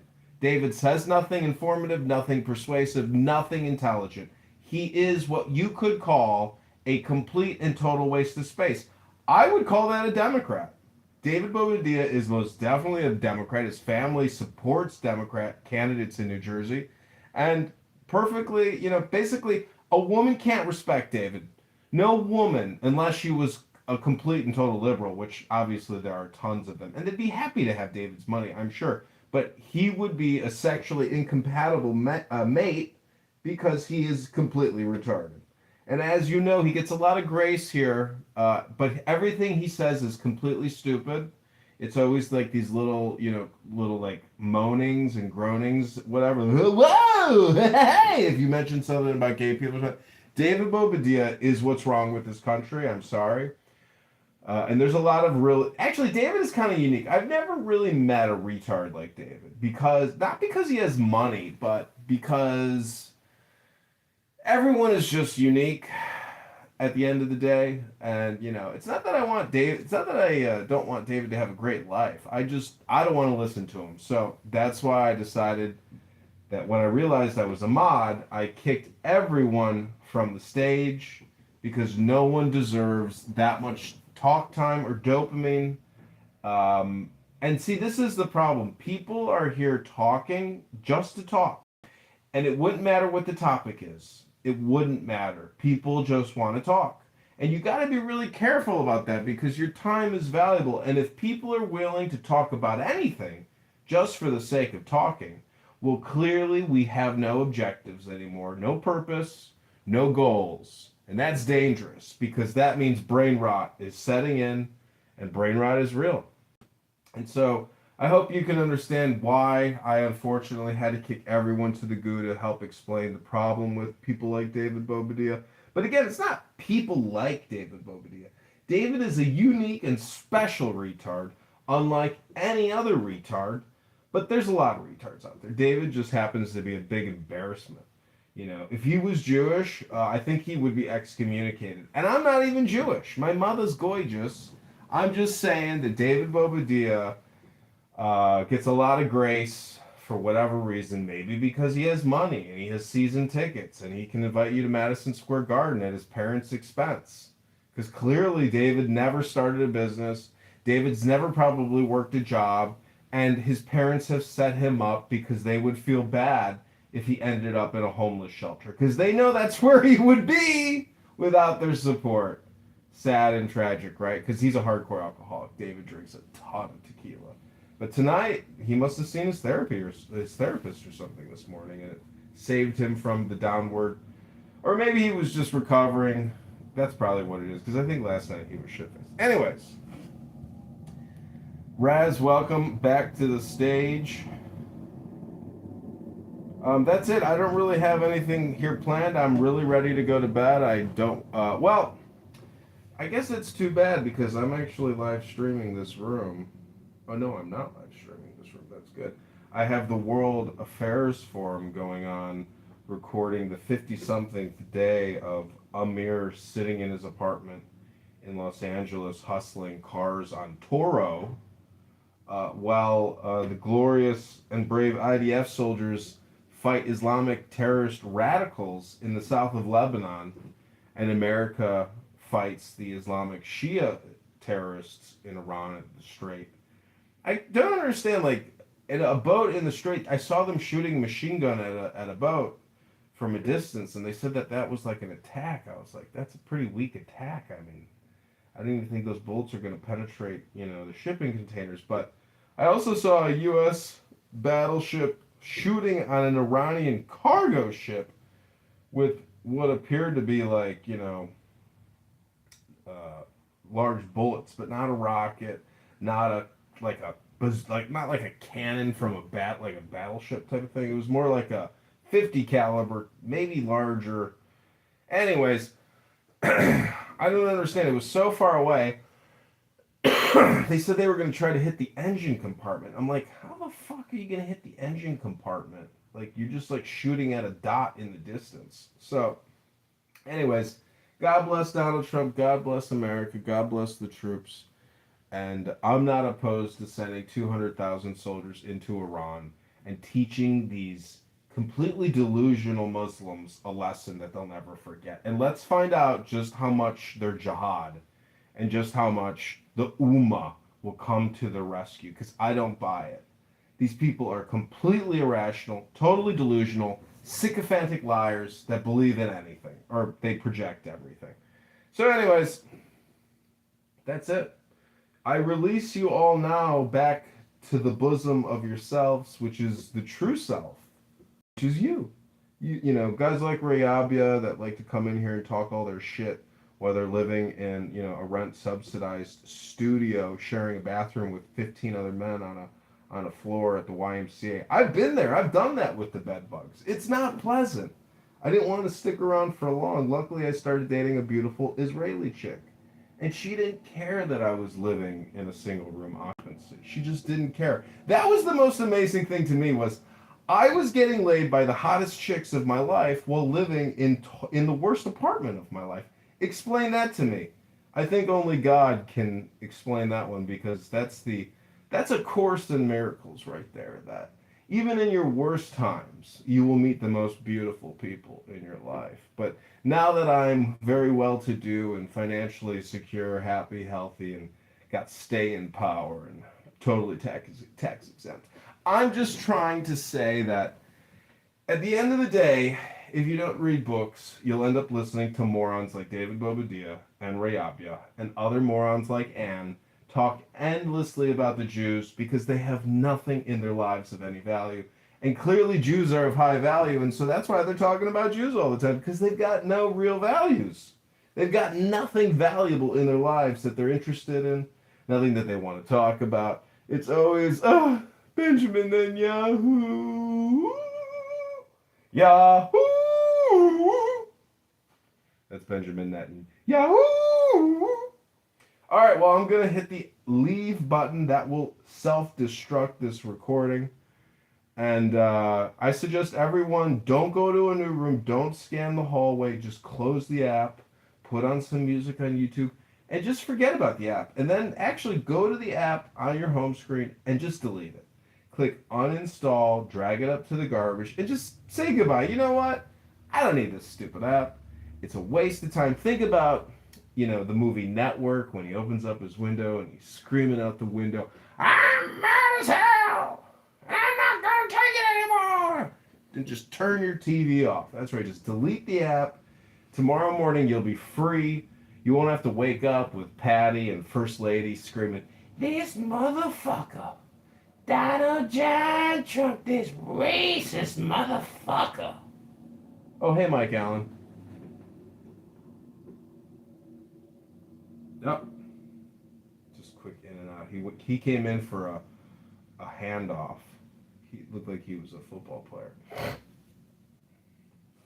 Anyways, my live stream has been going for over 13 and a half hours today. We recorded a full suite of R words. No R word went undetected. We are proud, as always, to bring you the latest in R word conversations here on the app. Some of the dumbest people in the world that you've ever had the displeasure of meeting, who believe 100% in their lies, delusions, and scams. Islam is a scam. We have to admit it. Muhammad was an incredible comedian. He created the longest running and most evil joke ever created in mankind. And, people, 1 billion plus people in this world today are living underneath the lies and the spells of the mystic known as Muhammad. A mystic pedophile warlord who had, absolutely nothing good going on. He was just a vicious son of a bitch who committed plagiarism, copyright infringement, intellectual property theft, and then he went on a murderous, bloody rampage. And if you doubt what I'm saying, because actually, every religion deals with a major law. So the Mohammedan religion is actually the Mohammedan laws, just like there are Napoleonic laws, just like there are Christian laws or Jewish laws. Every great lawgiver, from Moses all the way up to Muhammad, are all dealing with laws, protocols of court-type decision-making. So, at the end of the day, never submit yourself to the law courts of a Muslim or an Islamic person, because they go by the word of Allah or the word of Muhammad. And Sharia law is not, very pleasant, especially to the non-Muslim. If you ever find yourself in an Islamic court, be sure to convert to Islam before you go to court. Just saying, you fuck around, you're going to find out. So be sure, before you get into that Islamic court, you convert the day before, and things will go much smoother for you. Welcome, Acek, to the room. So sorry to hear about your leg, but boy, even though your leg... Oh! Acek knew he wasn't going to get his dopamine here, so he quickly left. Acek is all about that dopamine. Horrible, terrible, awful people. Anyways, I saw a video today. This is something I learned about Acek. Don't believe Acek. You know why? Because South Sudan is one of the most corrupt countries in the entire planet. And guess where? Achek, you're back. I was listening to an interview with the president of South Sudan, and he was saying that his country is one of the most corrupt countries on the planet. I was wondering if you could comment, Achek, and tell us about the corruption in South Sudan.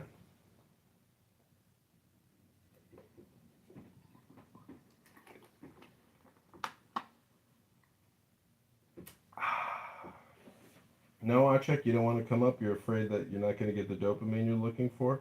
That's okay. I'll just go to YouTube and play the video for you, talking about the corruption in your country and how evil they are in South Sudan. The murders, the blackmails, the robberies. Here, let me show you. South Sudan corruption.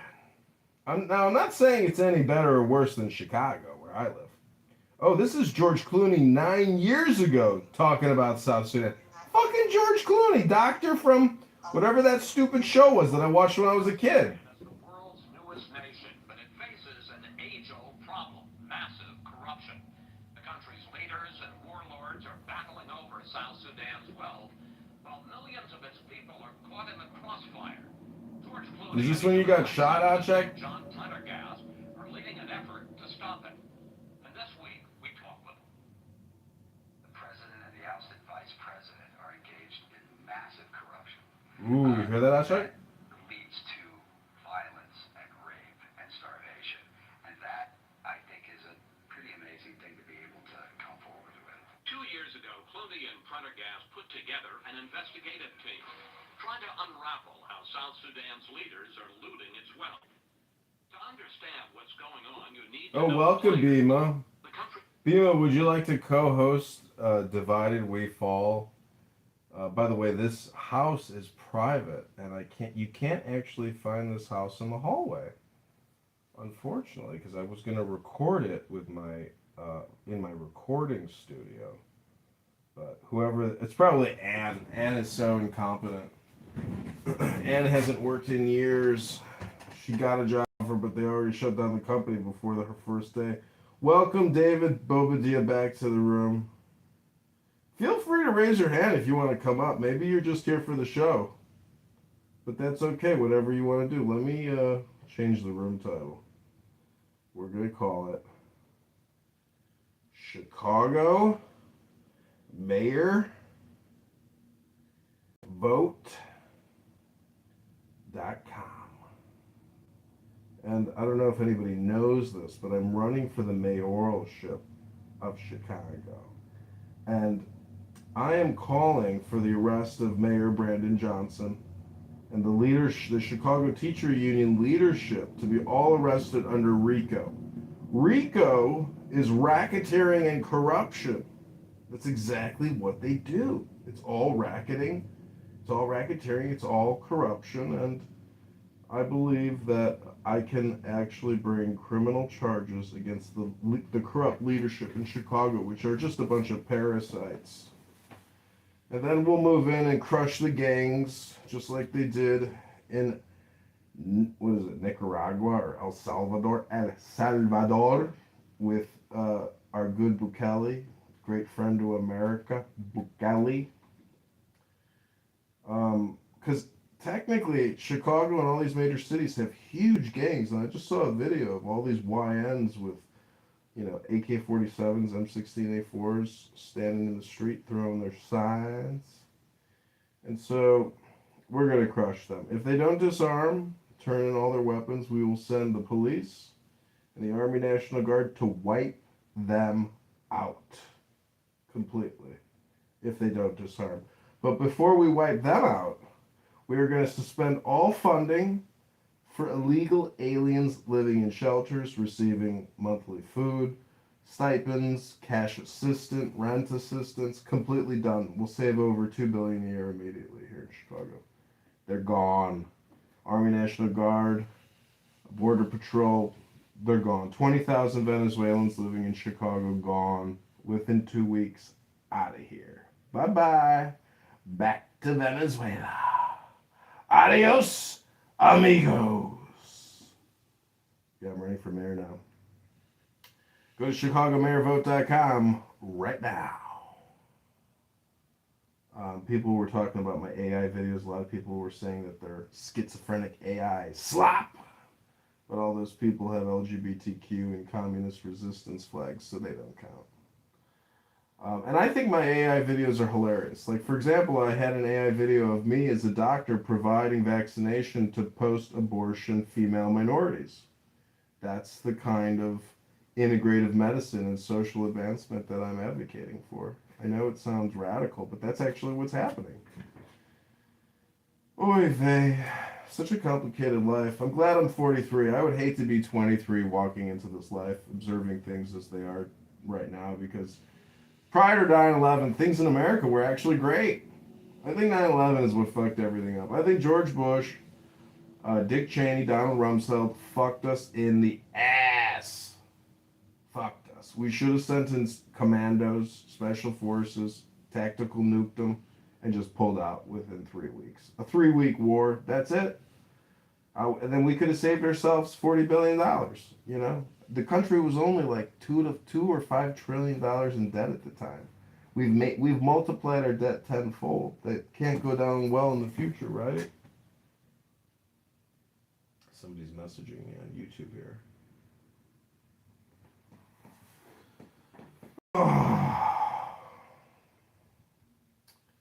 Well, we've got 2 Anons in the room, so that means we're contributing $10 a month to Clubhouse. I want to thank the Anons for being anal.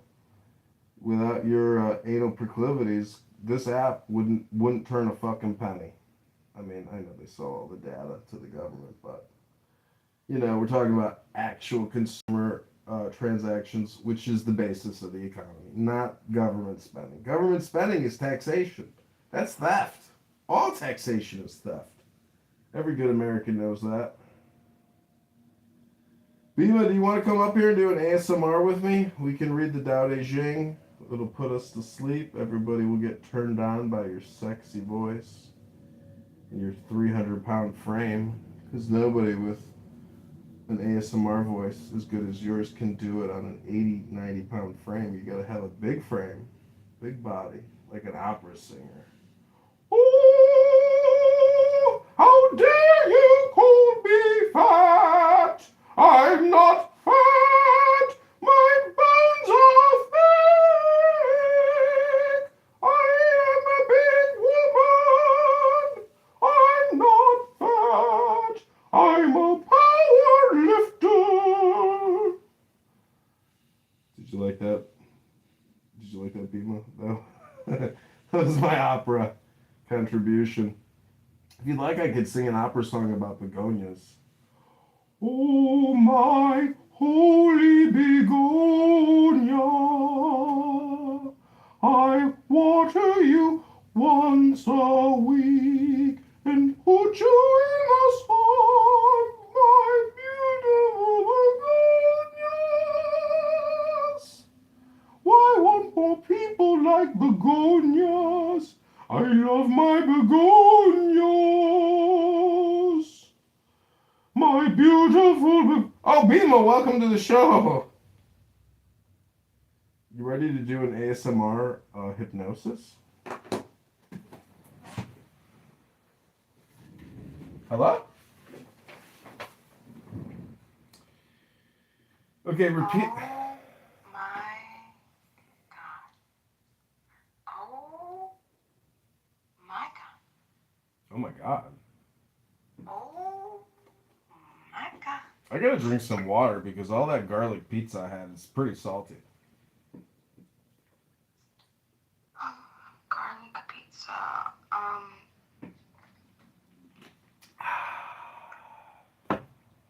Larry, could you tell my mom to stop saying after every time she drinks? It's so annoying.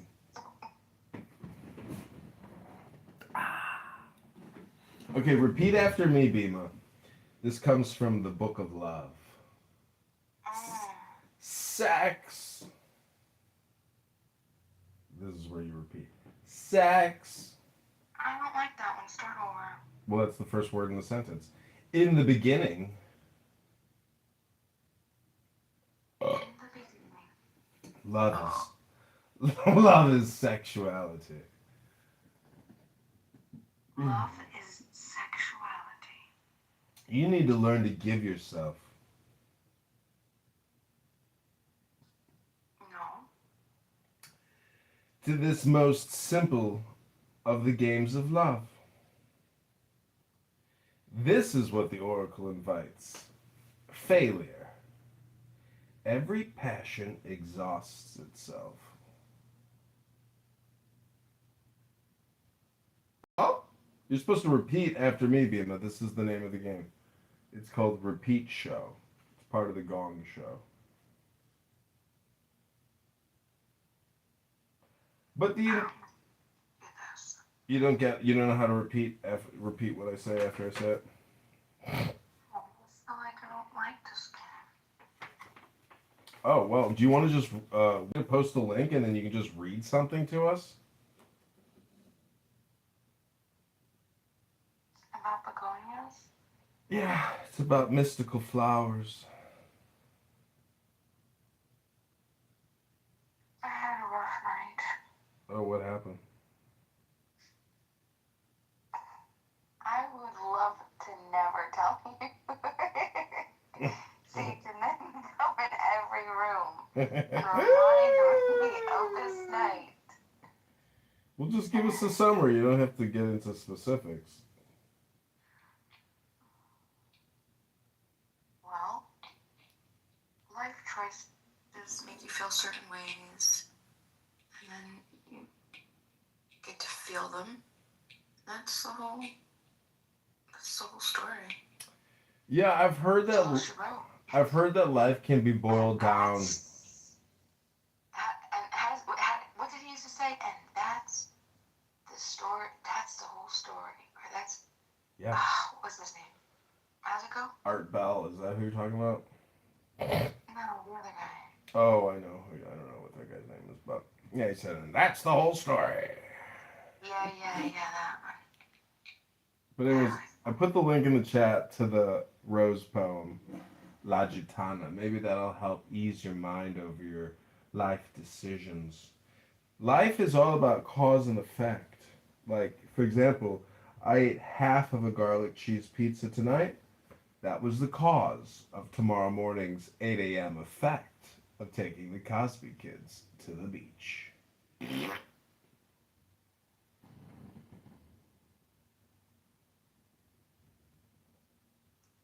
Yeah, I heard. I've heard that before. You know. I've heard that before. You know, ever since Boogergate, you liberated me with Boogergate because there were all these other gates you didn't know about, like Shitgate, Cumgate, Nakedgate, Sexgate. Oh, I've been involved in many different gates. Boogergate was just the tip of the gate iceberg. Below Boogergate were at least 10 other gates you missed out on. So the joke's on you. Boogergate is the least of my gate crimes. Uh-oh, Beaver's here. Your partner in crime. He's come to get me. He's come to rescue Your me. prince has arrived to save you from the castle of despair, the tower of dread. Link is in the chat, Bima, if you want to read it. But sorry your boyfriend is disappointing you. Did he not show up for his Sunday night kungalinas?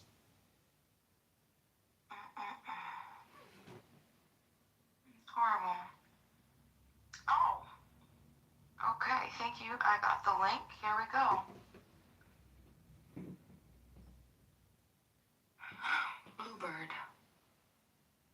There's a bluebird in my heart that wants to get out. But I'm too tough for him. I say, stay in there. I'm not going to let anybody see you. There's a bluebird in my heart that wants to get out. But I pour whiskey on him and inhale cigarette smoke. And the whores and the bartenders and the grocery clerks never know that he's in there. There's a bluebird in my heart that wants to get out, but I'm too tough for him. I say, stay down. Do you want to mess me up? You want to screw up the works? You want to blow my book sales in Europe? There's a bluebird in my heart that wants to get out, but I'm too clever. I only let him out at night sometimes, when everybody's asleep. I say, I know that you're there, so don't be sad. Then I put him back, but he's singing a little in there. I haven't quite let him die, and we sleep together like that, with our secret pact. And it's nice enough to make a man weep, but I don't weep. Do you? That's from the one and the only, the most spectacular old book.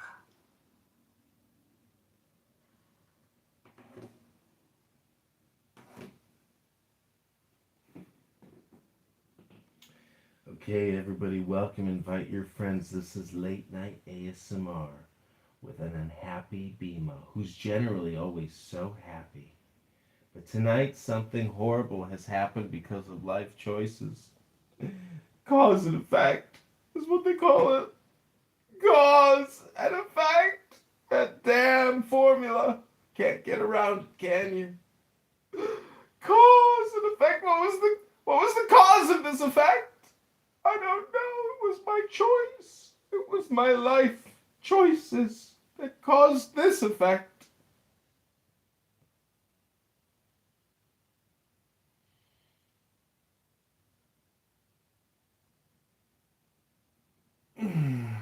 Luckily, there is somebody else to save us, luckily.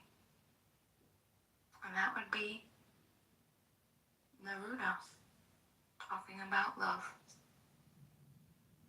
Love. Because of you, in gardens of blossoming flowers, I ache from the perfumes of spring. I've forgotten your face. I no longer remember your hands. How did your lips feel on mine? Flowers, I ache because of you from the perfume. I love the white statues drowsing in the parks. The white statues that have neither voice nor sight. I have forgotten your voice, your happy voice. I've forgotten your eyes. Like a flower to its perfume, I'm bound to my vague memory of you. I live with pain. It's like a wound if you touch me. You will make to me irreparable harm. Your caresses enfold me like climbing vines on melancholy walls. I have forgotten your love. Yet I seem to glimpse you in every window. Because of you, the heady perfumes of summer pain me. Because of you, I again seek out the signs that precipitate desires.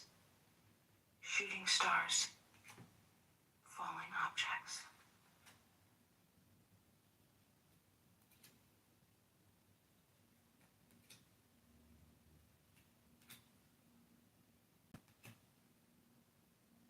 Shooting star.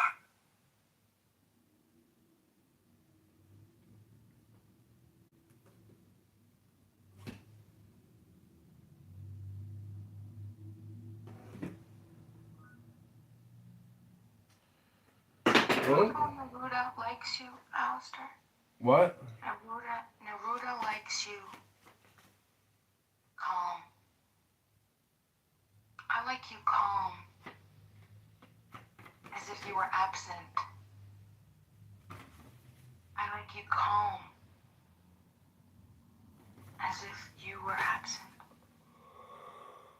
And you hear me far off, and my voice does not touch you. It seems that your eyelids have taken to flying. It seems that a kiss has sealed up your mouth. Since all these things are filled with my spirit, you come from things filled with my spirit. You appear as my soul, as the butterflies dreaming, and you appear as sadness's word. I like you calm, as if you were distant. You are a moaning, a butterfly's cooing. You hear me far off. My voice does not reach you.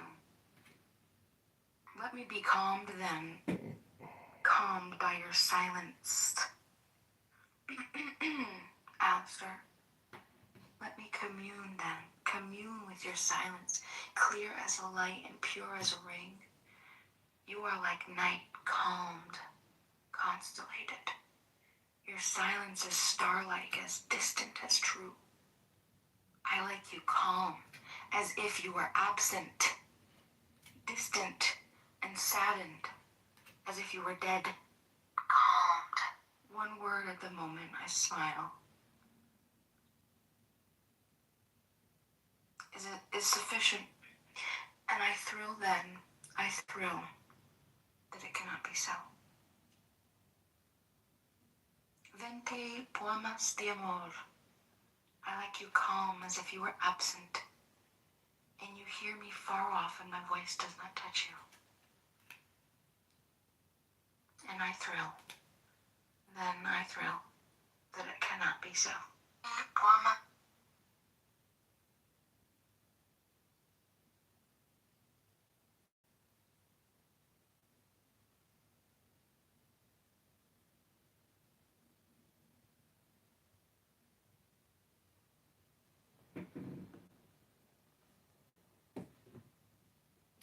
Okay, as you've been reading these, I've been recording love tarot cards and flicking through the deck on YouTube.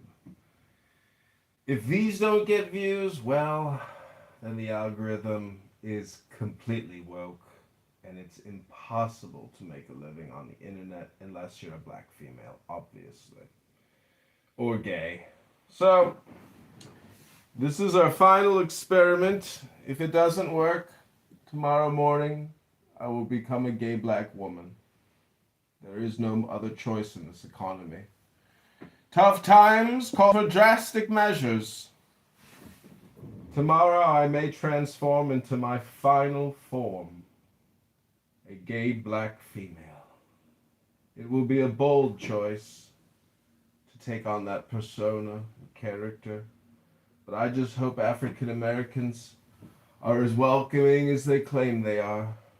They won't put me out as a gay black female. It's taken 43 years to become trans. The economy. All this inflation, war. I have no choice but to become my final form. A gay black female. I think I shall call myself Tamika, because that was the last black female manager I had that sexually harassed me in the federal government. When she called me a whore at lunch, as she stuffed her face on salami and turkey, provolone, extra jalapenos at Potbelly's sandwich shop.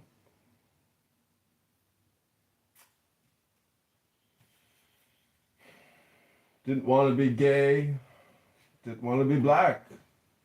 Didn't want to be female. But Treasury Secretary Scott Bessent, who I also have a lawsuit out against for $200,000, left me no choice. Trump said he was going to do away with DEI, but not before it impacted me. When my black female obese manager called me her whore. Just imagine if I said that to a black female at lunch and I called her my whore. Will I have a job by 3 p.m.? Probably not. But in today's upside down society where you can be anything you want to be, morning I make the most difficult decision of my life. Tomorrow I enter into a new quantum paradigm. I shall become Tamika, a gay black female destined to be obese. I will eat ribs and chicken every night, and I will eat ice cream from McDonald's when the machine works, and I will grow in size exponentially day by day, fulfilling my economic and physical opportunity in this complicated world of diversity.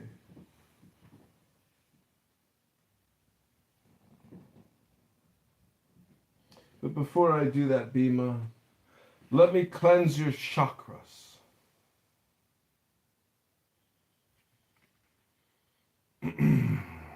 Chakras. Do you know how many chakras there are, Bhima? I want to say there are 8. Are there 7 or 8? 7. 7, okay. Why did I... Okay. 7.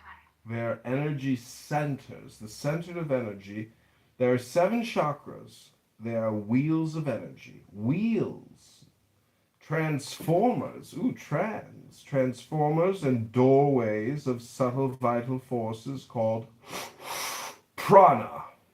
Chakras originate outside of the body as gates in a second attention system, like the 5 senses. The brain senses the different frequencies of light as colors. Chakras sense and distribute prana, energy, to the physical body as different emotions, sensations, and thoughts. You know, there are 5 senses, but do you know what the 3 additional senses are that psychologists or scientists have detected in the human body? I was reading about it the other day. It's kind of interesting. Would one be intuition? Probably, but let me confirm what they are. One of them was like the ability to know. Okay, so what is it? The vestibular system aids balance and keeps eyes focused when moving. It's called the vestibular system. Then there's something called the proprioception. Proprioception aids in coordination and helps individuals understand their position in space. So that's why when you get on a treadmill, you can actually run on a treadmill. But you don't run on treadmills, I'm sure. Next word is interoception. Is key for managing emotions and maintaining physiological balance.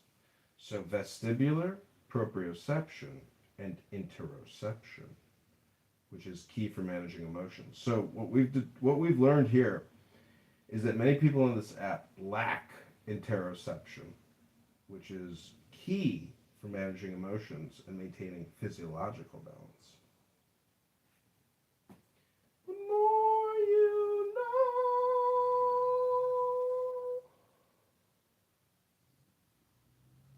Sight, sound, touch, smell, taste, plus 3 hidden internal senses, the vestibular, which is balance, proprioception, which is body awareness, and interoception, which is internal sensations. Kind of interesting to think about that. Those are like subconscious, you know. So, your first chakra that we're going to cleanse is your spiritual body, which is your crown, which is violet. And in Sanskrit, it's known as Saha Sarara. Saha Sarara.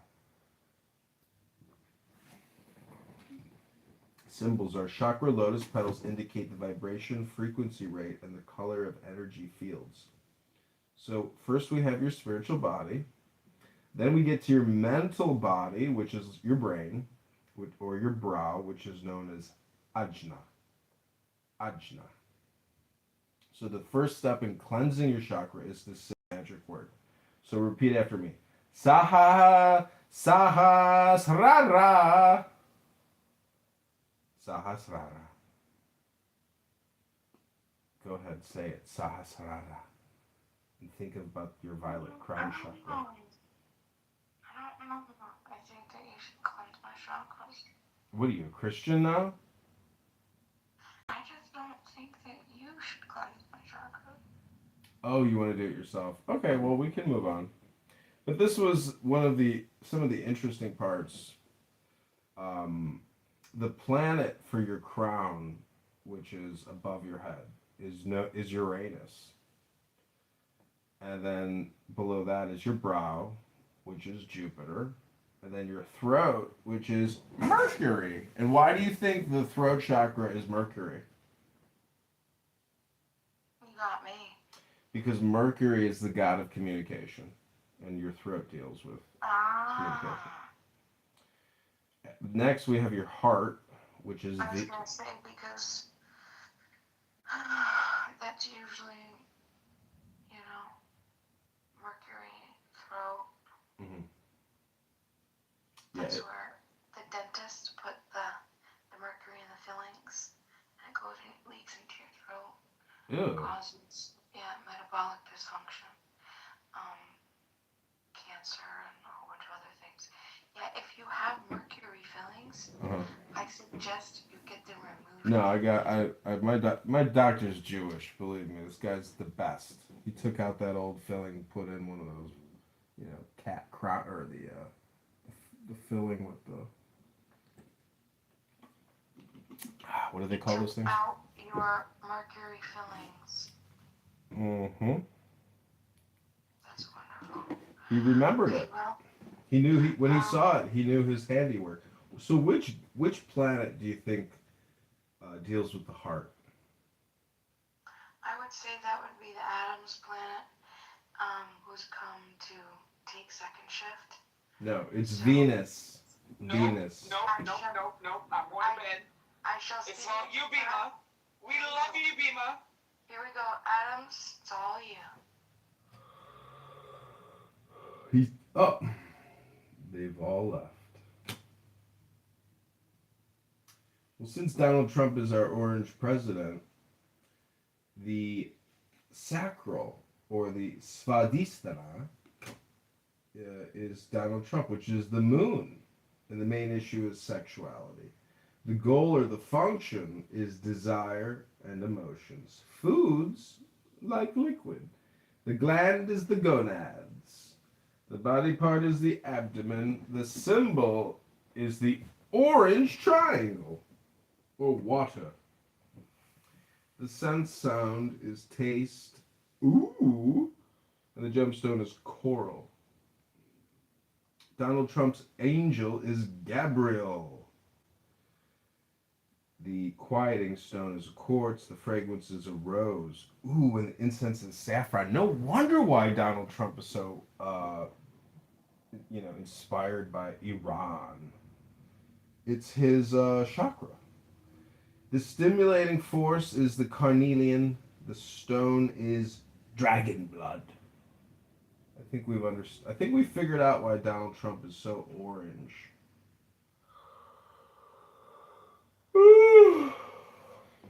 Okay, ladies and gentlemen, Dr. Adams invited me to Newport Beach, and he's like, I just want to invite you to Newport Beach. Out of all the people on Clubhouse, I'd like to invite you. I think you're so interesting, and I want you to meet all my Republican friends in Newport Beach.